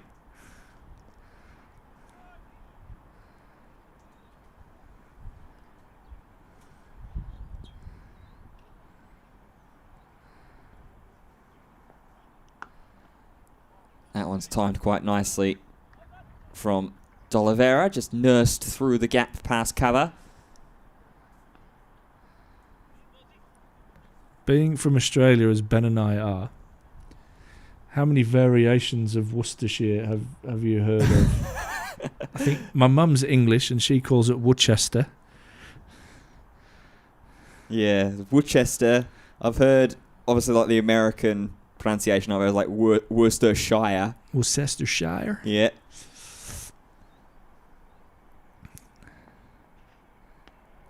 I think if you're from Worcester, it's probably infuriating the amount of variations that you get. Let us know in your comments on the live stream. But yeah, I reckon it's a one where for God's sake, it's Worcestershire. Yeah. Well, that's if I'm saying it right. Yeah, we're saying this now. Oh, end of the over, by the way. Just the one run from it. 169 for 4. Looks like Potts has bought himself another over. Yeah. After that big LBW shout. And another one is, do you get frustrated at being shortened to Worcester?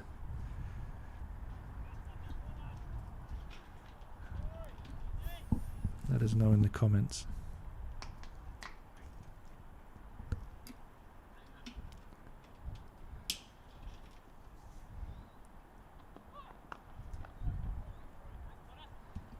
Potts is really zoning in here.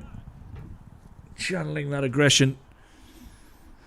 Zoning in on middle and off stump. Yeah, it's been a strong bounce back spell for Potts here. Obviously now that Ladigan is gone and Roderick and D'Oliveira are a little bit more selective and cautious with how they try and score off of Potts.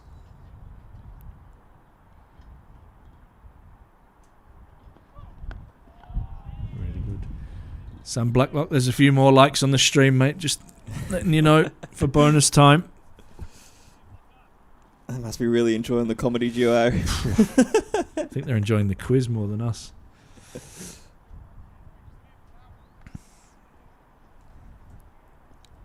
I used to love a good quiz, mate. So it became a bit of a tradition while I was in my last year of university. Me and my housemates would go around to the Weatherspoons that was about 5-10 minutes walk around the corner from us. Yep. On a Monday night and play a pub quiz. I will say with the most gracious and not big-headed intent that I was the one doing most of the heavy lifting. Yeah, I reckon. I reckon. Yeah. But it was good fun.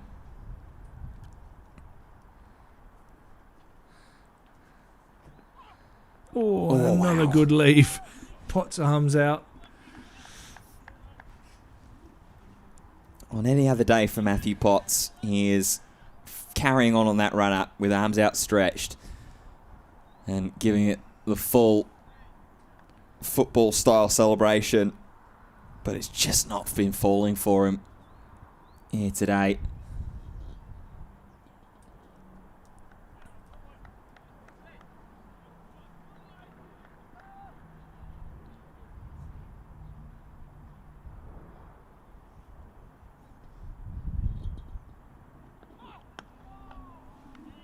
Excellent work from Potts. Good energy, good rhythm he has at the moment. He's another one who likes to bowl long spells. Yeah, with these consistent dot balls now, might just be earning himself extra and extra overs here from Alex Lees. I asked about whether we were going to see a blast of Sam Connors at all. I suppose the dueling mentalities are, do we interrupt a bowler in rhythm, or do we just protect him a little bit more? That's really good from Potts. It's an excellent maiden over from him. I think the third in this spell, from recollection, in 6 overs. Is indeed. On 15 of his last 16 deliveries have all been dot balls. Oh, I forgot you've got the scorebook in front of you. I do. Ben loves to score as he's commentating on. It's an easy way. He stops guessing like me, to be honest. Speaking of scores as well, let's have a quick check into Division 2, which we haven't done so far today. 4 games underway in that one. Rhodes is going to continue. Stepping across there was Roderick, and a good diving stop there from Ben Rain, who did very, very nicely ask for a drink a couple of hours ago. I think he's yet to receive it at this point in time. And let's check in on Division 2. Leicestershire, 246 for 4 against Kent after they were sent in to bat. Middlesex and Lancashire, that's been a very rain-affected game at Old Trafford as a straight drive down the ground will evade the diving attempt of Alex Lees. And Gareth Roderick has his second boundary of the day.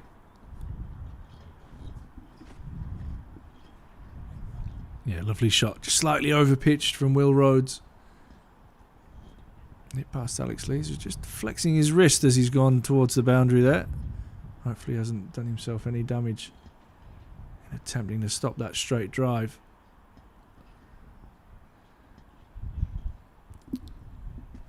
think he's more just inspecting the ball more than anything there, Leaves, but definitely one to keep an eye on, especially if Durham can get through the lower middle order in the tail in quick fashion.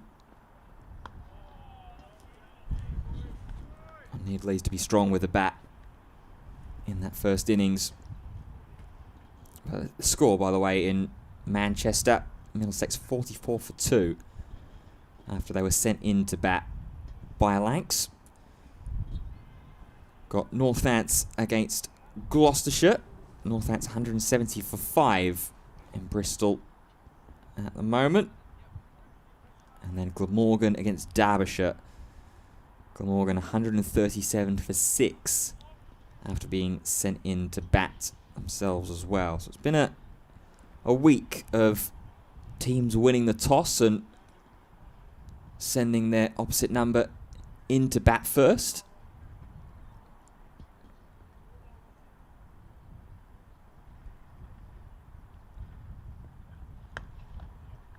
Emilio Gay is going to get put to work in his newly found position of silly mid-on.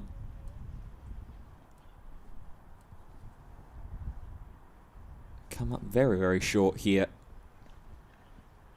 from previously fielding in second slip and gully for the majority of the game.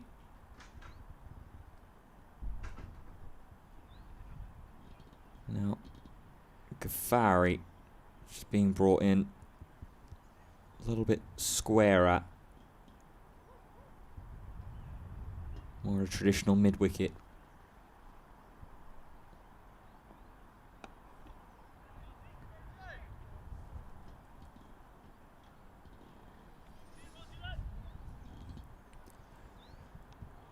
One more ball left here for Rhodes. I haven't noticed Connors going through any kind of warm-ups or anything like that, and Potts was just having a conversation with skipper Alex Lees off camera as well.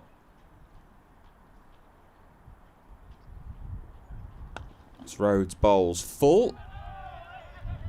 Ooh, was asking a sly question there maybe, is Rhodes, after a little backhand dab to check on D'Oliveira at the non-striker's end. But the two batsmen are going to meet in the middle, and we'll change ends to finish the over. 173 for 4.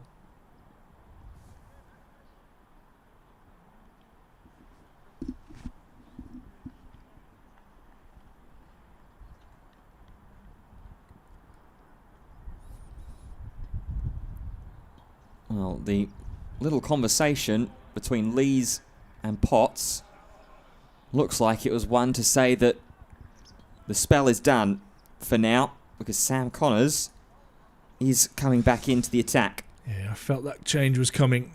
It's a good effort from Potts. Looked threatening and kept the runs down in that spell.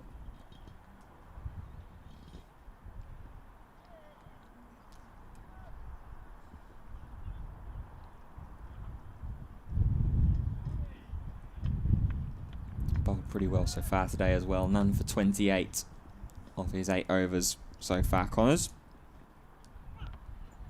This one's short and fiery down the leg side.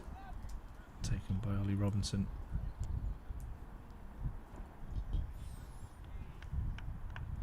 Yeah, loosener there from Connors. Hasn't bowled in quite some time, all the way back. The 31st over was the last time that we saw Sam Connors by my notes. Now heading into the 57th. It's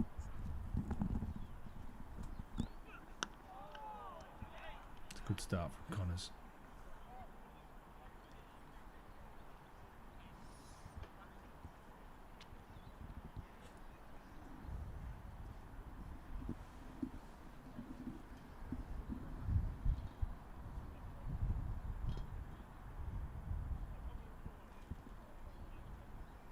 Lees and Beddingham both fielding at mid-on and mid-off respectively. There, meeting Connors in the middle before he takes his run-up.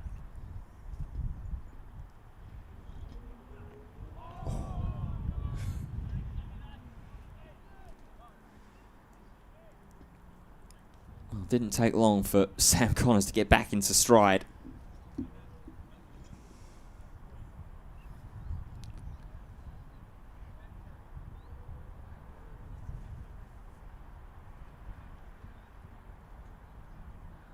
We have a winner in the quiz. Rhubarb has won the quiz.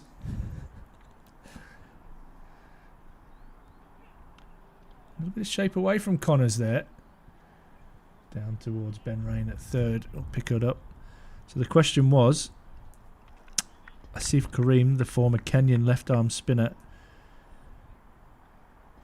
represented Kenya in cricket and which other sport? I'll let you have a guess, Ben, unless you've seen it already. I have not seen it, and I wouldn't have a clue. My guess was squash, which was wrong. Okay.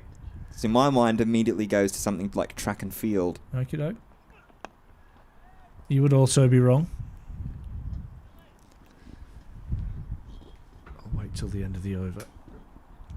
Give everybody a chance to, even though it says strictly no Googling. And Rhubarb will be absolutely thrilled with his bottle of imaginary Worcestershire sauce.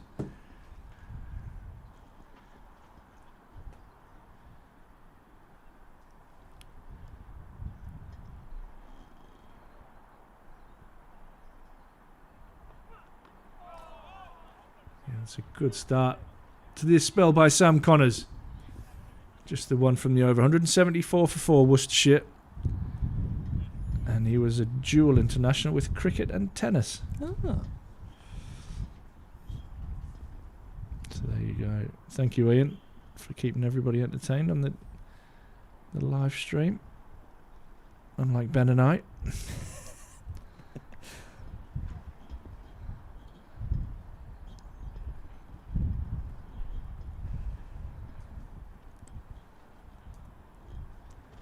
Well, Will Rhodes certainly trying his best to inject a bit of entertainment as well into the bowling attack here, into his 5th over of this second spell. I'm going to continue on here with Emilio Gay in at silly mid-on.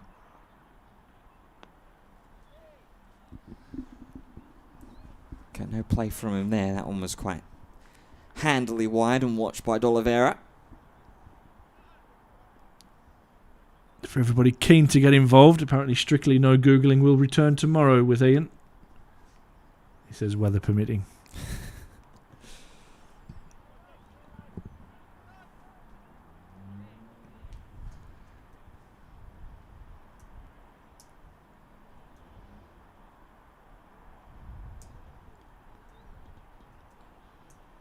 Okay, now Emilio Gay is going to swap across the pitch here. Now silly mid on into a sort of shorter cover.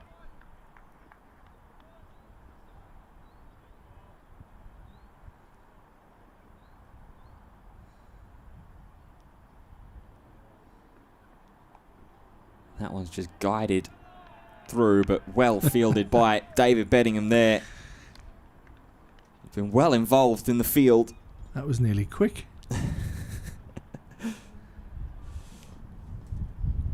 Rhubarb's return serve with the quiz question. Oh, wow. I'll wait till the end of the over.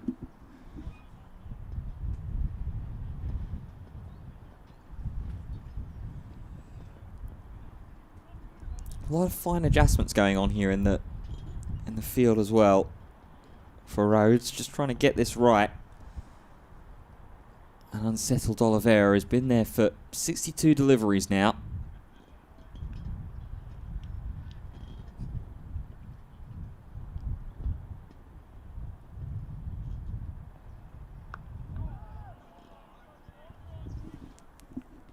Guided down for no run.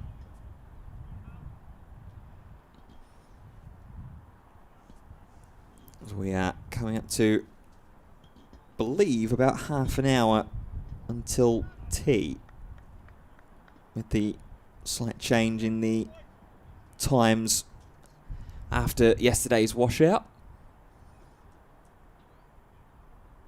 So Durham will really want a wicket before that point.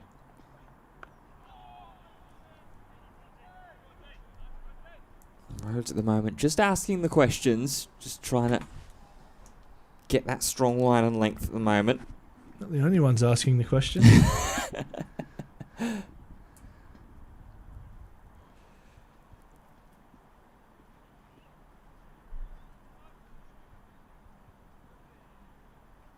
Two more to come from Rhodes here.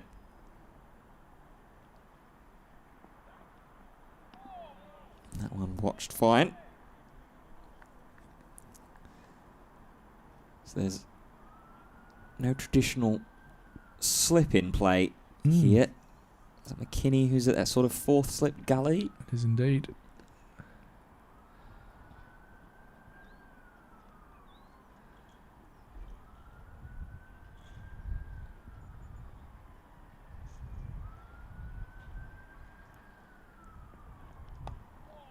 That one a bit straighter from Rhodes.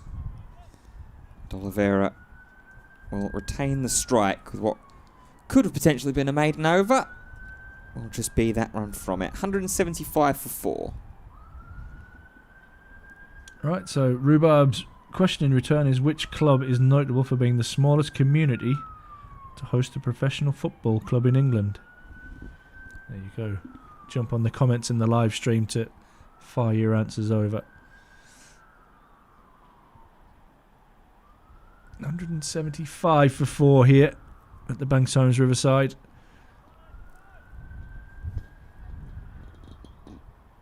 This experienced pair at the crease. Happy to frustrate Durham, knowing that Durham are desperate for wickets here.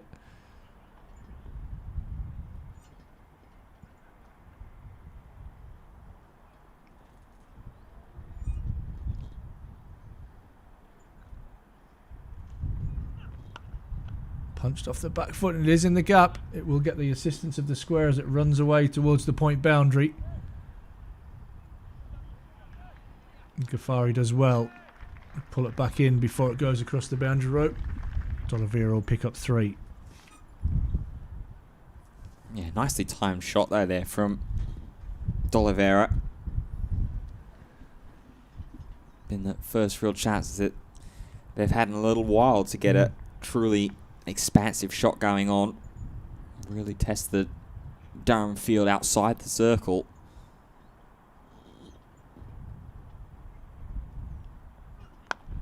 This one's driven but won't beat mid off. David Bellingham's turned into a bit of a magnet in the last half an hour. Ball following around the field.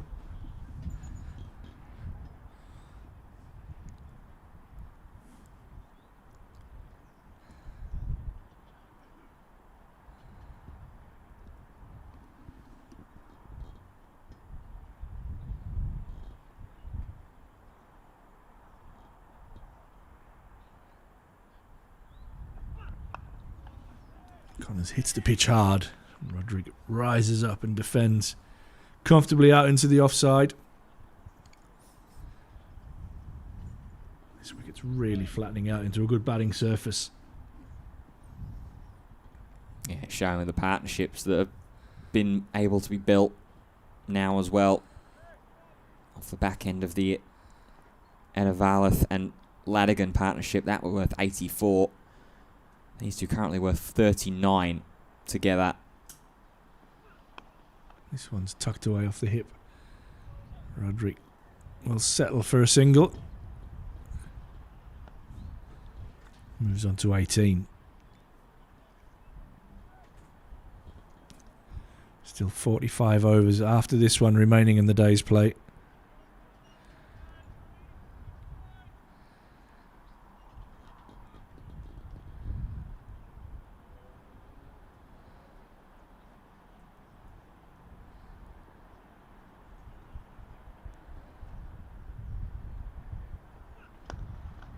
Driven, but again, to Bellingham, it won't beat mid off.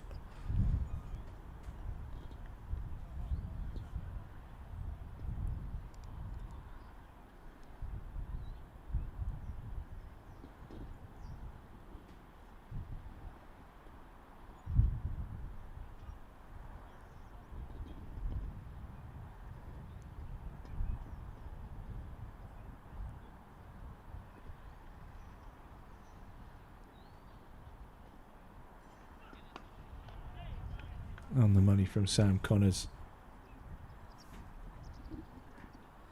Ends the over 4 from that one. 179 for 4.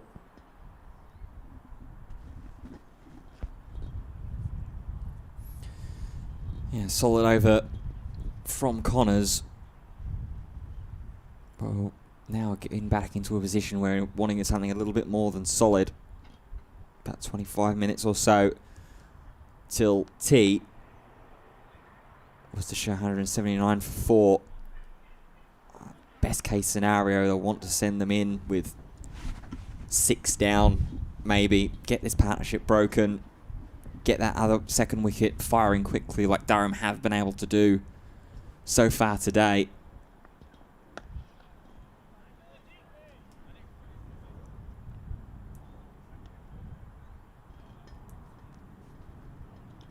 But at the moment, Roderick and D'Oliveira just digging their heels in a little bit. If we were to go back to that idea and thought process that we were looking for at the start of the day, with Durham winning the toss and sending Worcestershire into bowl,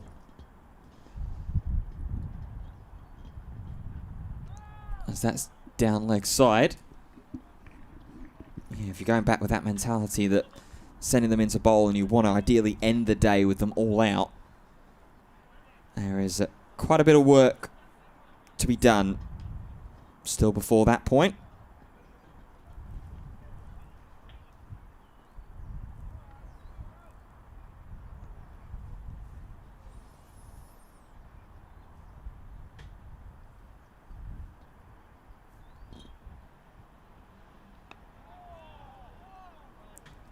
Roderick just gently offers at that one.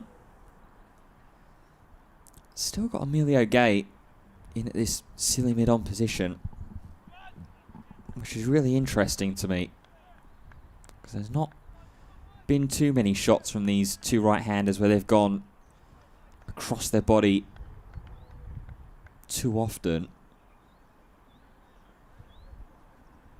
So I just wonder what the idea is with him there. That one goes off the bottom edge.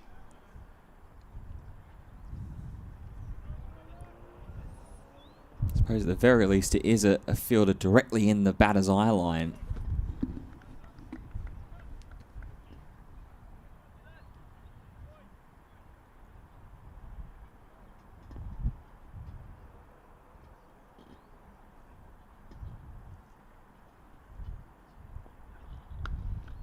That one's cut away, slightly up from Roderick,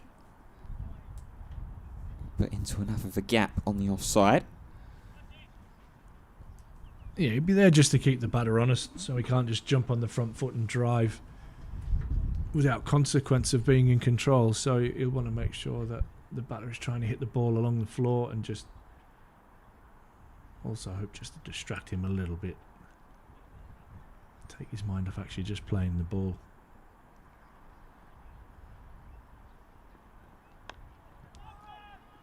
Well, for that final delivery, Gay did get switched into the offside, and D'Oliveira is kept there. Just the one run off it. 180 for 4. Is it time for a little bit more spin? Just to see if that غفاری can change it up a little bit. Will Rhodes bowling nice and tight, going at less than 2 per over. Not looking particularly threatening, and Durham need wickets.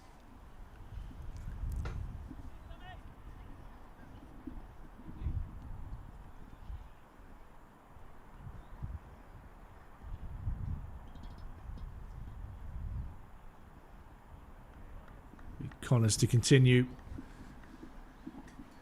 Coming in from the Lumley end. Looking for his first of the day, and Durham's 5th. Oh, and I thought he just got through there.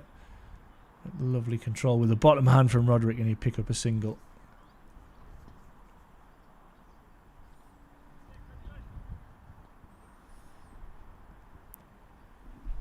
Yeah, it's either try and bring غفاری back into the attack for another couple of overs like he did at the end of lunch. See if the spin is maybe generating a little bit more now that the day's a little bit further on. Ball's a few overs older. That one rears up and D'Oliveira plays it nicely. With soft hands down to Ben Rain at third. Well, there is the potential of that man, is Ben Rain. Whether they want to try and save him for the start of the evening session or when that new ball potentially comes available. I'll just try and see if he can get any kind of anything.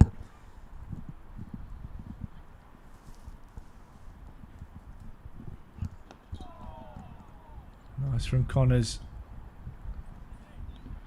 Roderick will pick up another single. Just keeping the scoreboard ticking over here, this pair. Partnership continuing to build. Now 44.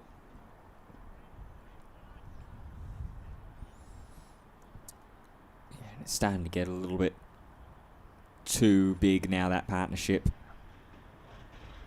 Considering where the first two partnerships fell, 25 and 24 apiece. It's driven nicely down the ground and will take some stopping. And it is stopped really well by the skipper. Setting an excellent example.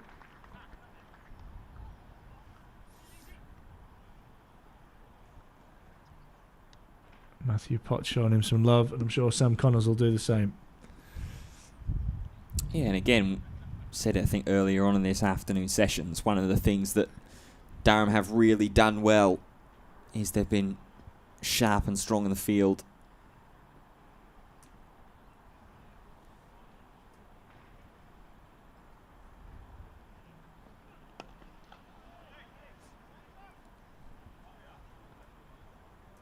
That is one thing you can control. You might not be able to control how good the pitch is or how well the batters are playing, but your fielding is all attitude. And that is something you can control. And then that inspires your bowlers, just gives them a little bit more. Knowing that your fielders are backing you up, knowing that they're switched on and ready to hopefully grab onto a chance or a half chance for you and just make something happen out of a period that's just flowing along at the moment. As that is the fourth single off the over as D'Oliveira tucks it round the leg side. 184 for 4 now. D'Oliveira moves on to 29. Roderick's on 21. 43 overs left in the day. 18 minutes left until the tea break. And we are going to see some more leg spin. Yeah, Shaffiq غفاری going to make his way back into the attack. Bowled exclusively from the Finkel end today. Bowled 11 overs in that first spell either side of lunch. And looks like it's probably going to be a similar ploy as we get towards either side of the tea break.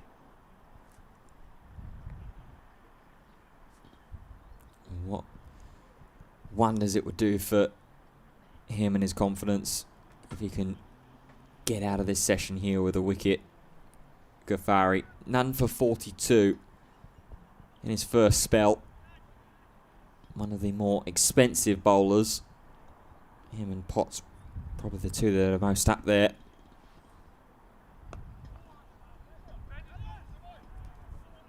Starts off with one a little fuller.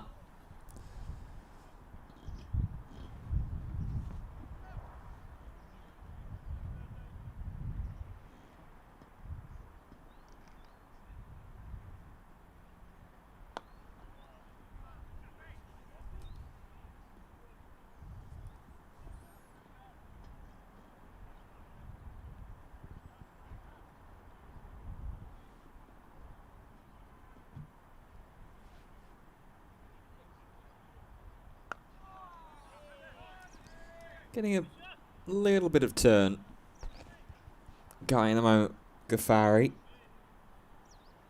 Just trying to zero in on that leg stump and then use the pitch and the natural revs that he's getting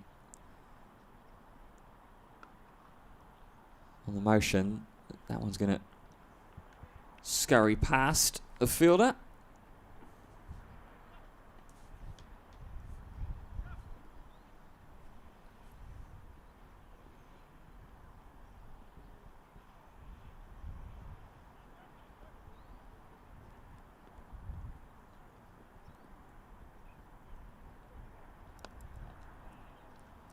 Little two-leg side here. Roderick was interested in a second. D'Oliveira not so much. It's a good work out in the deep again. Talk about attitude. Graham Clark got to that ball really quickly. Initially thought it was going to be 2 off the bat.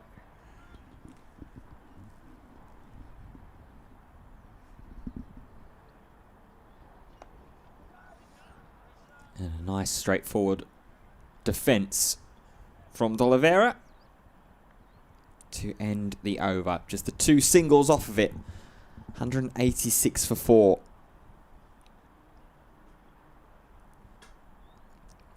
As you can see, lots of blue sky here. Looks like we've almost beaten the weather today, dare I say it.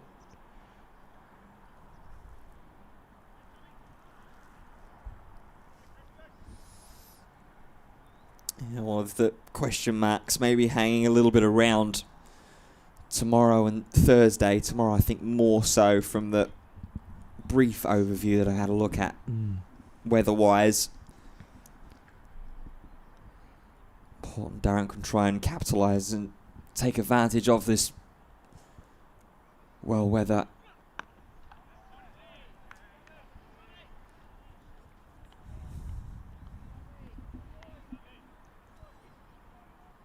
.15 before tea.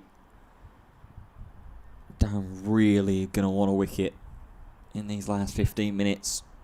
Connors or غفاری.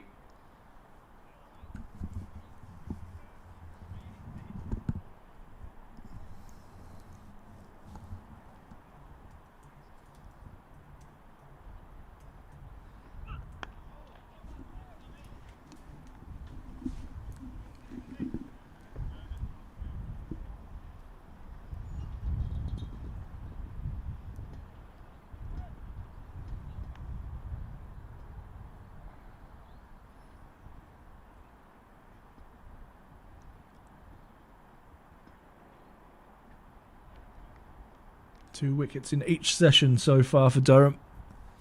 Can they get a third before tea? That one's driven to Graham Clark. Nice looking drive attempt there from Roderick though. Exactly what you want from a drive body shape wise. Even got down low. With a one knee on the ground. Man, right there at point. And Clark.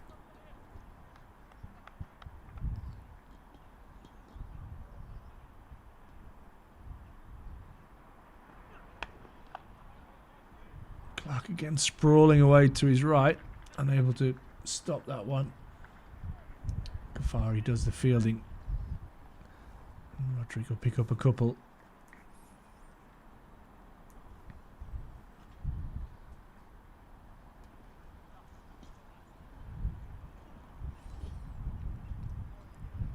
So one of the few things that we have seen from Shaffiq غفاری so far today, he does look pretty good in the field. Yep. Hopefully he'll grow into this match. An attempted late cut. Not an attempted late cut, it was a late cut. Guided down to third for a single. Very deftly done as well. As the 50 partnership comes up. Both batters contributing equal to it as well. 25 from D'Oliveira, 25 from Roderick. Just over an hour it's taken them to rack that up as well. Yeah, 121 balls, so not in any hurry this pair. Giving themselves all the time they need to establish themselves. This one's driven away. This one will find the gap. And I think will find the rope as it runs away and comfortably gets here for 4. Just over pitched and a little bit of width from Connors. Ends an over with a bit of frustration. 7 from that over. 193 now for 4. Yeah, that's admittedly a poor delivery from Sam Connors there. Full, wide. Exactly what you want as a right-handed batter. just nice and easy to take maybe a fraction of a step across, extend the hands, nice and pointed all the way through. You don't have to overhit that one either as well. Just let the natural pace of the bowler do the work and just guide it through the gap.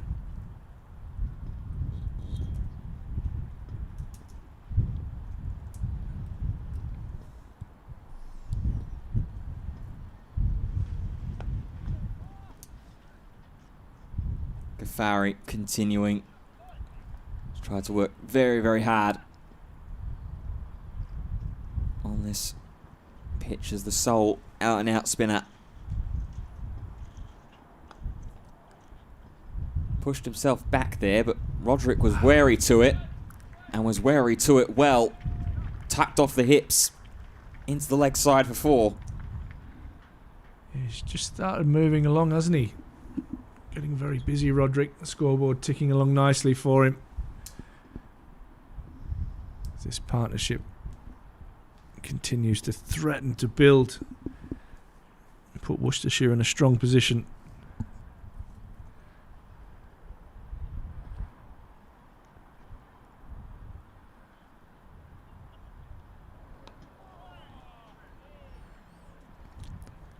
Yeah, it's been something that I'm sure a lot of Durham fans tuning in will be very, very accustomed to when they're seeing their side bowl getting a couple of good quick wickets and then one partnership just kind of stops them in their tracks as Roderick paddles that one into the leg side towards Clark at fine.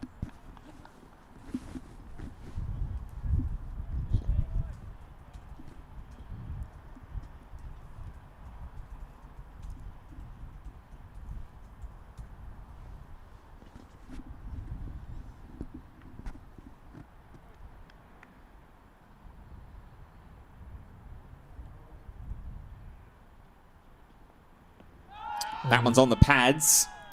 Down leg side for me. And so does agree Richard Kettleborough.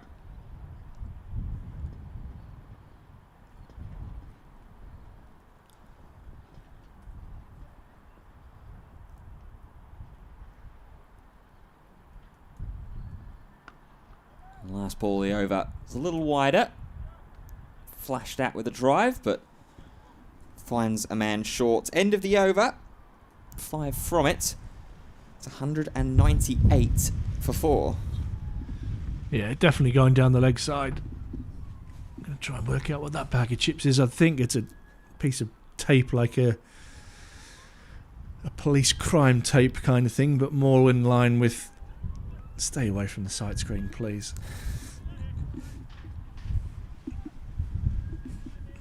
That's a good indicator that the wind's really picking up.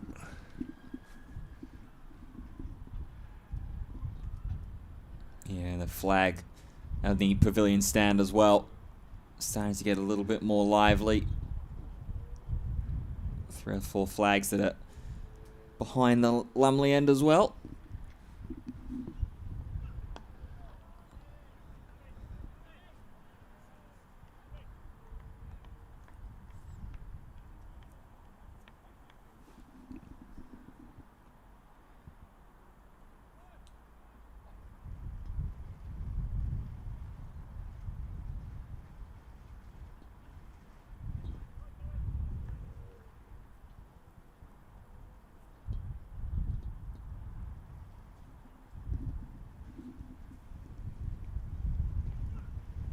Good bouncer and well swayed out of the way by Gareth Roderick.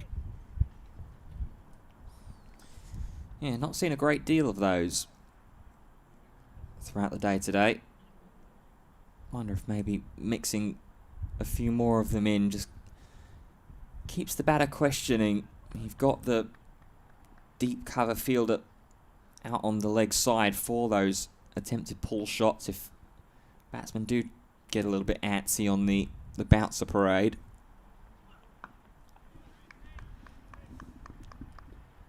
Solid line and length.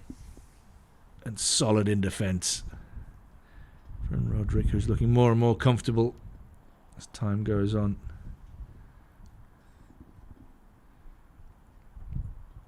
handy batsman for Worcestershire this campaign.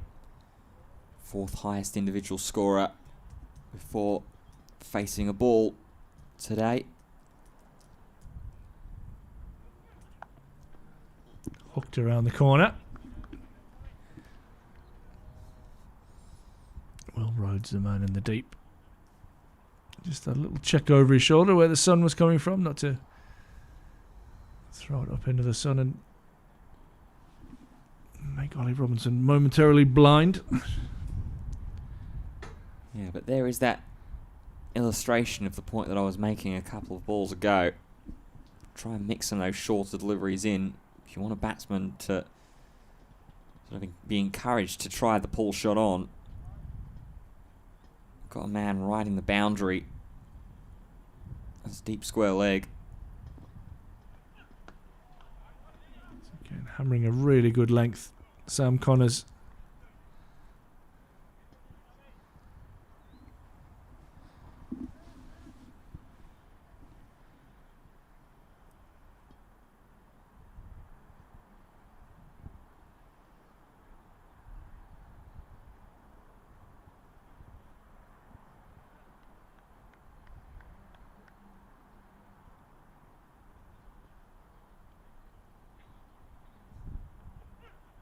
Another bouncer comfortably ducked under. Bides Oliveira, ends the over. 99 for 4. 4 minutes till advertised tea as well here in Chester Street at Banks Homes Riverside. غفاری will have this over from the Finkel end, and depending how quickly he gets through this, might also be time to sneak one more over in from Sam Connors.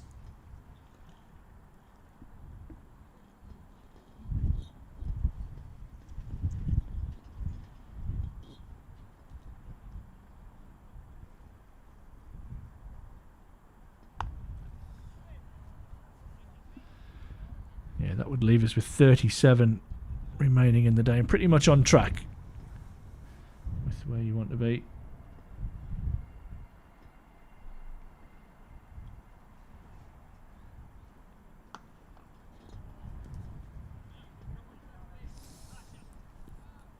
غفاری trying to drag that one down a little bit more, try and get a little bit more pace generated.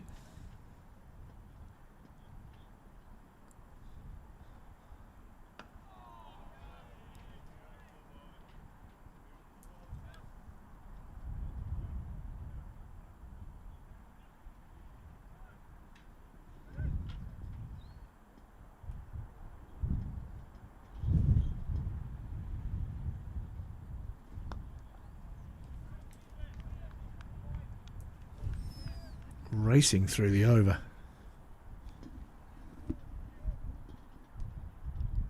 Yeah, not bad at all from غفاری and Durham's point of view. It means I'll get at least one more over of pace.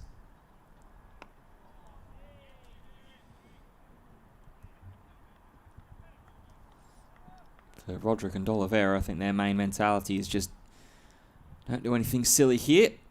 Let's get into the pavilion with the partnership intact. And saying that, Roderick goes ahead and drives on the app to bring the 200 for Worcestershire. Done it right on the stroke of the 66th over. 258 minutes it's taken them as well. Yeah, good going from this pair. Going calmly about their work. Last over before the tea break. Give Durham the opportunity to have a rethink. New ball 14 overs away.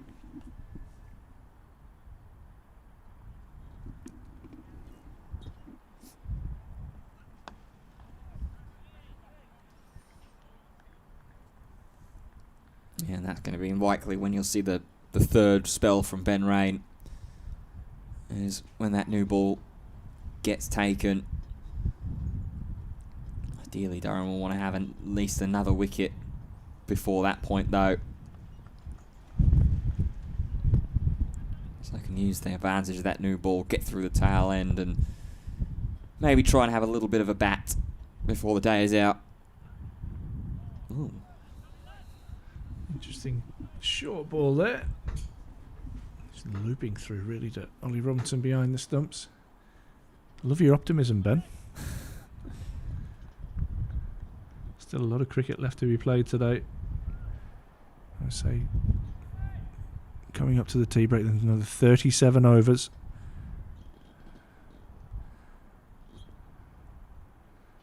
Should take us roughly to 6 o'clock, maybe a little bit beyond. This one's tucked away off the hip. Roderick touches and turns and comes back for a second. Good running. Not sure Will Rhodes picked that up immediately off the bat. Yeah, good intention there from Roderick. I don't know who's at deep square leg. I don't know if it's Potts out there or Will Rhodes. Sorry, it must be Potts. He definitely didn't pick it up because he didn't move.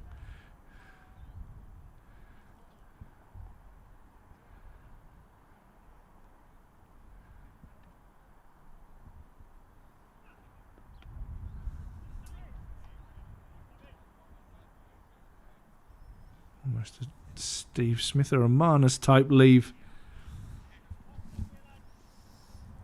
from Roderick. Just needed the big no run.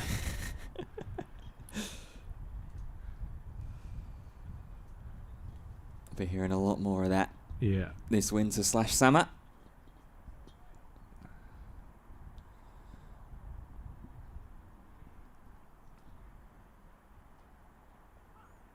Oh, they're playing a miss.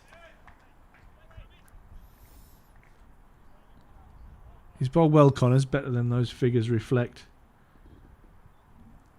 One ball away from his 14th. None for 47 to his name.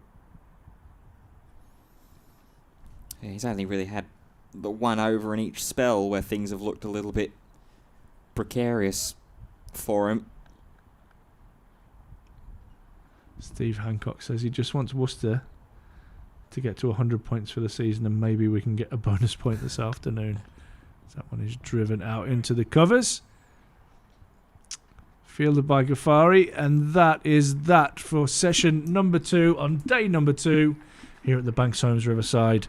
Worcestershire will go to tea on 202 for 4. Excellent partnership developing between D'Oliveira and Roderick, both on 34. After we saw the wickets in that session of Advertisements, who was run out for 61. He played beautifully. He was the 4th man to fall. And Latigan was absolutely stone dead. LBW to Ben Rain for 44. We'll be back in around 15 minutes with the evening session.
Is he come to do the social media side of it? Well, that's what he wants to do, social media. So he's just shadowing.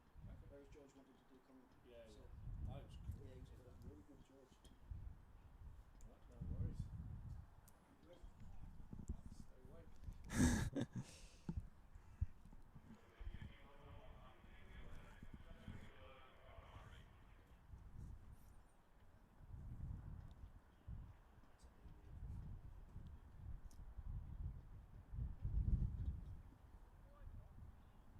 Welcome back to the Banks Homes Riverside for the evening session of what is day 2 officially, although with yesterday's rain out, it is day 1 of the 3 that we are Mac's going to be able to play between Durham and Worcestershire.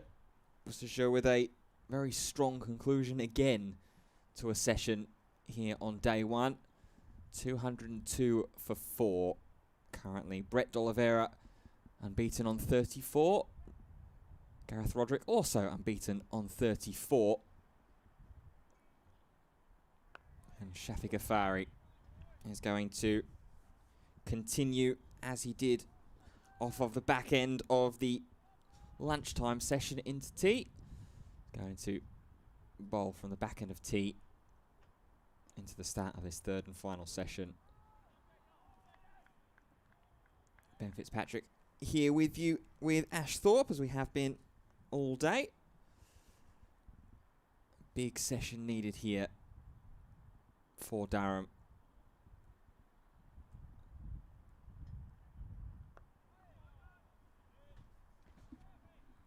Yeah, they need to break this partnership as quick as possible. New ball available after 80 overs, of course.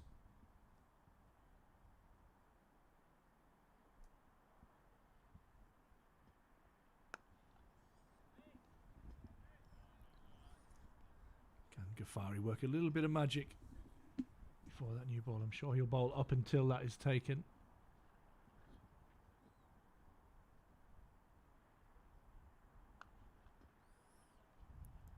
First run of the evening session. D'Oliveira just rises up and drives through covers.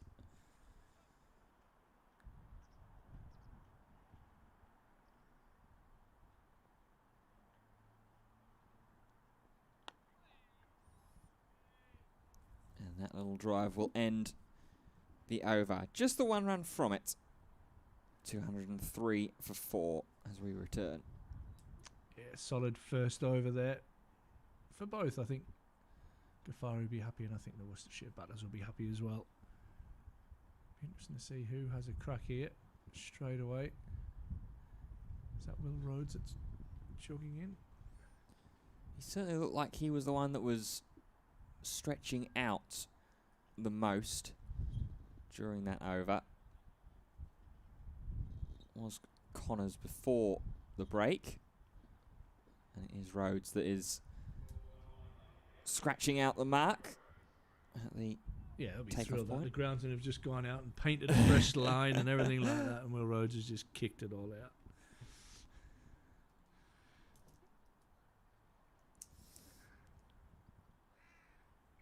Rhodes has been very strong so far today. None for 18 off 10 overs. Very, very controlled and economical. Just hasn't quite generated the wicket-taking threat as of yet.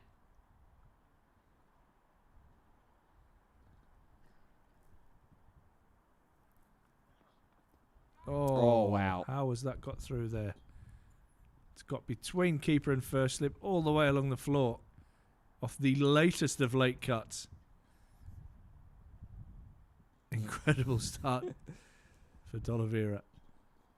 Yeah, there's picking a gap back behind the wicket And then there's that.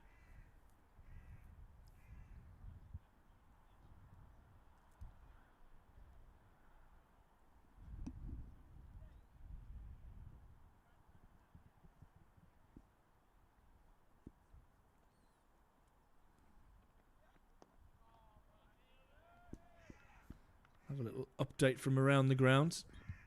So Somerset have got to 209 for 5.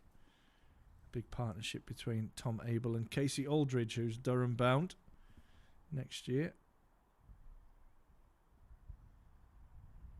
So they've put on over 100, 111 there, that pair. Need a little bit of a recovery for Somerset. Yorkshire 180 for 9 down at Hove.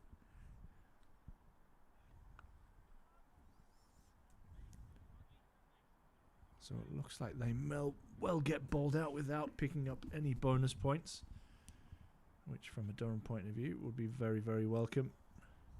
3 wickets apiece for Unadkat and Hudson Prentice.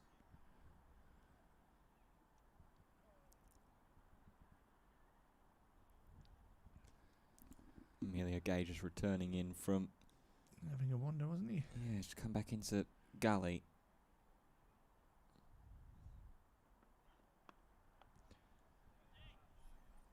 Nottinghamshire leads Surrey by 146 runs. Now 88 for 5. So all to play for, you feel, in that game. Almost a title decider down at the Oval. Essex are 194 for 3 against Warwickshire.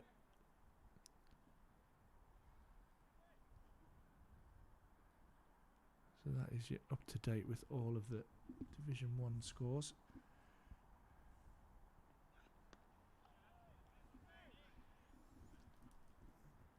Yeah, looking very, very close towards that bottom end of the table. With the scorelines as they stand as well. Yorkshire not having the easiest of times at Hove. Hampshire halfway through bowling out Somerset as well, but they've put up a pretty hefty total to start with. Not like they could quite easily kick on and make 350, 400. You never know what wicket you're going to get down at Taunton either. Oh, and another one. Flash, bottom edge, through to the keeper. So a little bit of a sketchy start there for D'Oliveira off Will Rhodes, but survives 207 for 4. I'll quickly have a look into Division 2 as well as Shaffiq Ghafari gets himself ready for another over. Tea at Derbyshire. Glamorgan 176 for 6. Northants 199 for 8 against Gloucestershire. Middlesex 62 for 2 away against Lancashire. And Leicestershire having a very good day. Charging towards the title, aren't they? They are indeed. And in turn, promotion as well. 306 for 5. They are currently against Kent.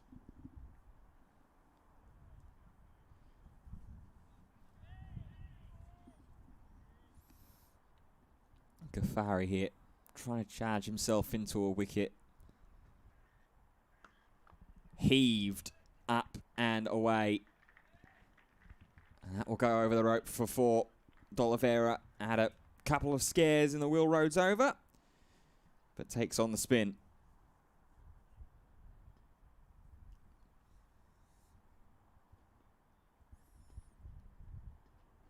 Metro Bank One Day Cup Women's Semi-Final in progress. The Blaze 124 for 3 in pursuit of 242 posted by Lancashire women.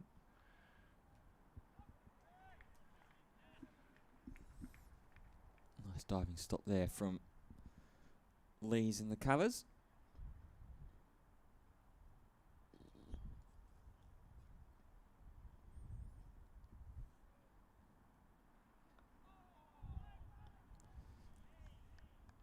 Obviously, part of that Metro Bank One Day Cup Women's season were the Durham women as well in their inaugural campaign. Got a pretty good campaign from as far as first going out. Yeah, solid. They were in with a shout of getting through to the semi-finals all the way up to the last game, so I think that will be pleasing. Although I think there's lots more progress to come from that group. A really young team. Good experience for them to have a year as a group. The first year really as a club and as a team. So hopefully that goes from strength to strength under Danny Hazel next year.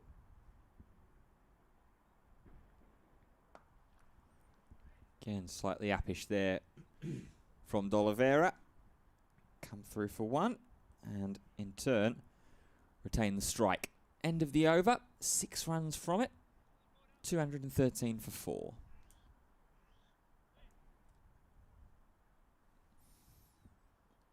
I suppose it's not a bad position to be in as a side for the Durham women when you say it's your first competition and you've maybe just missed out on the opportunity to get to that semi-final spot in the first opportunity, and still say, you know what, there's still some things we can clean up here in the next campaign as well. Yeah, lots of experience gained. I've got a great coaching team. Danny and Kyle Kurtz and Nathan Remington. And from the point of view of the region, it's the first time we've had professional cricket as our own. We were part of a venture with the Northern Diamonds. However, this is Durham, and Durham they've done okay. I'll say they've done okay. I think there's a lot of room for improvement, but like I say, with a young squad, a couple of youngsters coming through as well, through our own pathway, which is really exciting. A couple of big years ahead. Tucked away off the hip by D'Oliveira, and he'll pick up another single. Moves on to 45. Yeah, it'll be interesting. There'll be 9 teams in that Division 1 next year, or Tier 1, with Yorkshire jumping up.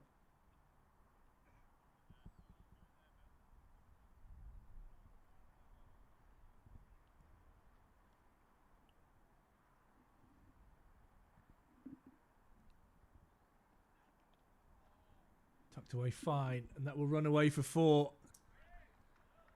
Rhodes disappointed, down on his haunches. Yeah, not been the easiest start so far from the Durham bowling attack, conceding a couple of boundaries early when runs are starting to be a premium to pay up for Durham's bowlers as well. Still a lot of cricket to play today.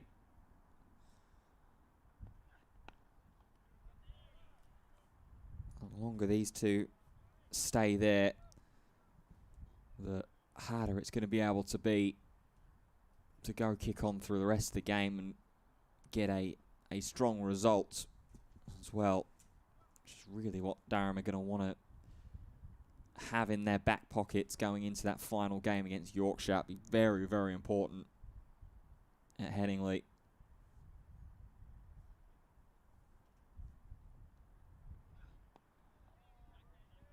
Another good single. That one's just dropped out into point on the offside.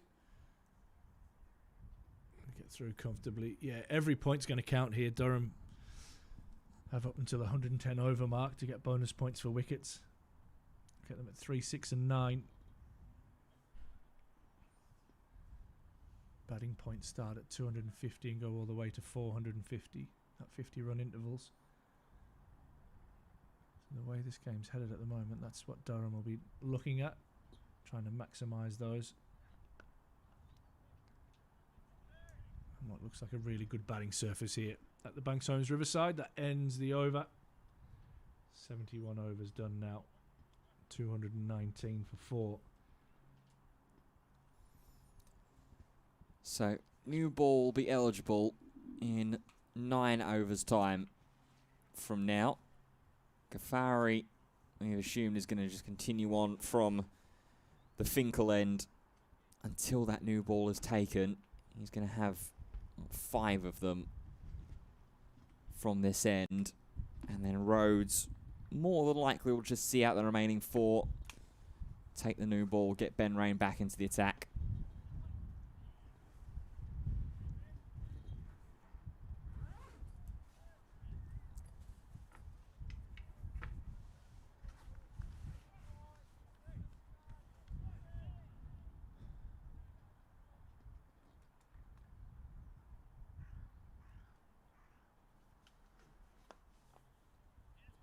the front foot with a skip there, Roderick, and he's timed that very nicely.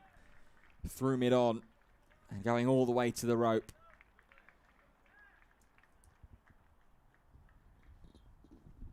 Yeah, lovely batting. And that'll thrill these pair. Durham have brought these two bowlers on to kind of hold Worcestershire into battling out for every run up until the new ball, and they're managing to pick up boundaries at regular intervals here.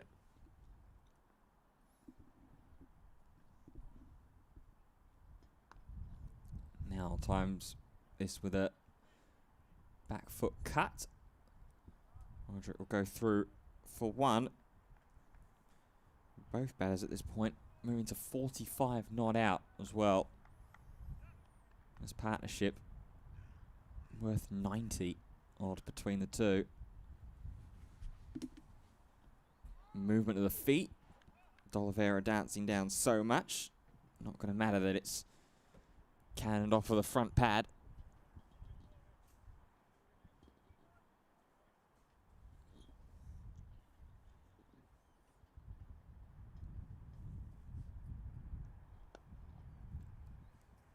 A little more full there.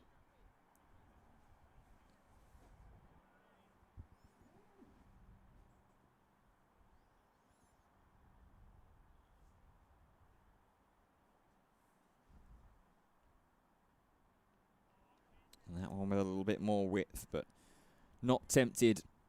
Here's Brett D'Oliveira. And then will end the over. 5 runs from it. 224 for 4.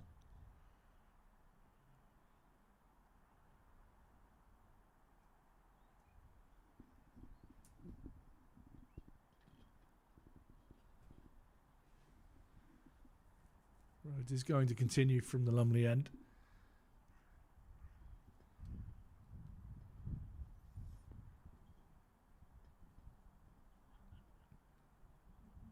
That fielder, a very straight mid on in Emilio Gate, standing right in front of the non-striker.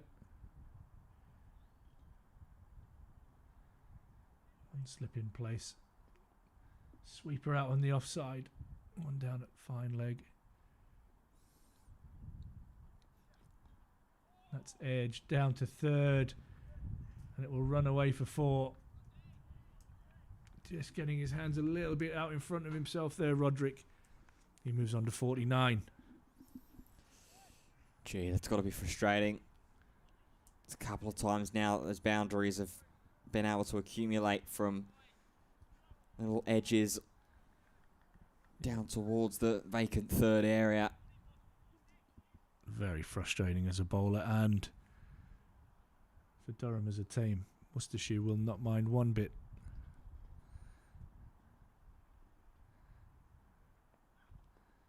That one's tucked away off his pads. And Gareth Roderick goes to 50.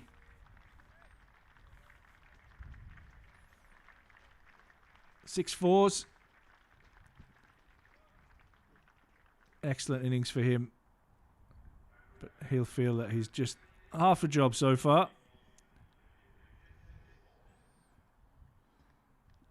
Yeah, nice and patiently done there from Roderick. Done exactly what he's needed to do, along with D'Oliveira. Just slow things down, frustrate the Durham bowlers, which they certainly have done. Partnership 85 as well. Now currently with D'Oliveira 5 runs away from a half century of his own. I feel like at this point, if anything's going to start happening out there for Durham in terms of trying to search for wickets, it's going to be when that new ball comes.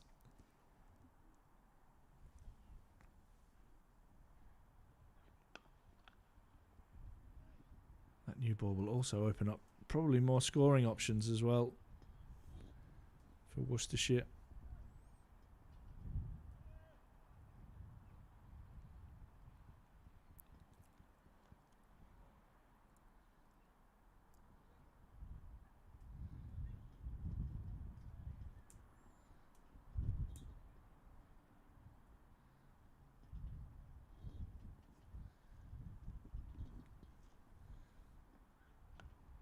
Solid in defence.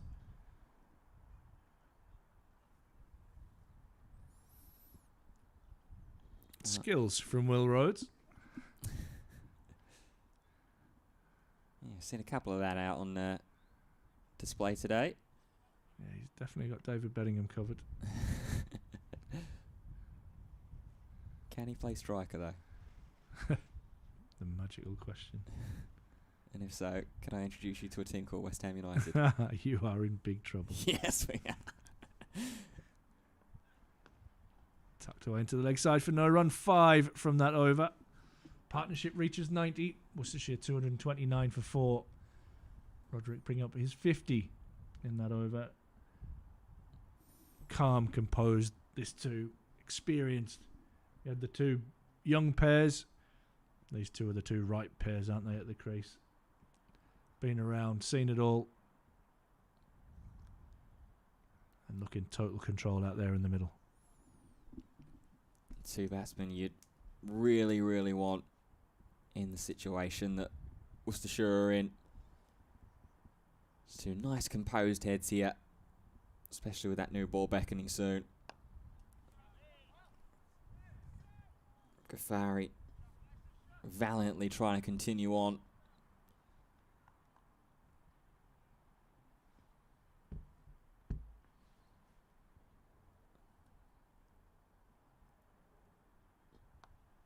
Drag that one down.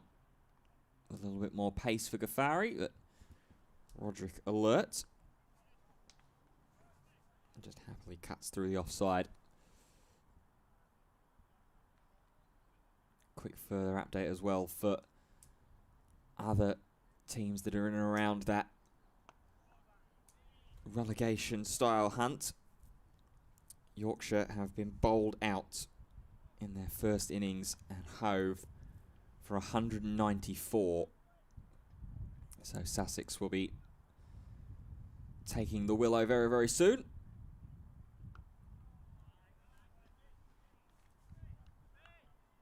Of course, Yorkshire being the hosts for Durham in the last game of the county championship this season.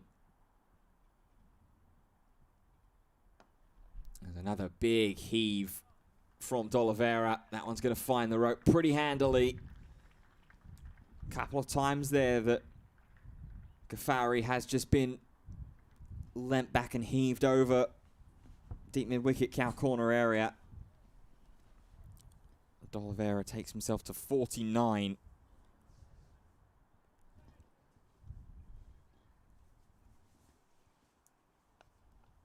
And with a drive, that'll be his 50.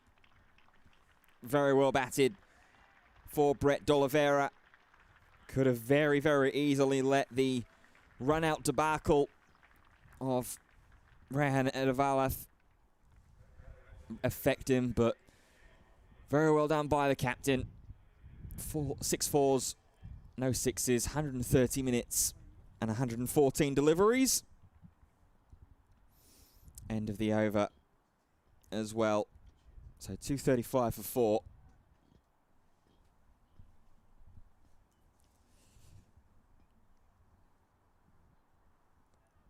As Will Rhodes is going to continue. You're going to be stuck with just me for the next few minutes or so.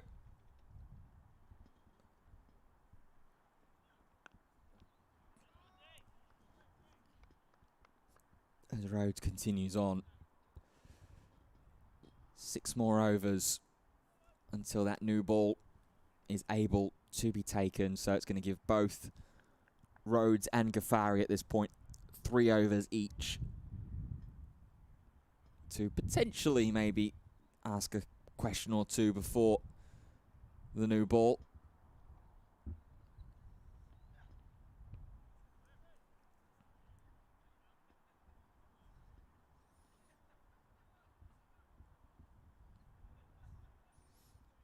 At that point, Durham really have the opportunity to come alive. Rain hasn't bowled for quite a while, neither has Potts.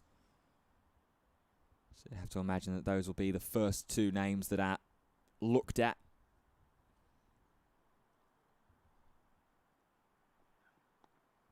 So that one gets a little bit of dart in there for Rhodes, but D'Oliveira does well.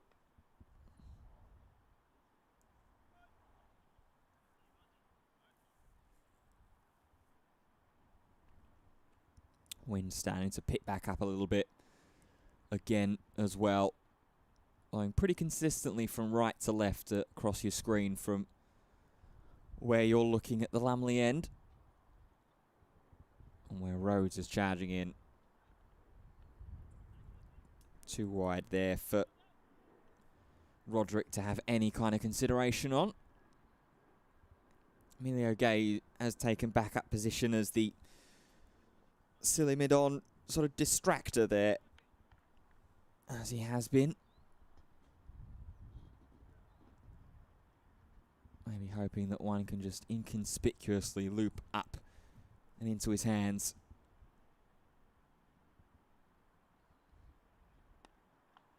Fuller though goes Rhodes. Good line, I think, with the fuller length, trying to attack the stumps towards middle and off.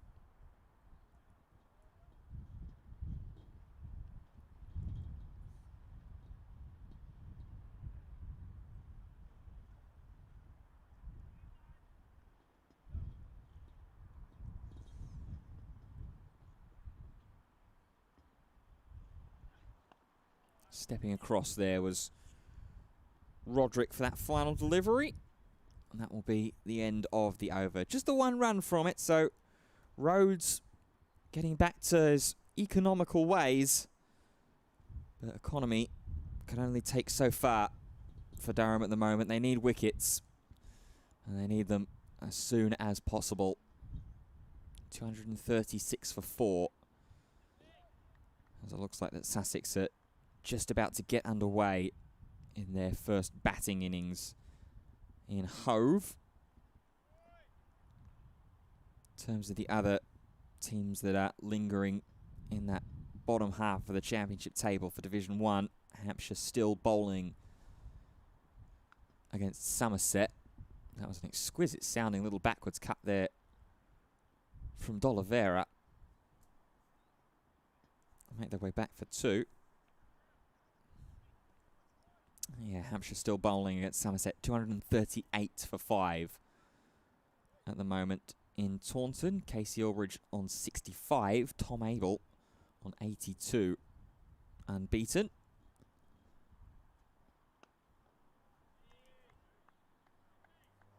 Essex as well in command against Warwickshire.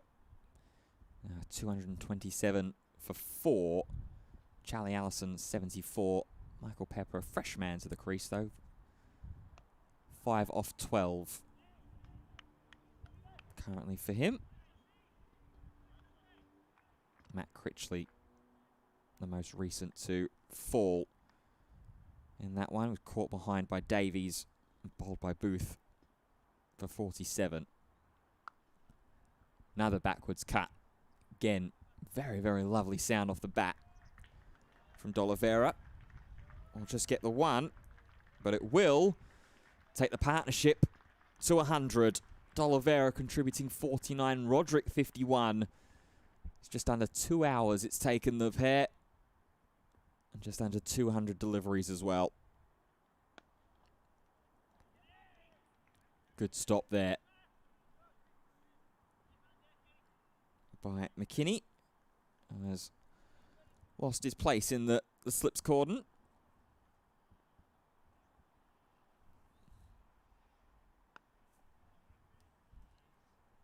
Final delivery is of a good line and length from Shaffiq Ghafari. End of the over, 3 runs from it. 239 for 4.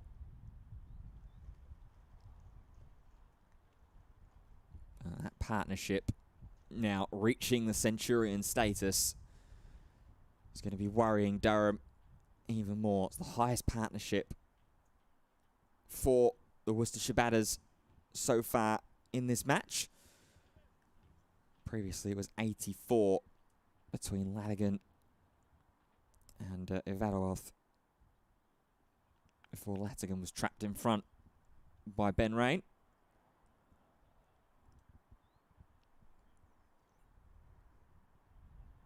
Rhodes continuing from the Lumley end. 4 more overs till the new ball will be eligible.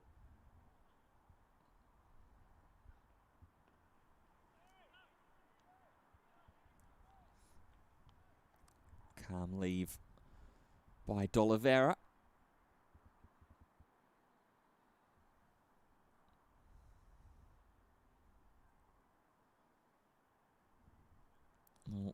Conversation happening between mid-on and mid-wicket.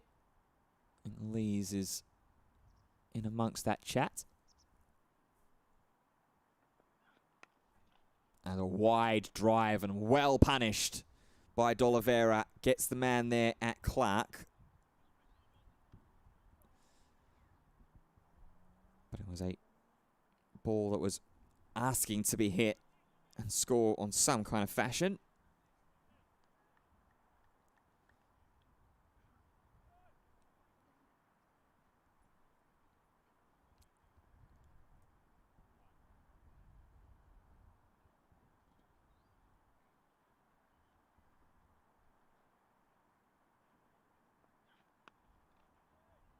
Real effort ball there from Rhodes. Trying to get as much as he possibly can from the last few overs that this Dukes has.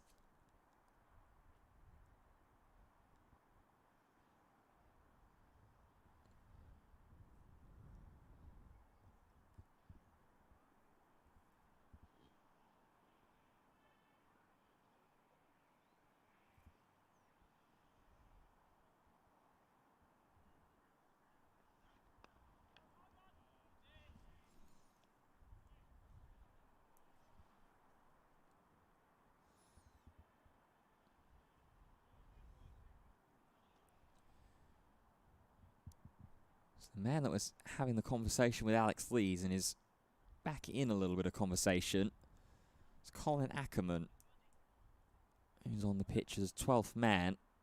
I think it might be Potts, who's off the ground at the moment.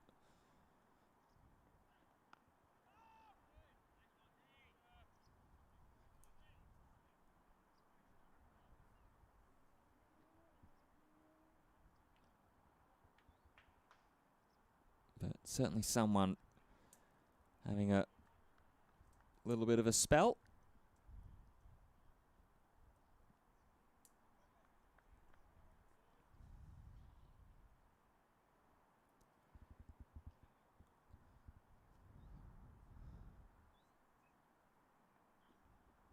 Last ball of the over, just left by Roderick, nice and calmly. End of the over, just another one run from it. Slowing down the scoring a little bit as Worcestershire hit 240 for 4. They are close, though, to that first batting bonus point for themselves. And Ash Thorpe mentioned it a couple of times throughout the broadcast today, is that those bonus points are going to start to play a very, very important part, potentially, in the run-in to the end of the county season. I think that between Durham and Hampshire, it's only a 6-point gap right now in the division. 6 bonus points will certainly help get you there and close the gap in before you then go and add in any points from the result, the draw or the win. There's a wild swipe there from D'Oliveira. A hopeful shout from Potts, who's in the slips cordon. And a lone slip as well.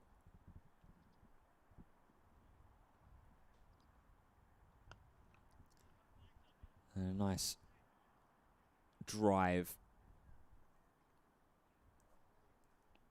to get D'Oliveira off strike.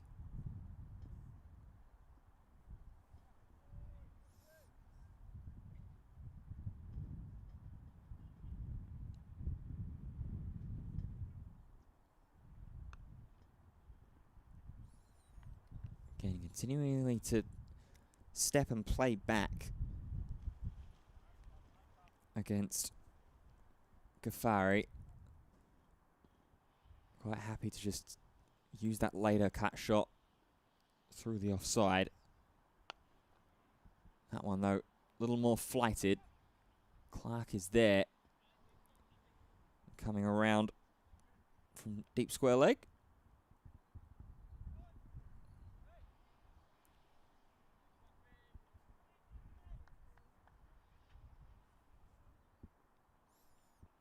Last ball of this over. Drags it down slightly up in the air. It's going to fall well and truly safe in front of Clark again. So end of the over, 4 singles from it. 244 for 4 at the moment. Worcestershire creeping closer to their first batting bonus point. And Durham, as we hit 4:30 local time in the afternoon, getting closer and closer to that new ball being able to be taken. We're going to have more than likely one final over from Will Rhodes from the Lumley end. One more from Shaffiq غفاری from the Finkel end. And then Rain and Potts of some kind of combination will take the new ball. Width there, half a cry of catch. Was in the air for a very brief moment. Looking down at the ground, I believe is Potts, and it races away to the boundary rope.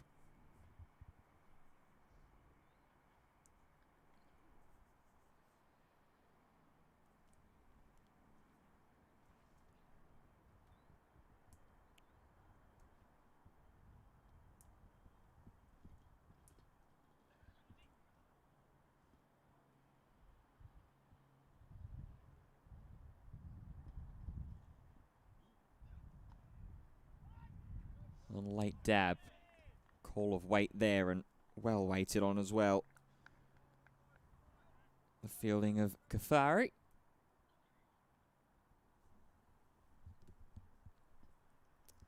As I'm pleased to say, I'm not going to be the only one in the commentary box here for a little while as well. I'm going to be joined by Harry in a couple of minutes.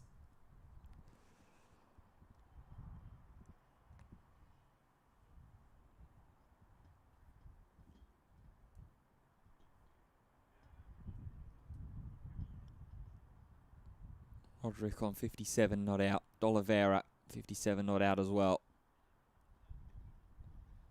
As Emilio Gay is going to change over once again from short on the leg side to short on the offside, more of a catching cover. And Roderick will see the field changes and just lower his bat as it sails over safely.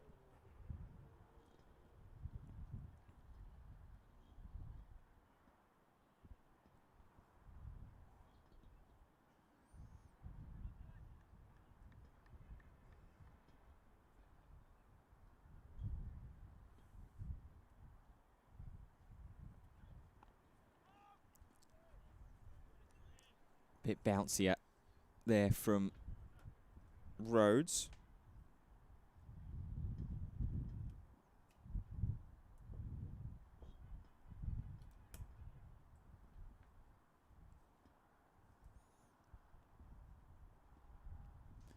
Two more deliveries to come here from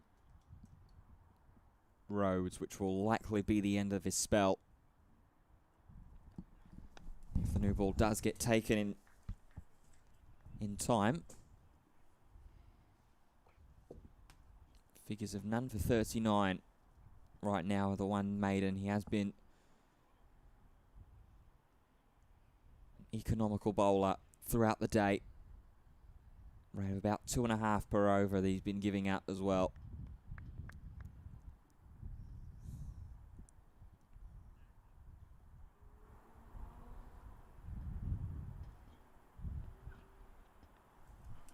Just keeps it a little wider against Roderick, which will end the over. Just that boundary off of it. Worcestershire 248 for 4. And we can welcome Harry. Hello, hello. Yeah. Glad to give you some company, Ben. Been holding the fort since Ash left us. Yeah, it just feels like this has been drifting, this game, for the last, well, since the tea break, really. Worcestershire kind of feels like they've just been possibly waiting for the new ball. Firmer connection off the bat as غفاری's in.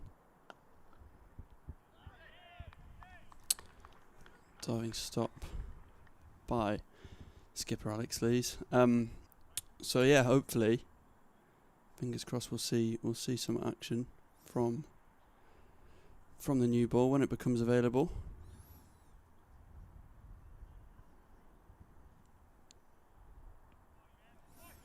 As that's left well alone by Brett D'Oliveira. Feels like there's also just an element that both teams are kind of waiting for the new ball a little bit. Worcestershire batters have just been patient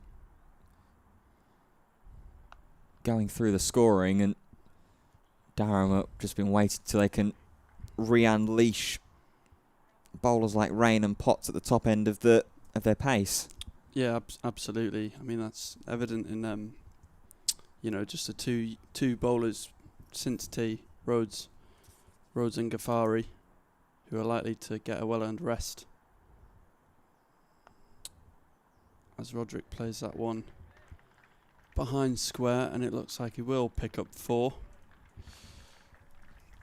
much to the frustration of the chasing Sam Connors. And that'll bring up the 250 as well for Worcestershire, and their first batting bonus point coming just before the end of the 80th over.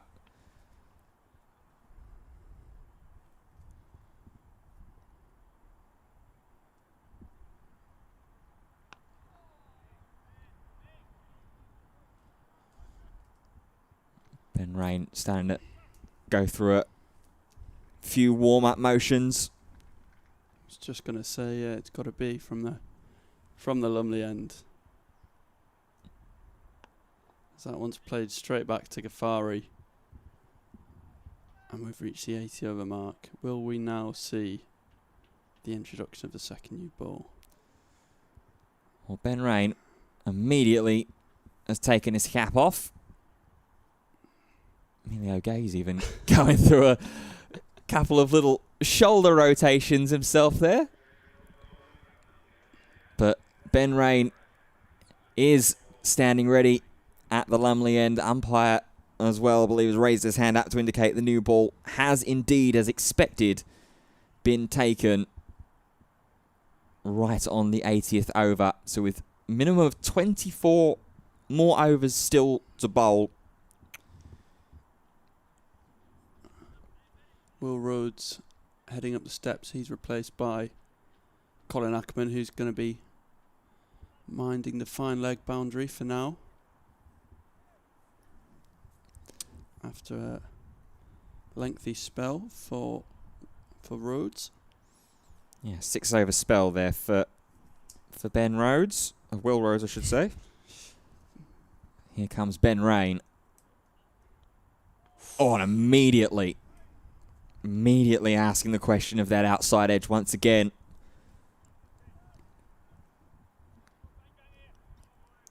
Worcestershire batters just meet in the middle for a chat, perhaps just seeing what the plan is. Bit of a settler, I think, probably for D'Oliveira and Roderick. They've got themselves into quite a nice rhythm throughout this 100-plus partnership. But that's been with an older ball. Now you've got Ben Rain charging in, full head of steam, revitalised as well. Haven't seen him since the 43rd over. So well, around about halfway point of the game since Rain has been back into the attack.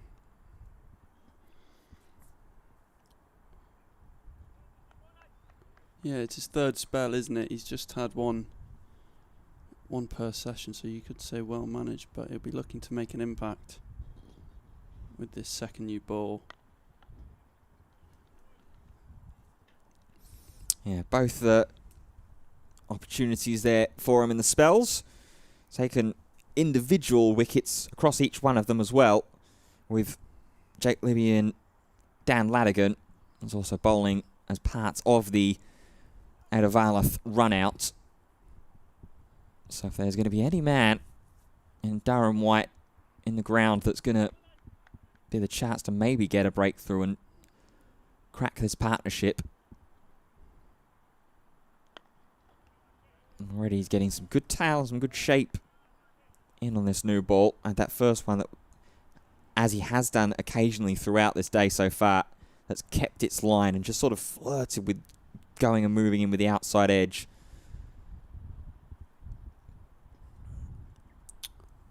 Would I be right in saying all wickets have come from that Lumley end? I believe so. Potts had the other one being caught of David Beddingham.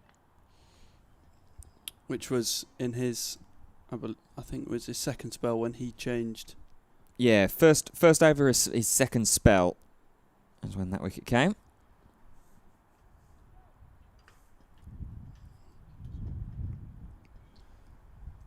Can we prize another from that Lumley end? I've got one more ball in this over. Rain's been bowling to 2 slips in this as well, of McKinney and Gay.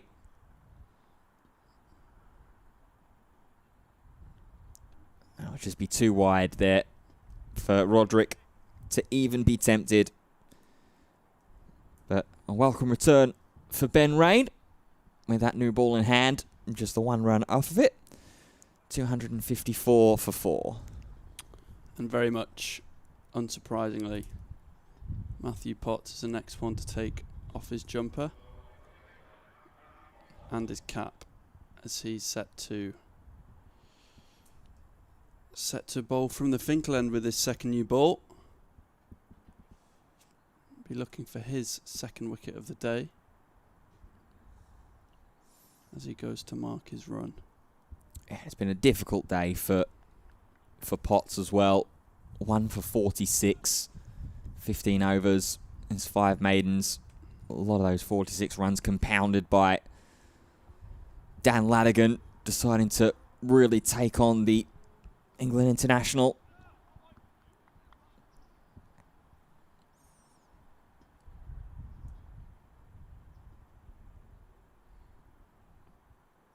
Ooh. Sharp from Potts. Perhaps not what D'Oliveira was expecting with a brand new ball. We have seen throughout the day that Potts, when he's been bowling, Ash called it the anger, a little bit of fire that burns inside Matthew Potts. And with a new ball in hand, it certainly won't surprise me if he's able to ramp it up there a few extra clicks.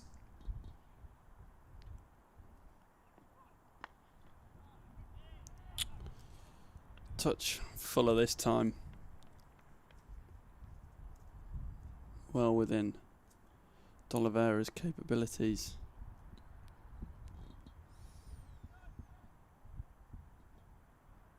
Yeah, this is going to be where it's going to still be on the onus on the Durham bowlers here, is to try and use this new ball to its fullest potential and unsettle Roderick and D'Oliveira. Between the two of them, they've seen, 148 balls? 149 now?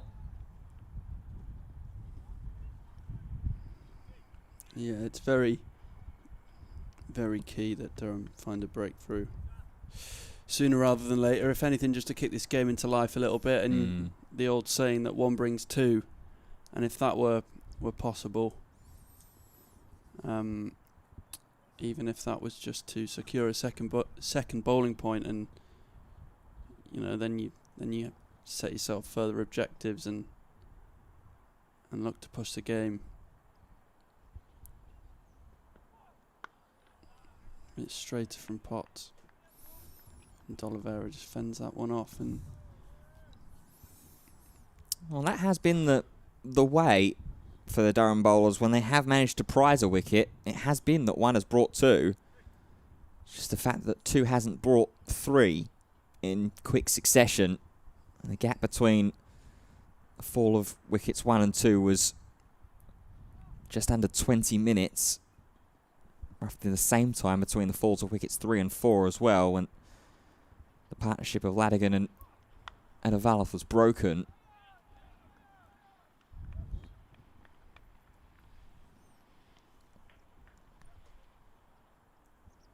There just hasn't been that third in relatively quick succession to be able for Durham to really feel like that they're on top.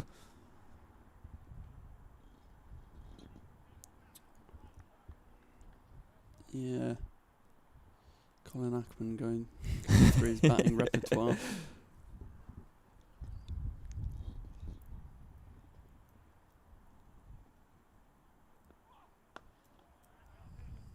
Again, play back to the bowler, and that will see Matthew Potts complete a maiden. His first over back into the attack. What kind of position, given the circumstances, would you feel that Durham would like to see overnight? Ooh, I mean, obviously optimistically, from a full optimistic point of view, you've still got 22 overs at minimum to bowl through. There is still the outside chance that you could get through the wickets of Worcestershire if you can really pick them up nice and quickly.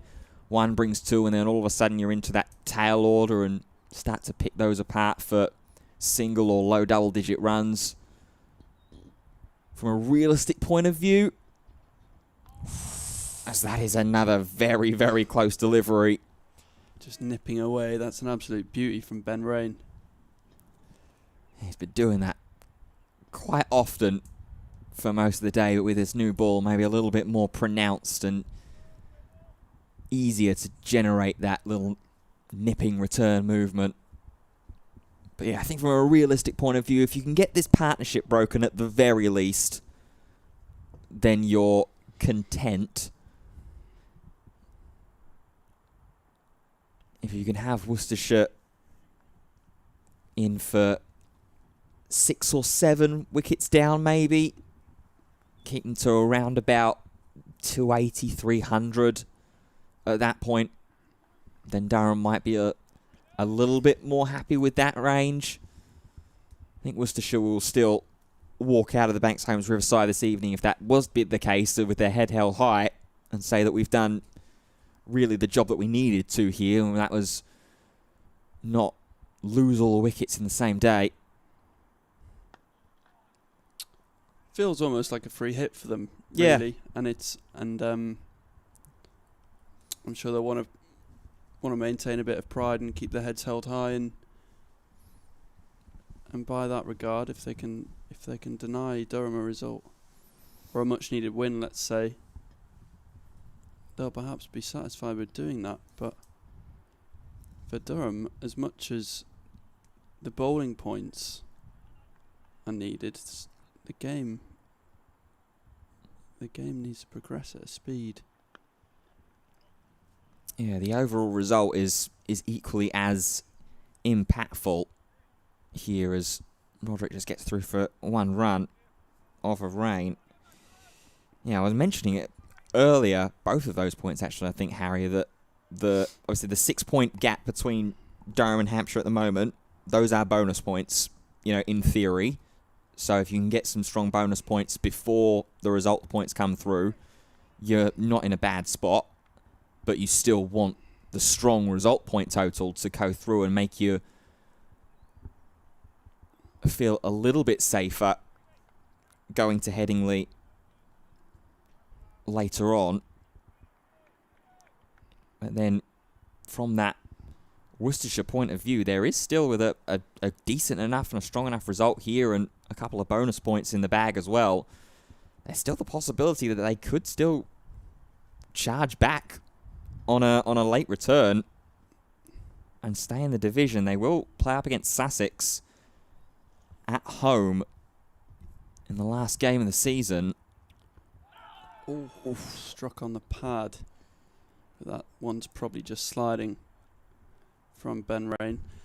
In terms of Worcestershire staying up, I think that's pretty unlikely if that's what you were. Yeah, it's a very outside chance. With they'd need to win both games with maximum bonus points, I think, and then have Hampshire fail to collect more than, I think, 4 points, which feels very unlikely, given they've already picked up one bowling point down in Taunton.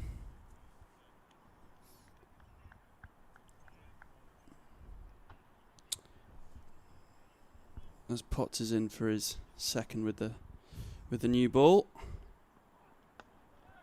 That one's flicked, and it may go all the way to the rope for 4. It does.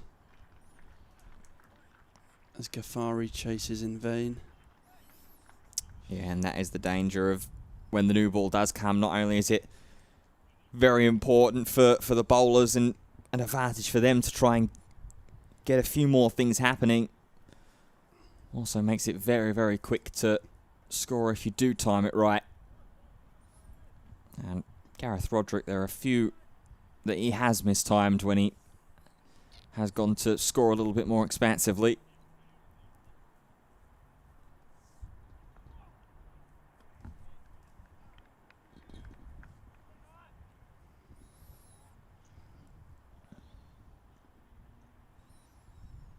In that bottom table fight as well, we've been keeping a close eye on the Yorkshire and Sussex game. Sussex have had bowled Yorkshire all out for 194, and starting their first batting innings. Well, they're already a wicket down at Hove. Daniel Hughes falling for 2.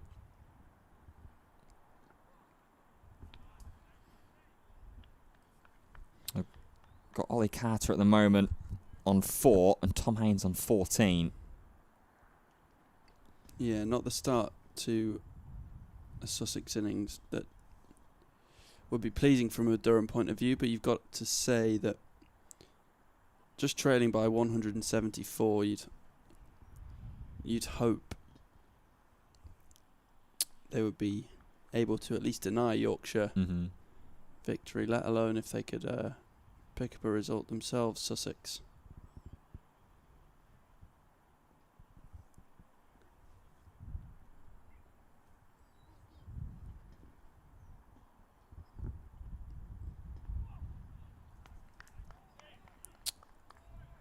That one's left well alone.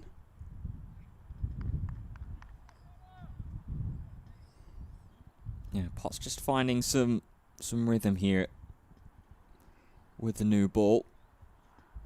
Did get clipped away for 4 at the start of the over, but since then has settled back in pretty decently.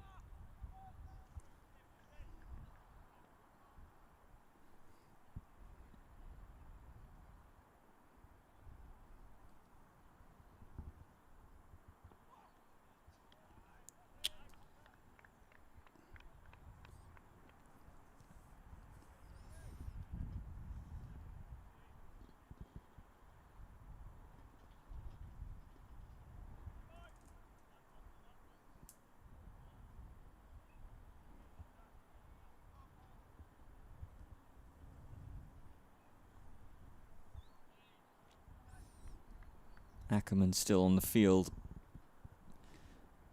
doing 12th duties there, just handing Potts the ball back.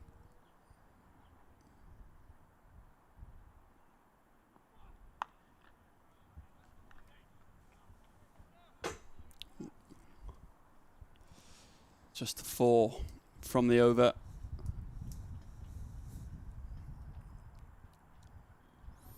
And with 4 overs in to this second new ball, as Will Rhodes returns to the field in place of Colin Ackerman. Has a catch up with, I think that's Will Gidman on the rope. Perhaps a little tactical discussion. Yeah, well, any help will do in this situation. Minimum of 20 overs still remaining to play in the day. And that's due to, obviously, the loss of an entire day's play yesterday to the rain. As it is rain, who begins his third over of his third spell. Bowled quite heavily at the very opening of the day. 8 overs on the trot to kick things off. And a brief interval just after the lunch period.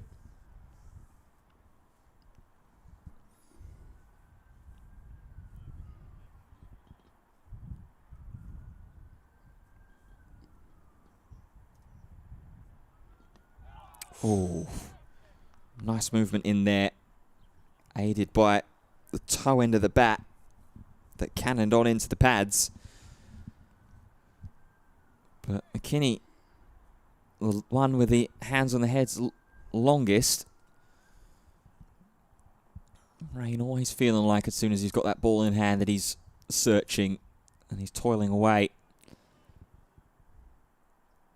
I'll get a couple of passing words from Lees as well. Maybe it's been a game of pass the parcel between Gibman, Rhodes, Lees and now Rain. Gidman clapping on the rope there, almost standing as in a backstop position. Yeah, give him another couple of overs and maybe he'll be starting getting the windmills out. You can just see him in the back of the picture, actually, just the bottom of his legs.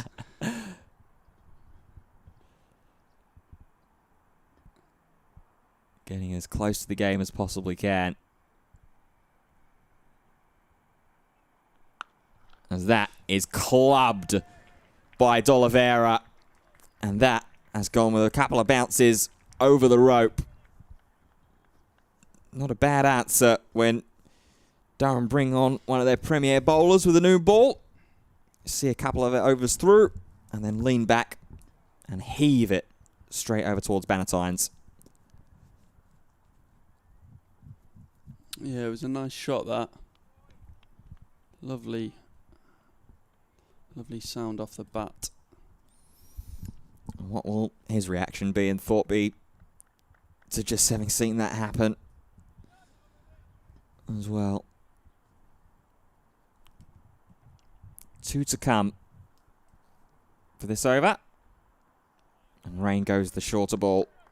Gidman certainly happy with that one. Applauding on. I've not seen it maybe as much as we could have done. The modern game very much favours the shorter ball and the bouncer ploy, especially in the test form of the game.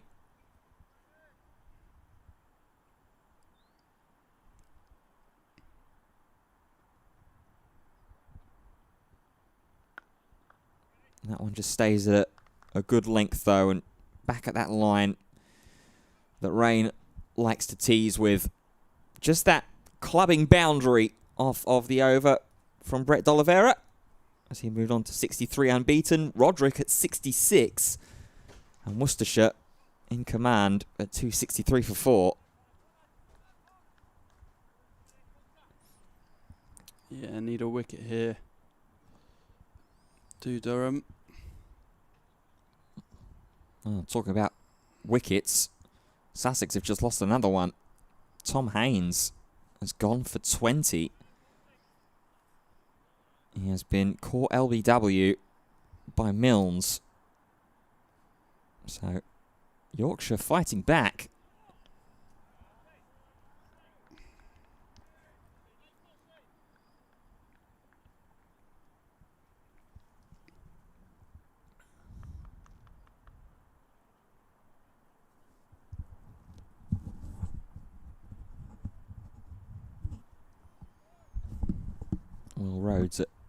mid-on, just doing a couple of standing jumps for himself there as well. Trying to keep himself maybe a little bit limber for the amount of overs that he's bowled today. Oh, wow. Just guided that one to third man. Sam Connors doing the fielding. Felt like a bit of a risky shot, that. Yeah. Just the way he played it with the wrists. Yeah, I felt like there was one of two other outcomes that could have gone for there. Either looping on up and into the gloves of Ollie Robinson, or guided all the way over the rope with a bounce for 4. But in the end, it was the safer and more measured of the outcomes possible. And just gets to the safety of the non-striker's end. Alexis and Matthew Potts just having a little discussion, possibly about the ball there. Potts charging in. And again, that's played out into the offside. Graham Clark will do the fielding and stop the 2. And another piece of deft timing there as well from Brett D'Oliveira. It's been a hallmark of quite a lot of the Worcestershire batters. In actual fact, there's not really been any players that have really violently mistimed any shots that they've played.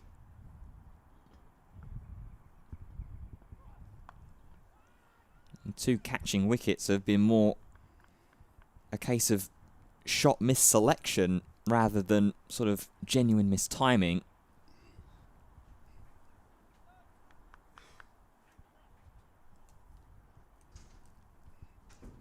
So just ticked over 5 o'clock local time here at Chester Street in the afternoon. Thank you to those of you who are tuning in and sticking with us.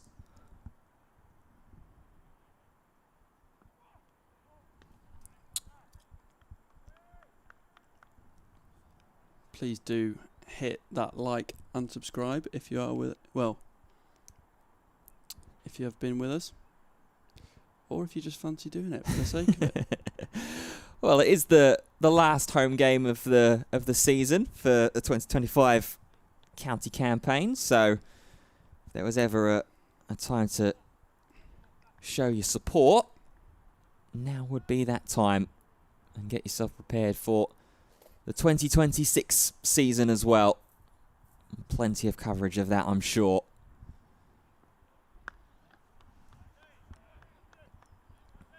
Yeah, a lot more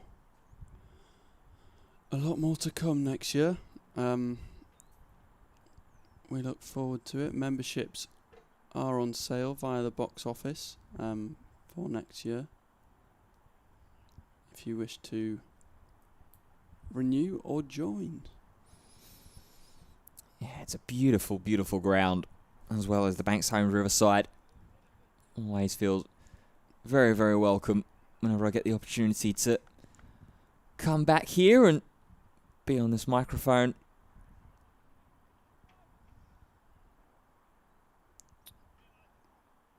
Absolutely glorious.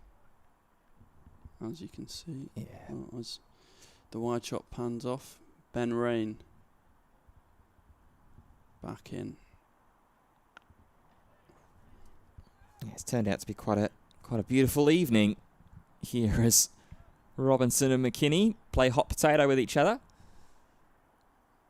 From what was towards the later parts this morning, this early afternoon, hallmarked by grey skies and a smattering of rain around Chester Street. It's cleared up quite beautifully. Not fully guaranteed that that's going to be a similar story tomorrow.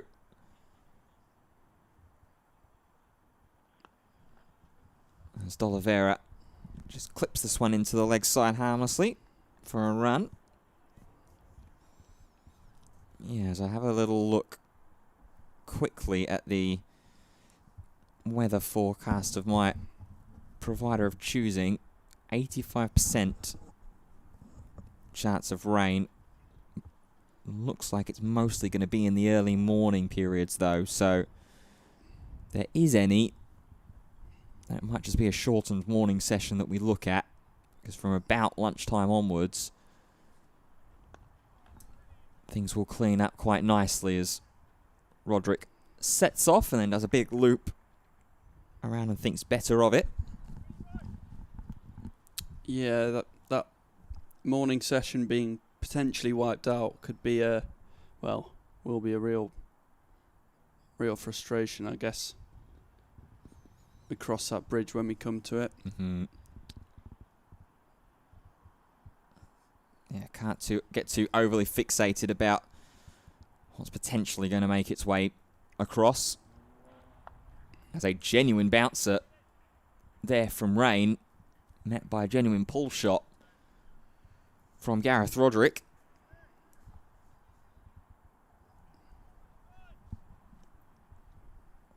But yeah, goes back to our point that we were making earlier on as well, Harry, about how important that the actual results will be in terms of that points tally heading in towards Headingley next week.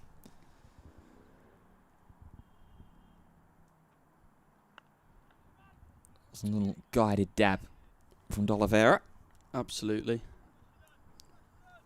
Absolutely, the points are still up for grabs.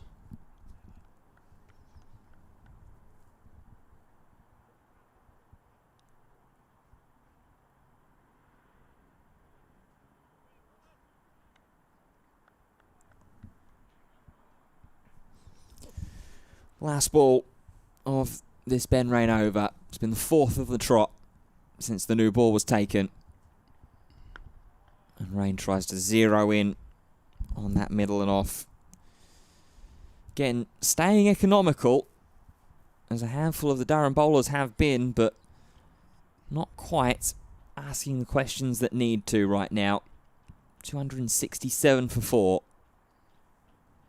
Yeah, he's beaten the bat a couple of times, but not located that outside edge, and it's just one of those frustrations. Durham really would have been wanting to make the most of this brand new ball. So Alex Lees makes his way off the field.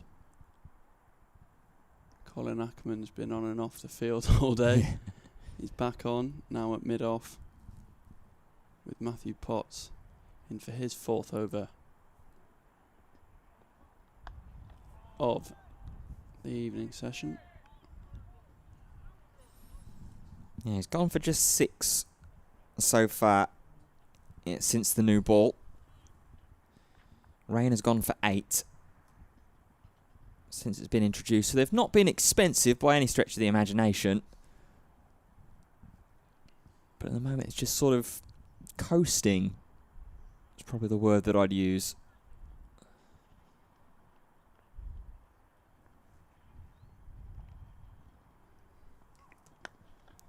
That's a lovely shaped drive, but a lovely stop there from Colin Ackerman. Not just there to make up the numbers by any stretch of the imagination. Gets himself involved. Yeah, great work in the field from Ackerman.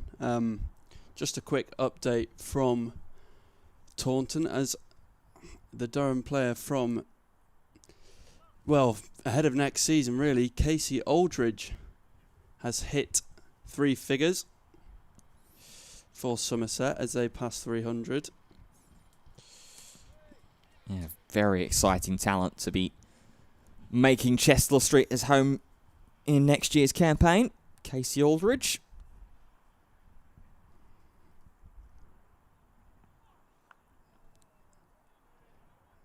Yeah, just his second first-class century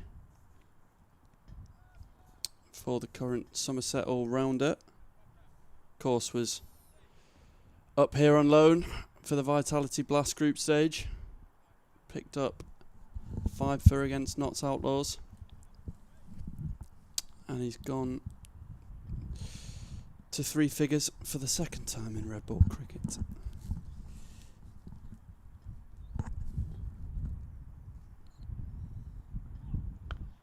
Oh, slash.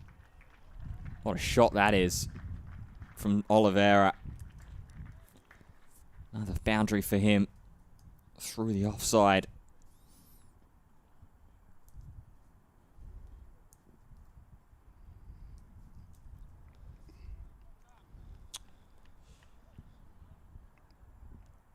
Just on that Somerset game, that's a partnership of 208. Wow. From a pretty tough position at 99 for 5, Hampshire had them. So they've come back into that, which of course is to the potential benefit of Durham. It definitely gives Durham more hope in the hunt to remain in Division 1. More chance of closing that 6-point gap. Casey Aldridge doing his future side a favour. Just a quick change in the field here as well. Emilio Gay, who's been sort of floating between the slips cordon and gully. And there's been a bowler at the Finkel end, but he's going to go back towards point here next to the umpire.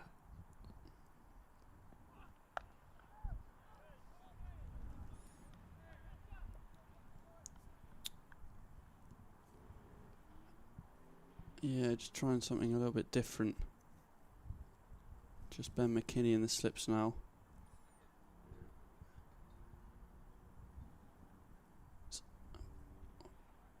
We are yet to see Alex Lees emerge again from the dressing room. Yeah, well, earlier on in the afternoon session, so we'll let Potts bowl this ball.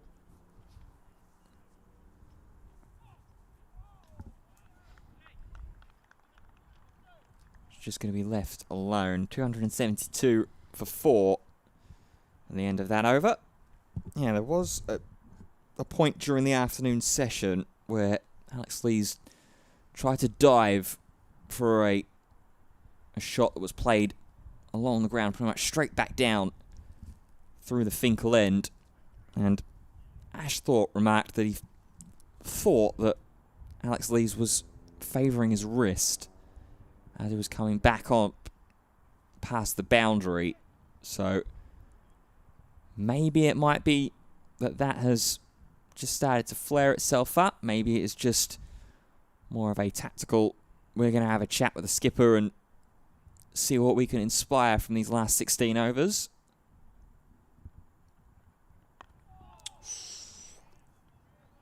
Ben Rain's going to get right back to work, trying to pass open. This partnership's worth 133 now. In fact, even more, 139, I think it will be, with the additions.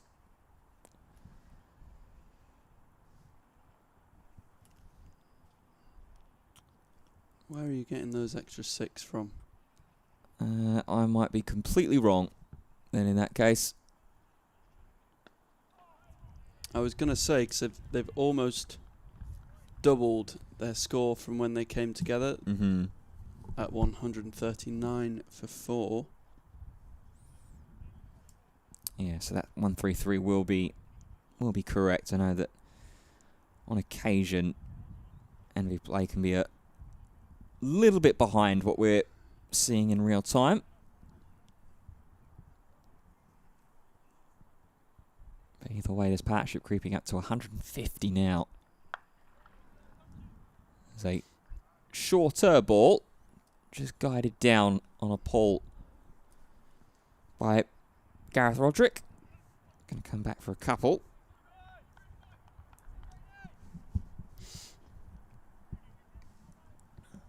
As Daniel Hogg and Callum Parkinson, I believe, make their way past the commentary box. You know, one will be maybe a little bit more positive spirits than the other. Daniel Hogg hitting a century for Newcastle yesterday. I think it was on Saturday when he reached that milestone. Big congratulations to the giant of a man. Of course, handy with the bat. the final round of club fixtures this season. Yeah, not bad when you've got a tall young bowler like that can chip in with the bat every now and then when needed. Callum Parkinson, the other man, not been picked in the squad for this game as the frontline spinner. That going to the debuting Shaffiq غفاری.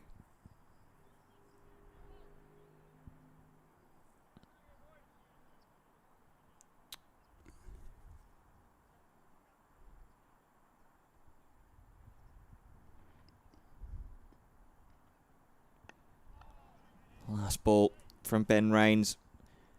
5th over of this spell just defended by Gareth Roderick. 71 unbeaten for him. Brett D'Oliveira 69 not out. And Worcestershire continue to stretch their total. 274 for 4. Yeah, solid from Roderick. Just wondering whether we might see a change at either end soon. Potentially Sam Connors, you'd think, would be the first change of bowling. Alex Lees is now back on the field in place of sub-fielder Colin Ackerman. Yeah. I think Lees is giving someone a wave.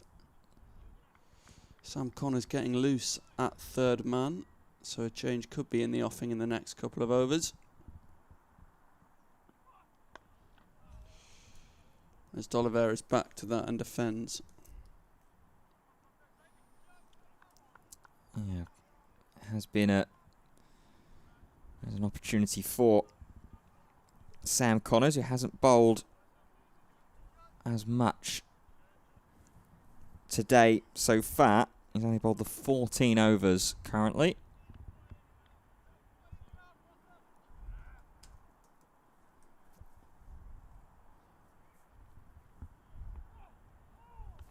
Well watched there by D'Oliveira. We are verging on some sort of record as the highest partnership for Worcestershire against Durham. Sorry, the highest 5th wicket partnership for Worcestershire against Durham is 140. Held between Ricky Vessels and J. Dell.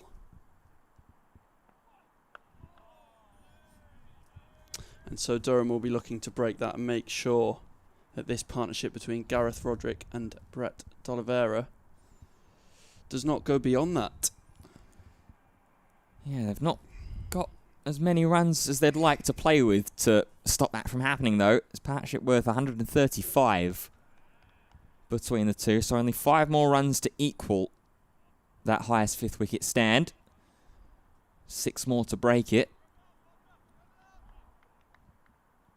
And they batted superbly.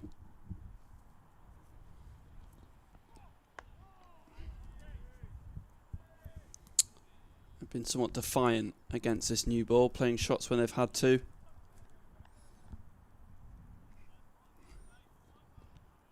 And pushing out in defence as well. Yeah, it just shows the experience from the two as well. Obviously, D'Oliveira standing on strike at the moment, the skipper.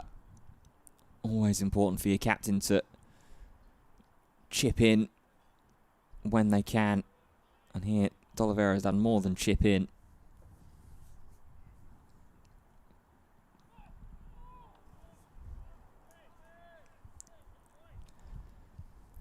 Big exasperation from Potts.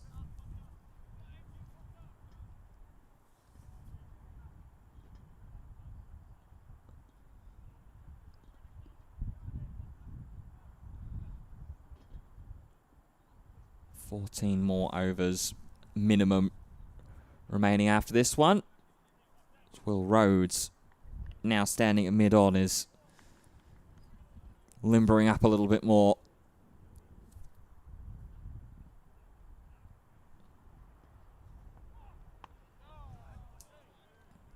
Once again, blocked. And will we see a possible double change? As you say, Will Rhodes warming up. Sam Connors removes his cap and jumper. So it looks like he's going to replace Ben Rain at the Lumley end.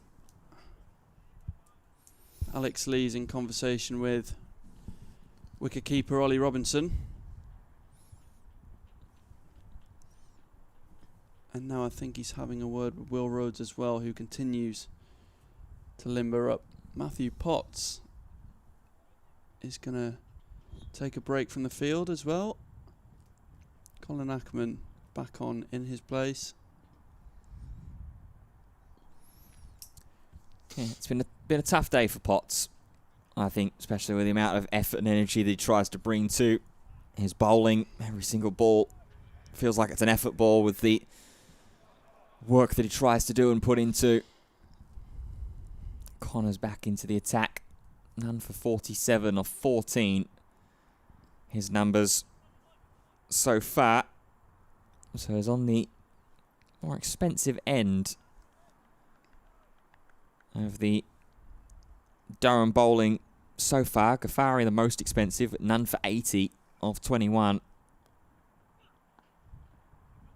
As Connor starts off with one a little shorter, one a little leg side. Ackerman, the subfielder, is going to get around and cut that one off to just 2. What have you made of Connors today, Ben? I heard Ash commenting earlier. He was saying that he's bowled pretty well without reward. What would you say? Yeah, I think that's quite a fair assessment, really, between both him and Rhodes.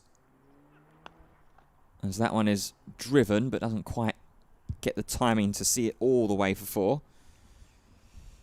Yeah, Connors generally has kept it pretty clean, despite the higher runs per over rate of the 5 that have taken the ball today. None for 47. The numbers do slightly deceive, especially with that 3rd over of the first spell where I went for 9. Oh, it's a genuine outside edge there from Roderick.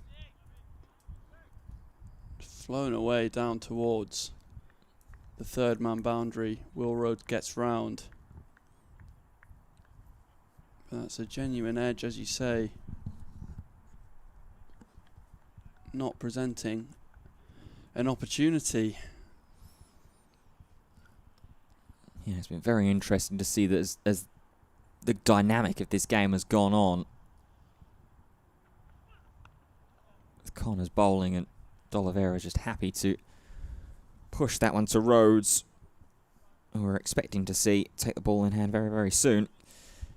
Durham started out the game this morning with a slip cordon of 3 in place, and with one of them being in more of a 4th slip position naturally in the form of David Bedingham. And since then they've whittled their way down from that 3-man slip cordon to 2 and now 1, with it just being McKinney. As thunders in, half a shout, but height the issue there, I think. At least on first watch at the very least.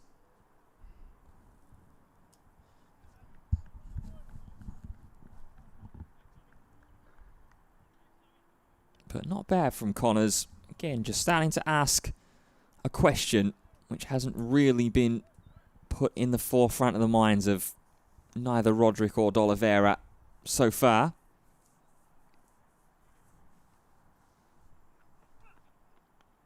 So that one's down the leg side. Roderick tries to follow, but maybe to his betterment, misses connection in its entirety.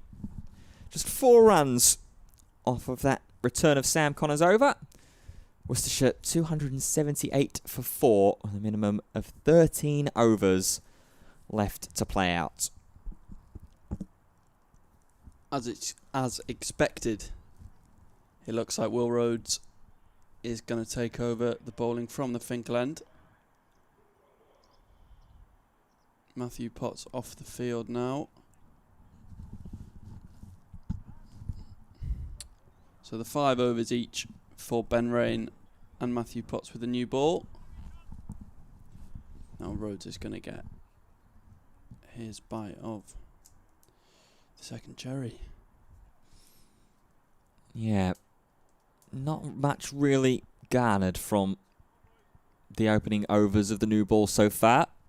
Anything, Connors is probably the one that's generated the more lively response from the now 11 over old second new ball. So Rhodes here, 13 overs left to play. Connors has already bowled 1. Imagine it'll be these 2 and maybe an over or 2 of غفاری that will be left in the day. Yeah, no luxury of a 6th bowling option. And with Potts off the field, you'd think that's his day done, so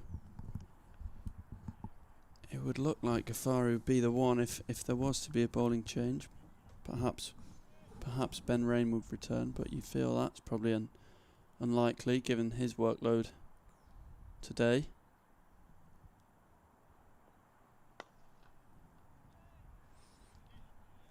Yeah, I can't imagine that we'll... I mean, obviously, very unlikely to see much more of Potts now today as he's gone up into the rooms. Ben Rain, I imagine you'd probably be more wanting to save him for the Open of tomorrow, whatever time that gets underway. Be, of course, due to start at 10:30 a.m. local time, but with the potential of rain around.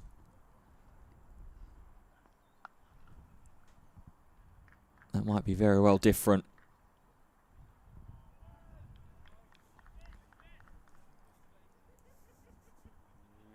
No matter what, though, we will be live and ready in time for 10:30 tomorrow morning.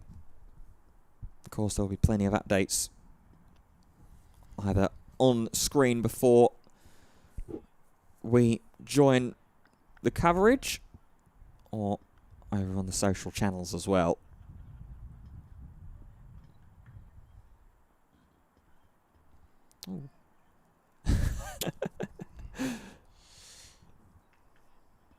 So Worcestershire just gone level with that record stand we were talking about for the 5th wicket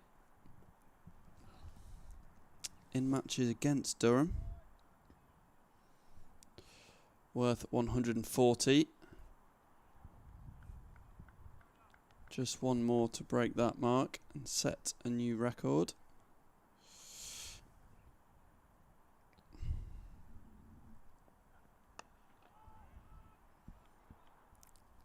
Won't be on that delivery.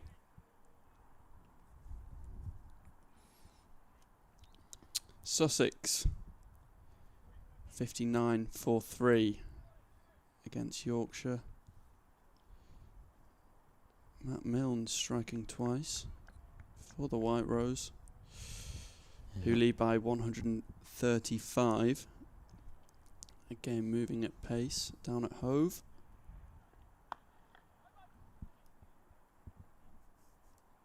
As that Will Rhodes over is played out with just 1 run scored.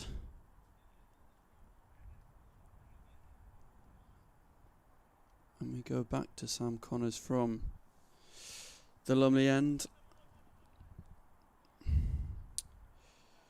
Down in Taunton, Hampshire have picked up a 2nd bowling bonus point with the wicket of Tom Abel, bowled by Felix Organ for 118. So Casey Aldridge, future Durham player, is still unbeaten at the crease. He's on 113, not out. Somerset 328 for 6. It's all going on at the top of the table. Clash as well at the Oval. Notts 169 for 6. They've only started their second batting innings today as well. Notts posted 231 in innings number 1. Surrey, in reply, could only muster 173. And now Notts 6 wickets down as they head toward the close of play at the Oval. As there will be the D'Oliveira runs. That'll be 2. Quick attempt with the gloves there from Ollie Robinson. But that will be the breaking of the record of that 5th wicket partnership for Worcestershire against Durham. Yeah. Breaking that record set by Ricky Vessels and Joshua Dell. Connors is in and it's a bit short. Pulled away by D'Oliveira. Ackman is going to cut it off, but they will get back for 2.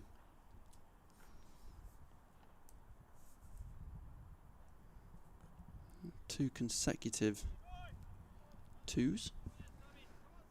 Yeah, don't mind the idea though from Connors. Just the execution maybe not 100% there. Caught in the middle of between either a shorter or a traditional bouncer. Just got stuck in a bit of a weird limbo, and D'Oliveira helped himself with a pull shot. That one a bit fuller this time. To the Worcestershire skipper, it's Daniel Hogg. I think I might have made that mistake before, but I think that's Archie Bailey. Doesn't quite hold the same height as Daniel Hogg. But yeah, he's just dropped a drink off with Will Rhodes and he heads back round to the pavilion.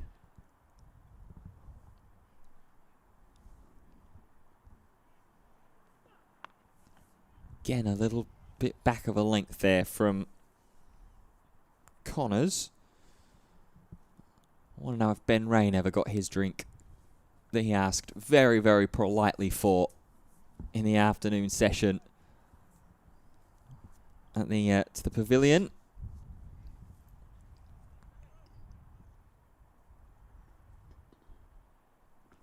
Last ball of this Sam Connors over.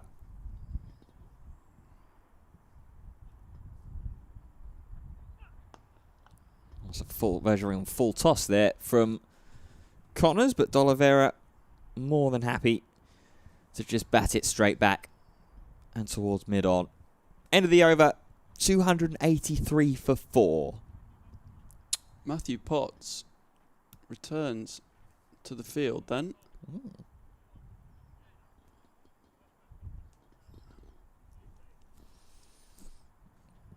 So is there the possibility that we see him for maybe just one extra over?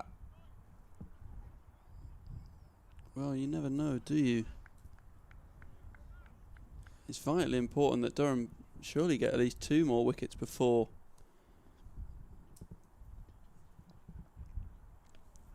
the bonus points are no longer able to be accumulated.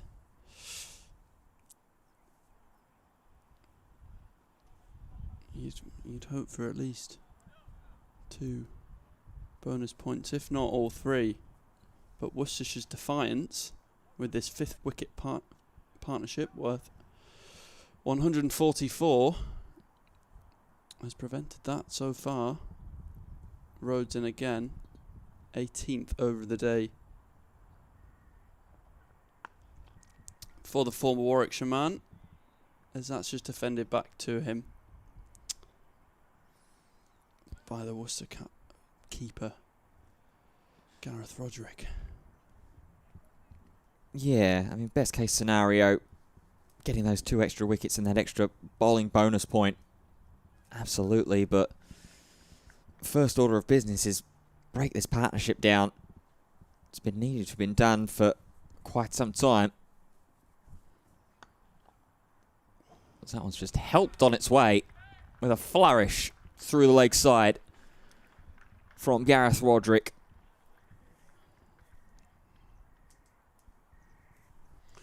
Beautiful shot. Looked to sit up nicely for him, and he's just shown how much space there is out on that leg side fence.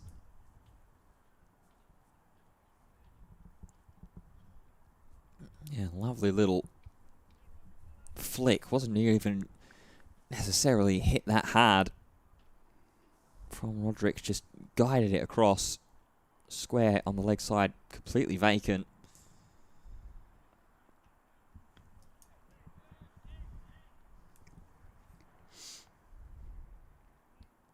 So I'm still keeping a little eye on Casey Aldridge at the moment. Still unbeaten on 124 currently for Somerset. Yeah, career best knock for the bowling all-rounder.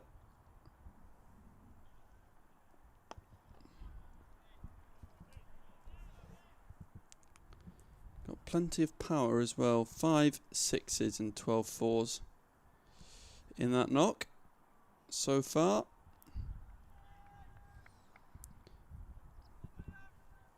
Yeah, not bad at all. We haven't seen a maximum here today yet, either from the Worcestershire batters.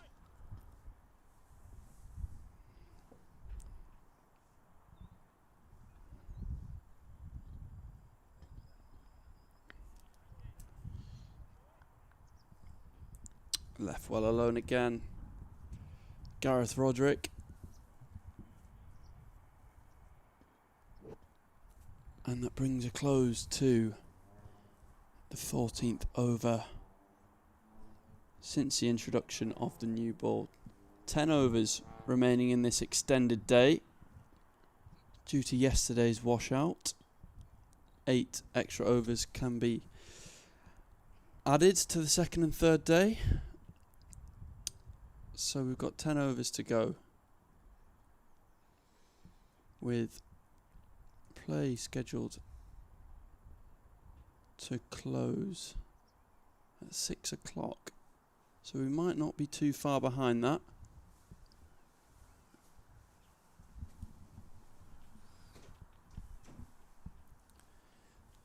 Connors looks like he's going to continue from the Lumley end.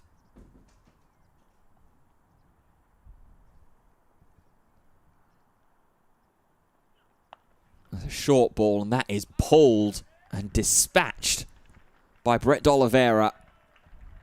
A few times they have asked him to pull. He's looked very, very strong doing so. That is 152 for the partnership as well. That 5th wicket stand record not only broken, but starting to verge on shattered at this stage. 79 not out for D'Oliveira, 78 not out for Roderick. As a man is now going to go ahead and sit firmly on the deep square leg boundary.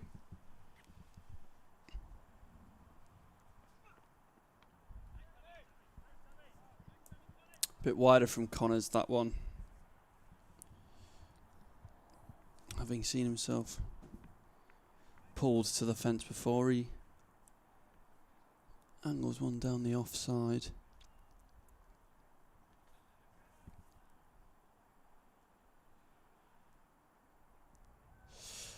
Worcestershire closing in on 300 for what would be their second batting point of the day. Connors in again. Just flicked away down to David Bedingham at fine leg. Adding one more to the Worcestershire total. Yeah, real effort ball as well, it felt like there from Connors. Felt like tried to put a little bit extra into that one for D'Oliveira. As that one's going to be clipped into the leg side by Roderick now. doesn't quite have the pace on it to start troubling mid-on.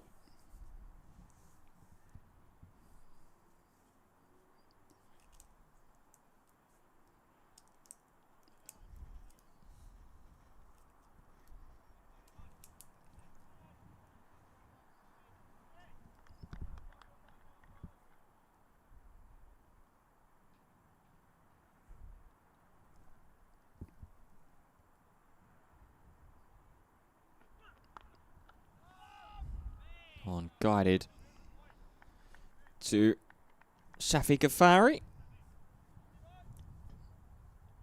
Just fielding square on the offside for Connors. Potentially might see him one last time for a couple of overs to end the day's play out. He has been periodically stretching throughout the past few overs, but it's more been stretching his legs as opposed to anything arm or shoulder. Well, you got to think it's a long day out in the field for him. Playing for Richmondshire, of course, in the North Yorkshire South Durham League. Oh, that was why it looks like he was stretching out.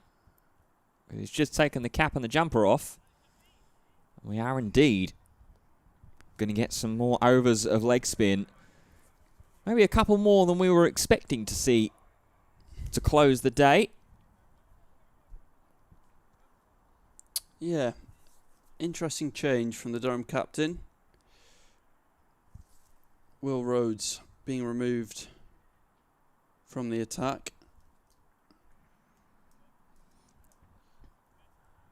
May just be something as innocent as change of ends for Will Rhodes, potentially. Could well be, yeah. Just 2 overs for him. Sam Connors going for 6 in that last over. And 4 in the 2 overs previous. So an expensive 3 over spell so far for Connors. Be interesting to see if Rhodes does displace him from the Lumley end. But it will be Ghafari from the Finkel.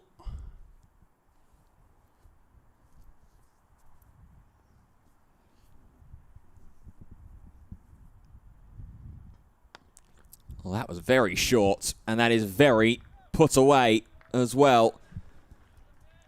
Bounce or 2 over the rope, and 4 more for Gareth Roderick.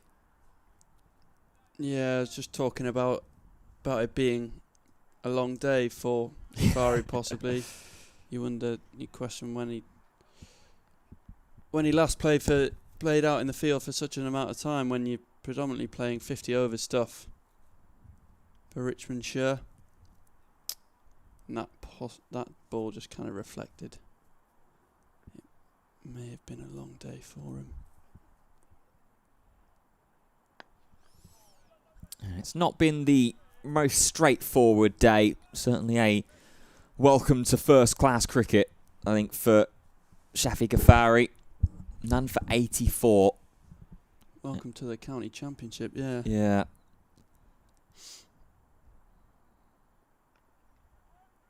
So that one's chopped down and is going to leap over the head of Potts, who's operating as the slip. For Ghafari. Another wicket's fallen by the way at Taunton as well, but it isn't Casey Aldridge. He's still going on 126 unbeaten. Starting to run out of partners though. Yeah, as you say,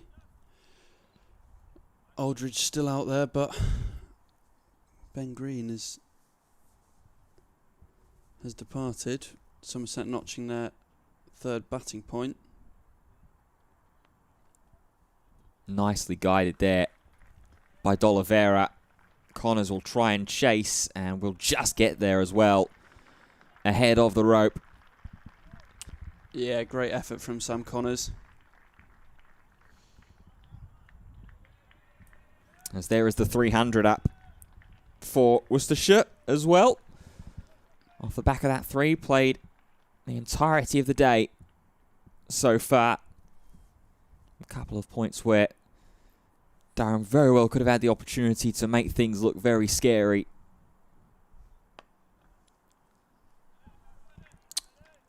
Well cut off there by David Bedingham. Brings that over to an end, but not the return to the attack that غفاری would have wished for.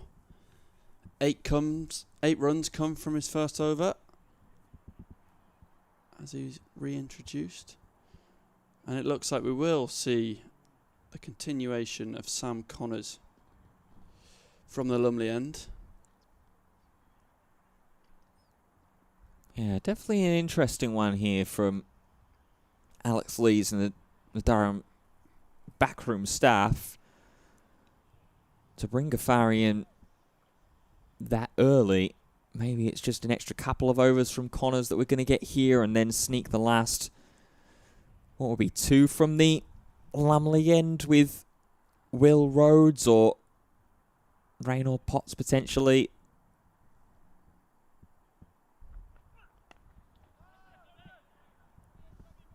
Connors will try and continue.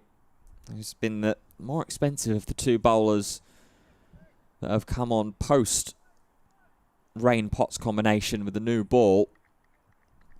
We're talking when comparing with Sam Connors and Will Rhodes.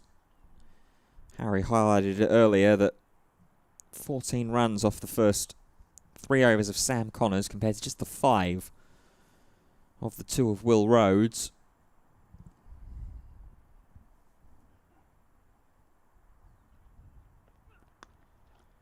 That one angles in and is just going to be the 1 run to D'Oliveira.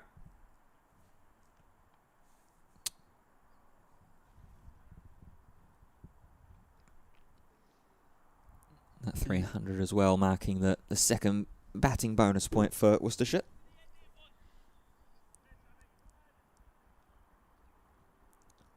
Yeah. Frustrating. For Durham, this partnership now worth 163. Wow, where has that squirted off to? Bottom edge that very well could have gone anywhere. Has gone away nice and safely for Roderick.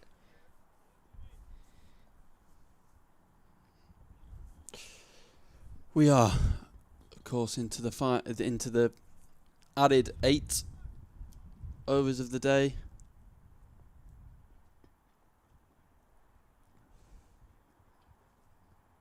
See how far that will take us as we await for Sam Connors.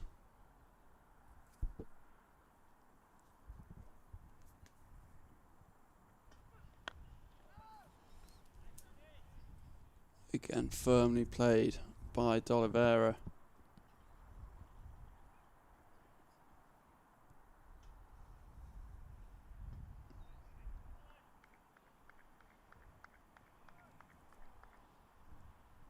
Still the attempting there of the encouragement around the ground.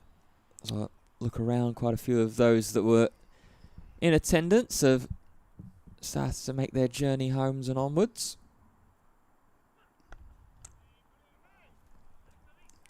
Graham Clark on the leg side fence was certainly showing his encouragement to Sam Connors. Potts and Rain having a chat there as they exchange the Red Duke's ball.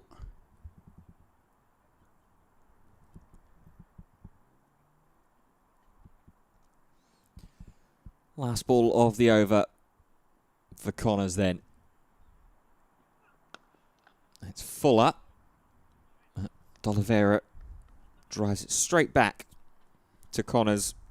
Not a bad over though from the bowler.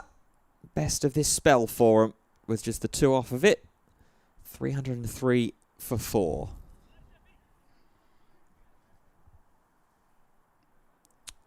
Yeah, it seems Worcestershire are just content with defying Durham at the moment, playing the situation. What's best for them. Doesn't feel like they're chasing a win. Yeah, I think that's pretty respectable, in all honesty. Means that Worcestershire can come out tomorrow morning, bat pretty freely, with the wickets in the shed. If they get to, say, maybe 320 here to close play, add on another solid 40, 50 runs, maybe try and push yourself up towards the 400 mark, as that shot is going to help them do just that. Gareth Roderick with another flick off his pads through the leg side for 4.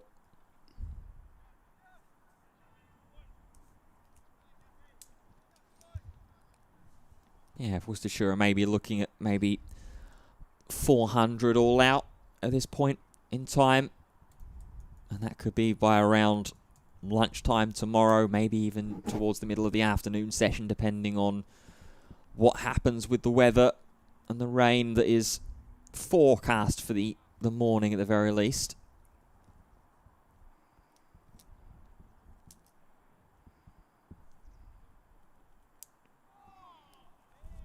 As watched there by Roderick, a big exhale and groan from Potts, I believe it is, who's still standing at slip for غفاری.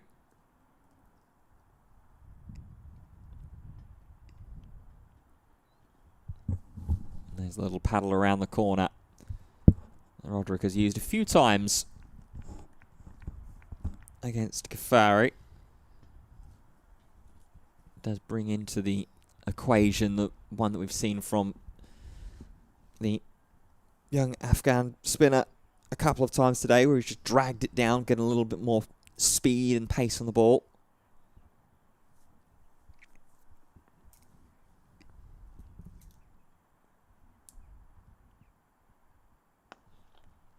Oh, well stopped.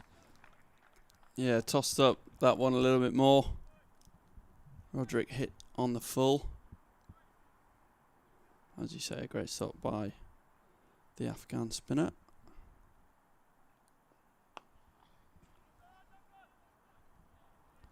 A nice time defence back to the Durham skipper to end that over. It's another relatively expensive one though from غفاری. 6 runs off of it. Worcestershire 309 for 4. 6 overs minimum remaining in the day's play.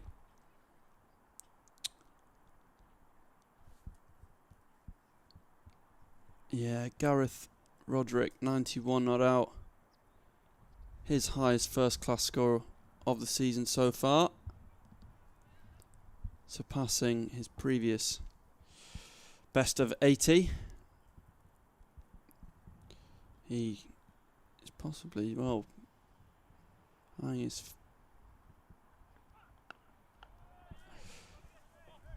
eyeing his first ton of the season before the day breaks out. But it's D'Oliveira on strike. Yeah, he's been in and around the scoring range for Worcestershire in the county championship this season. 4 50s, but as Harry says, none of them able to be converted into hundreds. But as close as he has come all county season, county championship season. Oh, bowled him! Connors gets the breakthrough. The partnership is gone.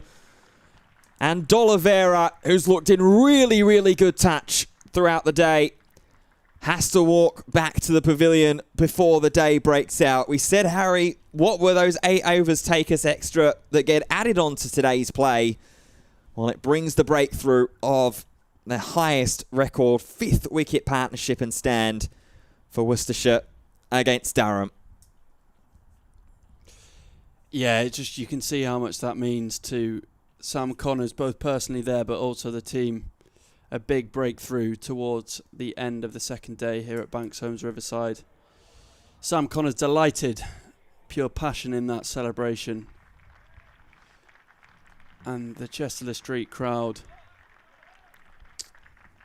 claps off the departing Worcestershire captain. Departing from the crease, that is. As he is replaced by Ben Gibbon. Oh, so we are going night watchman here for Worcestershire. Would have been most likely Ethan Brooks that would have been expected out at this point in terms of the running order, but with 5.4 overs remaining to go, Worcestershire turns to the night watchman, and it's now down to him to help try and guide Gareth Roderick and co.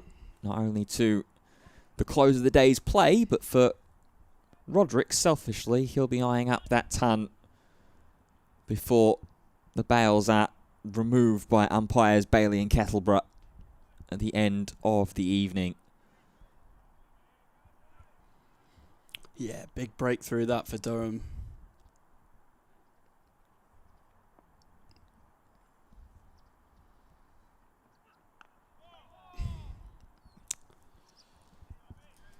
Given off the mark. Sam Connors, as you and Ash remarked earlier, bowled well without reward so to this point today, but he's got reward now, and he'll be eyeing another one late on day 2. As we've said previously, one has brought 2 today. Can Durham find another quick breakthrough in the closing 5.5 overs?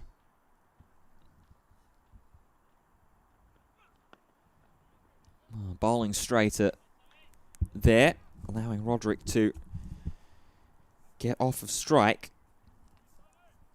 That wicket, by the way, just the 5th of the county championship season for Sam Connors.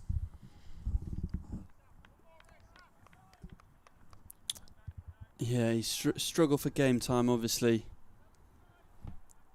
this season. But he's showing what it means with that celebration.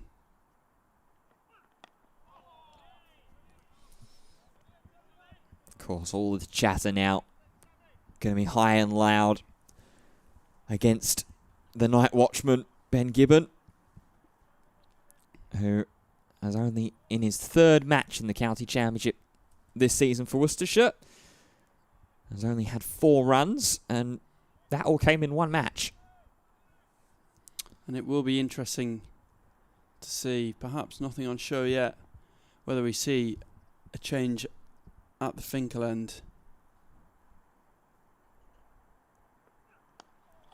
That one just shaping in from Connors, but just pushed out to Beddingham by night watch Ben Gibbon. Whether we see Shafiqullah غفاری replace at the Finkel end, which it looks like we won't. There's a possible decision to be made there, given غفاری has been pretty expensive in his 2 overs since being reintroduced to the attack. Durham have the opportunity to create some much needed pressure in the closing 5 overs, but Alex Lees is sticking with the Afghan leg spinner. Yeah, interesting choice that we're sticking with spin here, maybe just trying to sneak 1 extra over out of غفاری before he turns back to someone maybe like Will Rhodes to close things out. So غفاری goes ahead and throws up a full toss to Roderick, but batted straight to Ben Rain, who's at mid-on.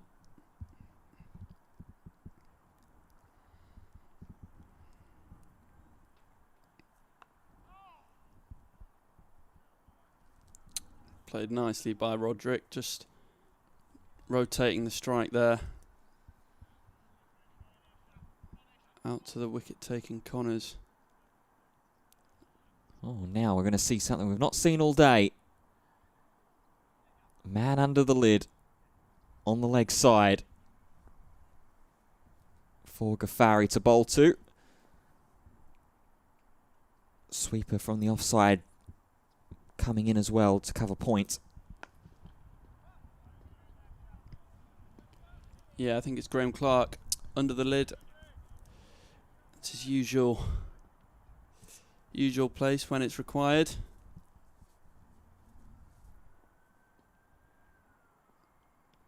Oh, half a sound there as it went past through the leg side from Gibbon. Good take again as well by Robinson.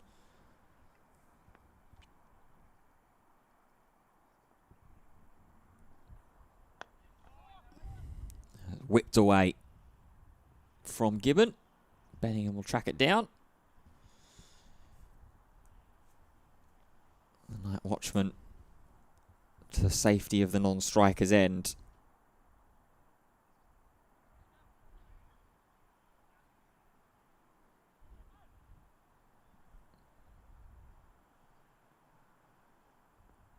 Yeah, just the one remaining in this غفاری over. He's tossed that one up outside the off stump and drilled towards Alex Lees. He's done well to get down to it.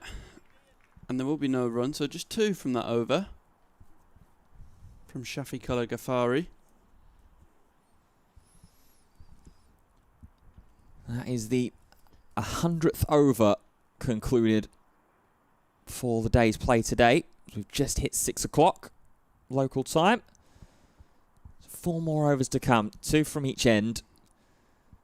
4 more overs for Durham to get themselves the second bowling bonus point as well. Gibbon will be the man that they are going to target with 2 slips to the night watchman, McKinney and Bedingham, those in the cordon.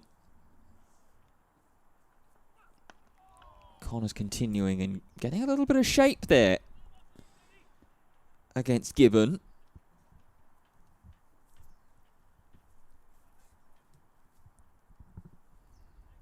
No sign or sight of anybody else trying to limber up a little bit more to close things out. So it looks like it is just going to be the bowling partnership of Connors and غفاری that will close the day out.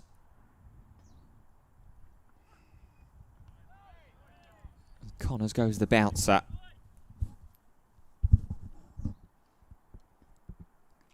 Well evaded by Gibbon. He's just got to see it through and do his job. And if he can help Roderick to his first century of the county championship season, that would be more than enough. Off the inside edge there of Gibbon's bat, out to Graham Clark at mid-wicket.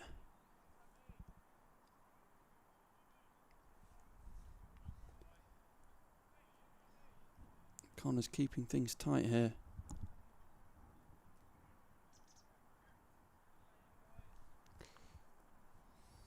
Yeah, and credit to Sam Connors for staying persistent.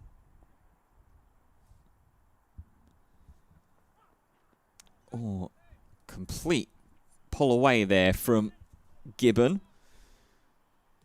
which I suppose is the best case scenario for if you're a little bit unsure about whether to play or not. Just completely pull the bat away.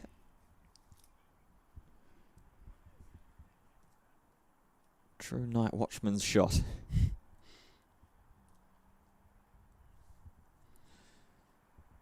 Two more to come then from what should be the second to last Sam Connors over of the day. Bounces again.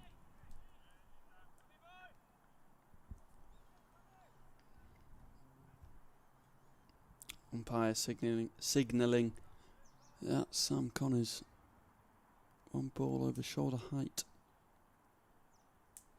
for the over, with just one remaining. And as you say, what would presumably be his penultimate over of the day.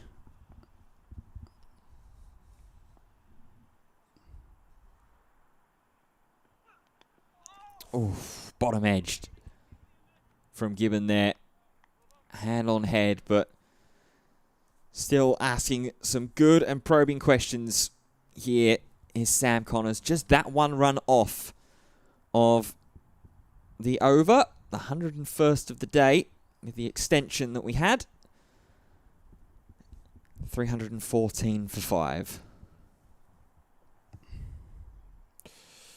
That's the day over down in Taunton. Casey Aldridge wrapping up the day on 149 not out for Somerset, closing in on his first ever career score of 150 plus. First class career best for him. Yorkshire have picked up another wicket down against Sussex with the hosts 84 for 4.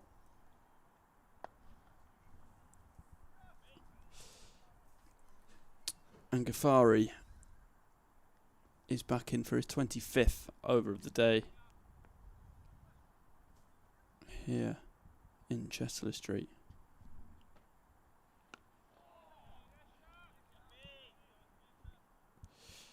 Getting a bit of encouragement from his team, from his new teammates in Durham Whites.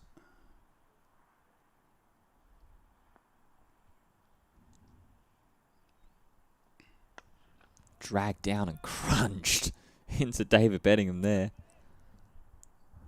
There's a couple of interesting things happening in Division 2. We'll talk about those at the end of the over.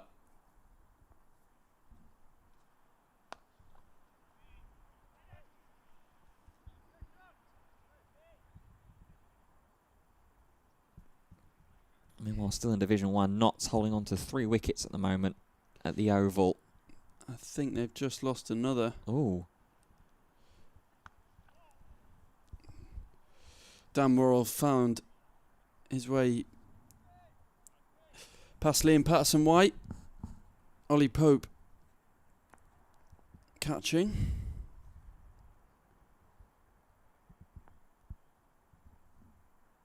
And that one's just played out. Back to غفاری for a maiden over, as I'm going to love you and leave you with just 2 overs remaining in the day. Fantastic. Well, we thank you very much for your company, Harry. And that gives us an opportunity to go through the Division 2 scores. I promised there were some interesting things happening down there. We've had a declaration from Leicestershire, 459 for 7. They have declared on. Kent have started off positively, 1 run for no loss. Middlesex are 172 for 7 in Manchester. They're still playing at the moment. Northants, they were bowled out for 206. Oh, as Connors gets very close to beating the outside of the bat of Gareth Roderick. Gloucestershire 54 for 3 currently in their first chase.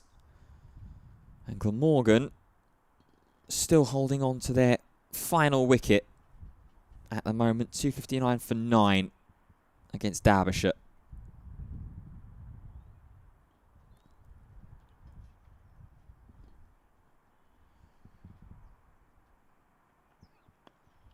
Connors a little straighter and more on the pads there against Roderick, but the keeper happily plays off of them.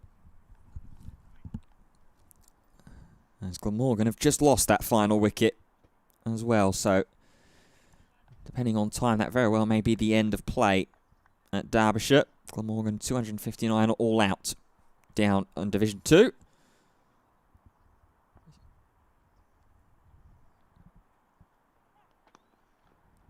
Rises up on the bat of Gibbon. As Harry mentioned earlier, stumps at Taunton, 381 for 7 between Somerset and Hampshire. Casey Aldridge 1 run away from 150 unbeaten. Yorkshire and Sussex have just gone off for bad light in Hove. So depending on how bad that is, Umpires may just say, Jack Chantry and Tom Lungley down there, that we'll see you tomorrow for that one.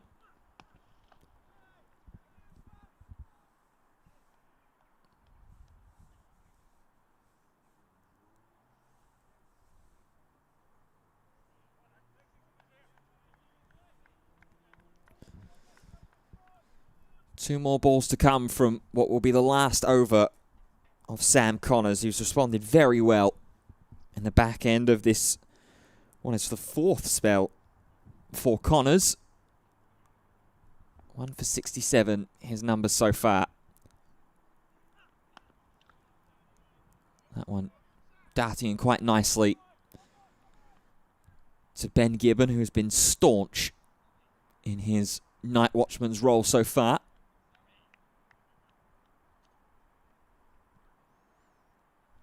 Can Connors get this breakthrough wicket again? And the final ball he will bowl today.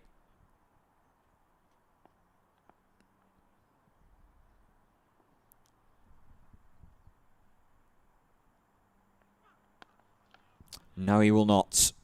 Good defence there from Gibbon. But equally, very, very well bowled from Sam Connors today.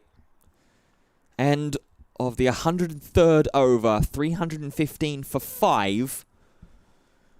The last chance for a bowling bonus point today will be down to the County Championship debutant of Shaffiq Ghafari.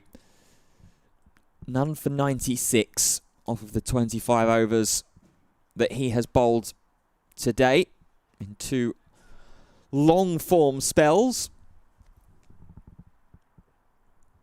He'll be bowling first off to Gareth Roderick, who's 6 away from a century. He'd love to get that before the day is out. It'll be defence first and foremost, though, that is on the mind. See these two through till tomorrow morning.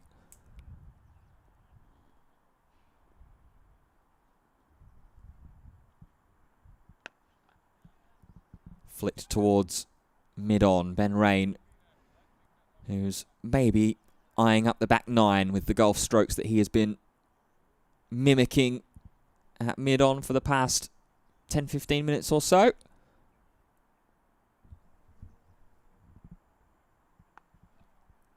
As there's another gentle little backwards cut from Roderick. We'll take a run and give Ben Gibbon the strike. Graham Clark chucked the helmet by Potts at slip.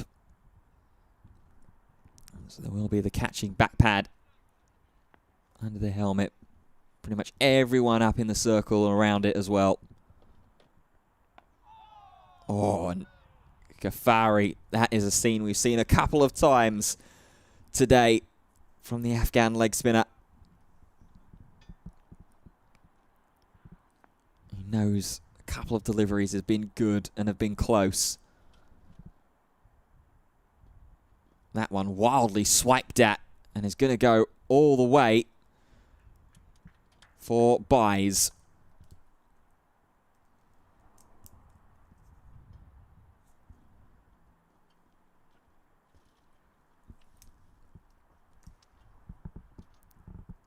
One final ball for Ghafari then to close out the day.